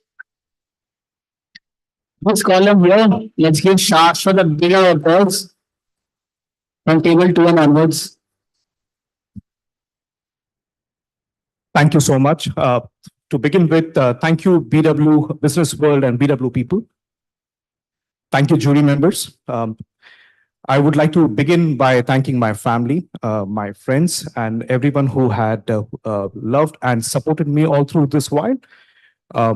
Immense gratitude for the organizations I had the privilege to serve and the team members I had the liberty to work with. I am honored and at the same time filled with a lot of gratitude to be here. I want to also go back and thank my alma mater, XLRI Jamshedpur, because who I am is formed by a lot of what I learned through there. And I'm one of those examples who is an engineer, a mechanical engineer, worked few years for designing, and then moved into the field of human resources. So being able to appreciate both the sides, and I think here what we stand, it's a piece, and it's a piece of puzzle coming together, a lot to serve, a lot to offer back to the fraternity. With that, thank you so much. Congratulations, sir. Congratulations.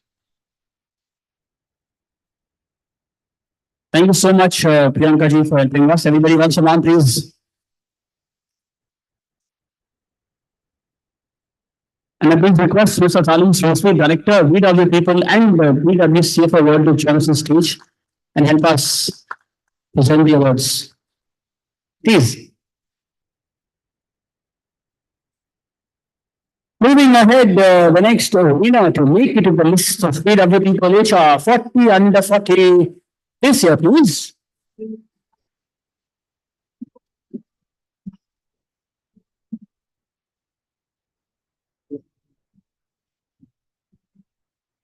Shiba, the HR transformation leader. We also have the young Shiba, I believe, joining her. Yes.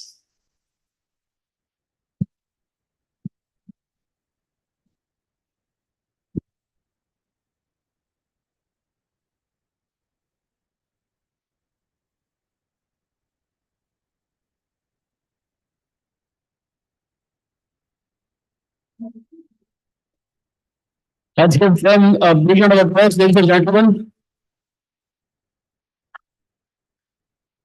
Let's give them louder, please. I can name. Last year awards. They all deserve it. Alisa, we've got your friend in the audience.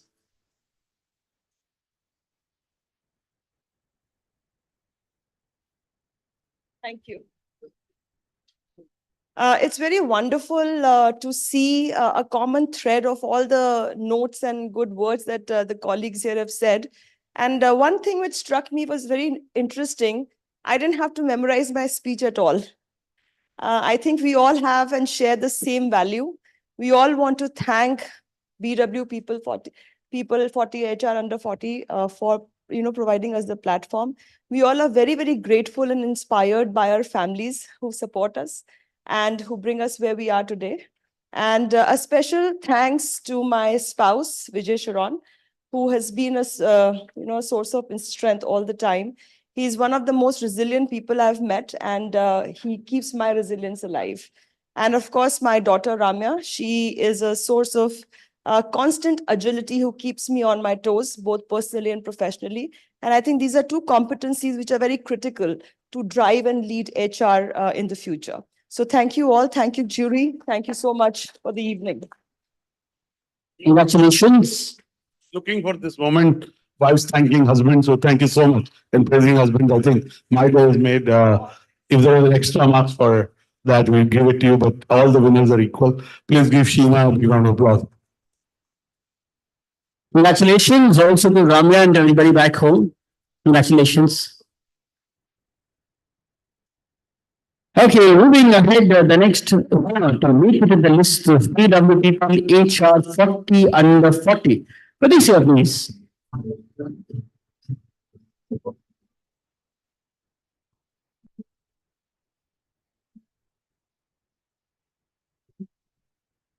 So the single DGM, soft lines and hard lines India and Mauritius, Intertech, India.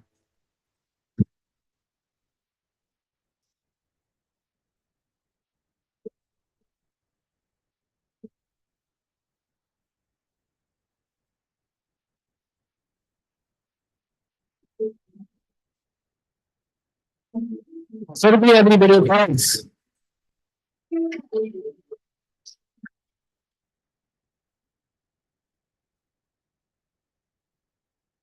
Again, it feels great. Good evening, everyone. Congratulations to all of you.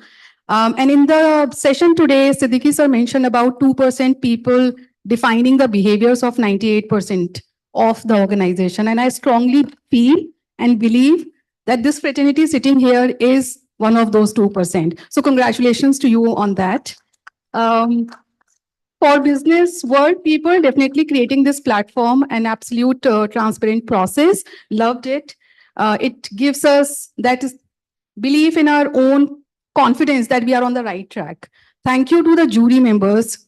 Deepest gratitude for taking out time on building the young HR leaders to give back to that fraternity. As we grow wiser, maybe we would try to follow your footsteps. And again, a big thanks to my family who has always been a pillar of strength. My parents, my in-laws, my husband, my daughter, my mentors, gurus who always believed in me more than I could believe in myself. And then my superb team at Intertech, without whom I am nothing. So thank you once again and congratulations to all winners. Congratulations to you. All the winners, please stand back for the group picture. Don't forget that. Also, your picture here and then followed by winner. Okay, moving ahead, the next winner to meet with the list of PWP which are 40 under 40 for this year. Please.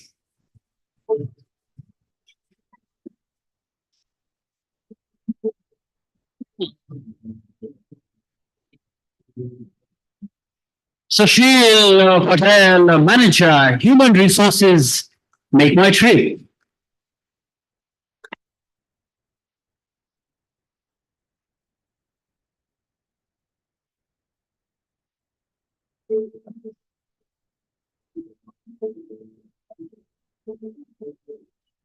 For Sushil, everybody, let's give a big round of applause.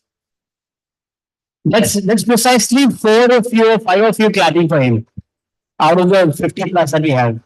Yes, thank you. Good evening, everyone. Thanks, BW people, for putting this competition together. I think being a sports person from childhood days, such competitions brings out, that feeling of learning or that feeling of winning. So thank you for that.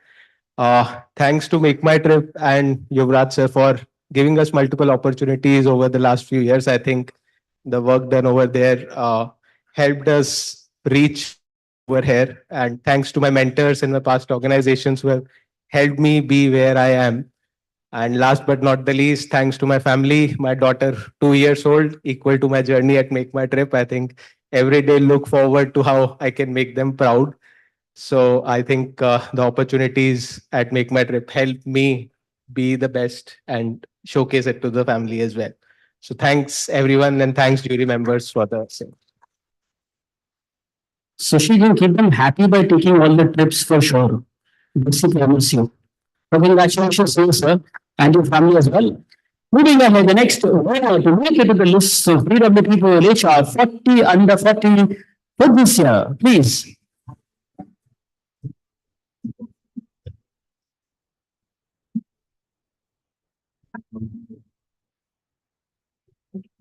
Tushar Prabhakar, ABP, HR, HDFC, Kerala Financial Services.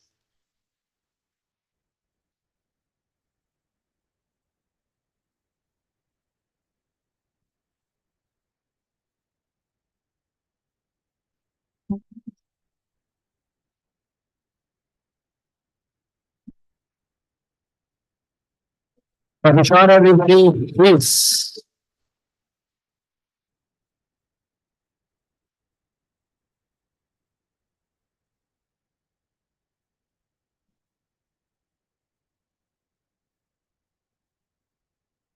Well, this is really, really humbling. Thank you, BW people, for putting this together. Really appreciate it. It's taken a lot of effort.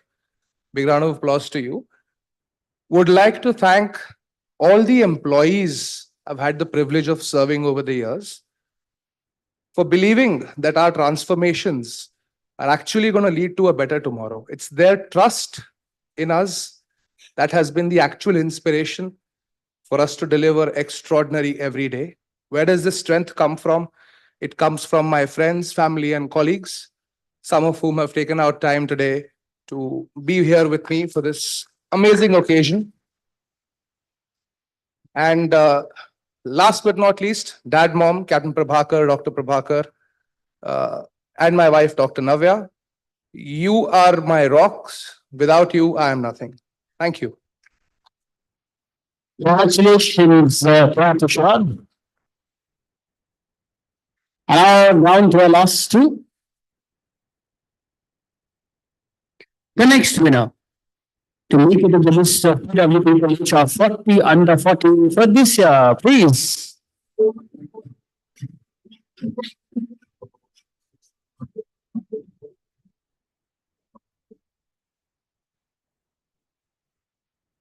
Vikram Singh, Director HR Insurance Dekho.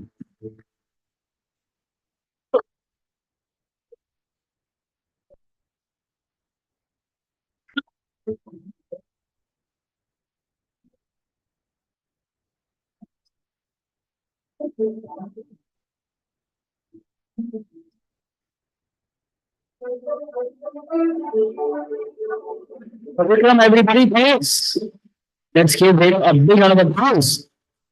For all of them at the back.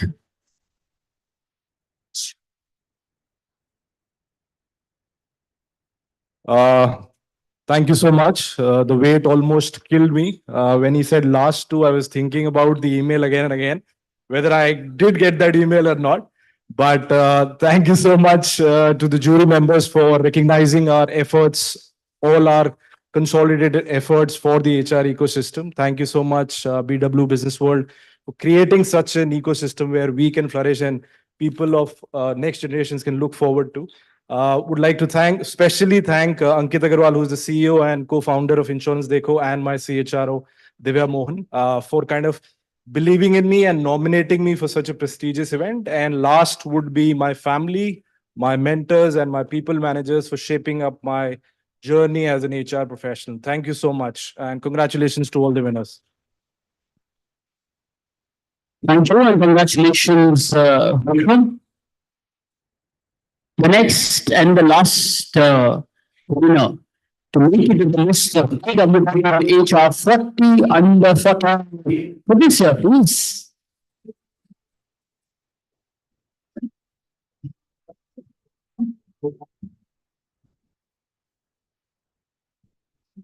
Yadu Kishore Nandikola, Head of Human Resources, Mass Mutual, India.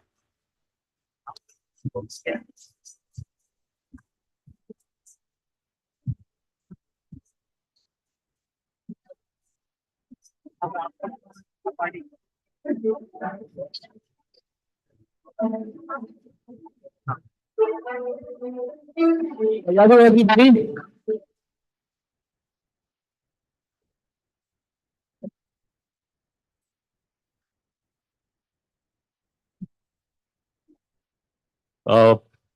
Well, from school, from college, my name was always coming in the last. My roll number was, was the last. So I'm used to this, coming in the last. But nevertheless, I'm truly elated and deeply humbled to be receiving this recognition. Thank you so much, BW people, for curating this wonderful recognition program, and to the esteemed jury members, for recognizing, my contributions to the HR ecosystem. I have a huge list that I want to convey my gratitude, but coming up first is my wonderful HR team, various HR teams that I worked with in various organizations, starting off with Mass Mutual, my current organization, my past organizations, Western Union, CGI, and Satyam. Thank you so much. You guys are the pillar of support, and you've shaped me to what I am today.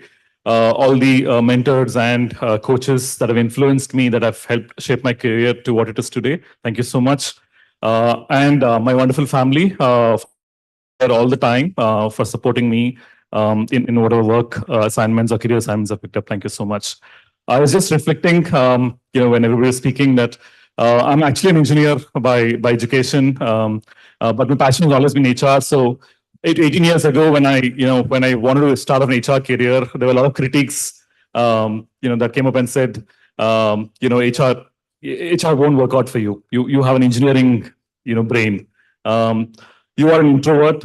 To banda bahut seedha hai. To be in HR, you need to be, diplomatic. You need to be very politically right. But I think by being authentic, by being my true self, by being empathetic, I think I've been able to make successful HR career. So thank you to all those critics for that feedback and for challenging me. Thank you so much and have a good evening. I'm a product guy. We're launching the SIDA HR Awards. Kidding. HR वाले भी यार, ऐसे people say media वाले, ऐसे होते हैं, वैसे होते हैं. So I tell them our blood is the same, it's red. And then some friends tell me, हमारा ही तो चूसते हो, तुम्हारा लाल इसलिए है. So media people are also normal people. HR people are also normal people. No people are different. It's what your experiences are, what your aspirations are, and what your environment is. So if you're authentic and honest, it's a good thing. All the best. They were cringing. You were saying, I'm honest. HR में नहीं चलेगा, नहीं चलेगा. See, कैसे बोल रहे थे यार? And with that, we come to the end of the awards ceremony. Let's collectively give all of you a big round of applause. And with that, may I please request all the winners to join us on the stage with their trophies only for a group picture first with the jury members, and then, of course, only of the winners, and then, of course, dinner awaits you. All the winners with their trophies only, would request you to join us on the stage. Aye. And with that, my name is Aditya Malik. It's been a pleasure to host for all of you. We shall meet at a better time as well. Aye, all the winners with their trophies only.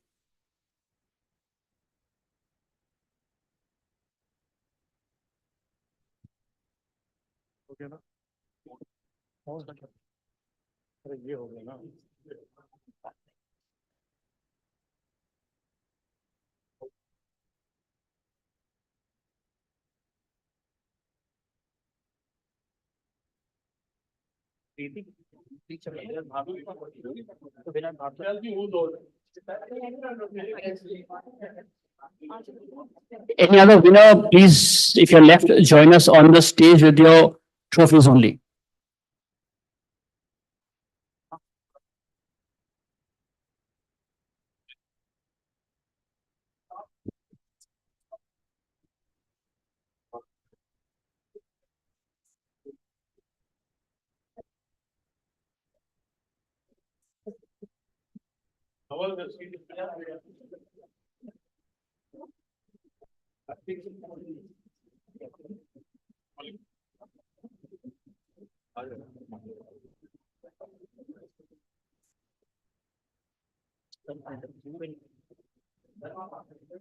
Anybody else? Yes, your trophy, ma'am. Your trophy.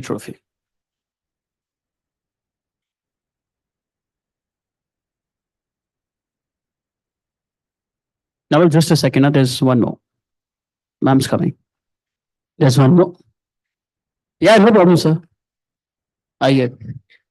Anybody else left? Brothers, please join us with your trophies only.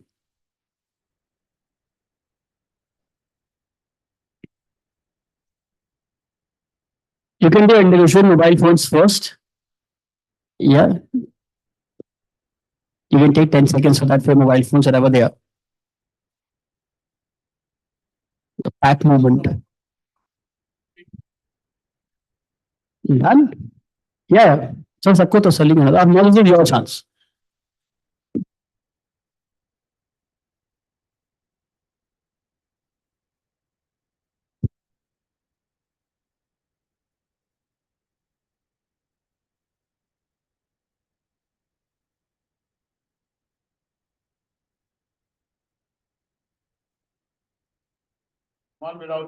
No, so just a second. So there's.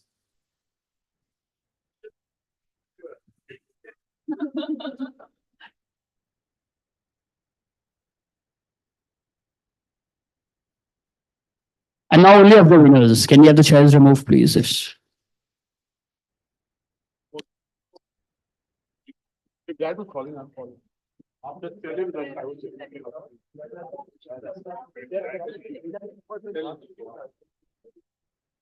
Winners only, आइए. You can, do you want the seats or not? Naval? You can sit.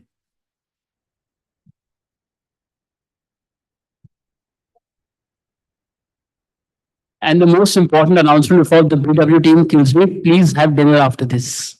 Yeah. You can also eat for 2-3 people. Or 4 or more. Just for fun. Congratulations.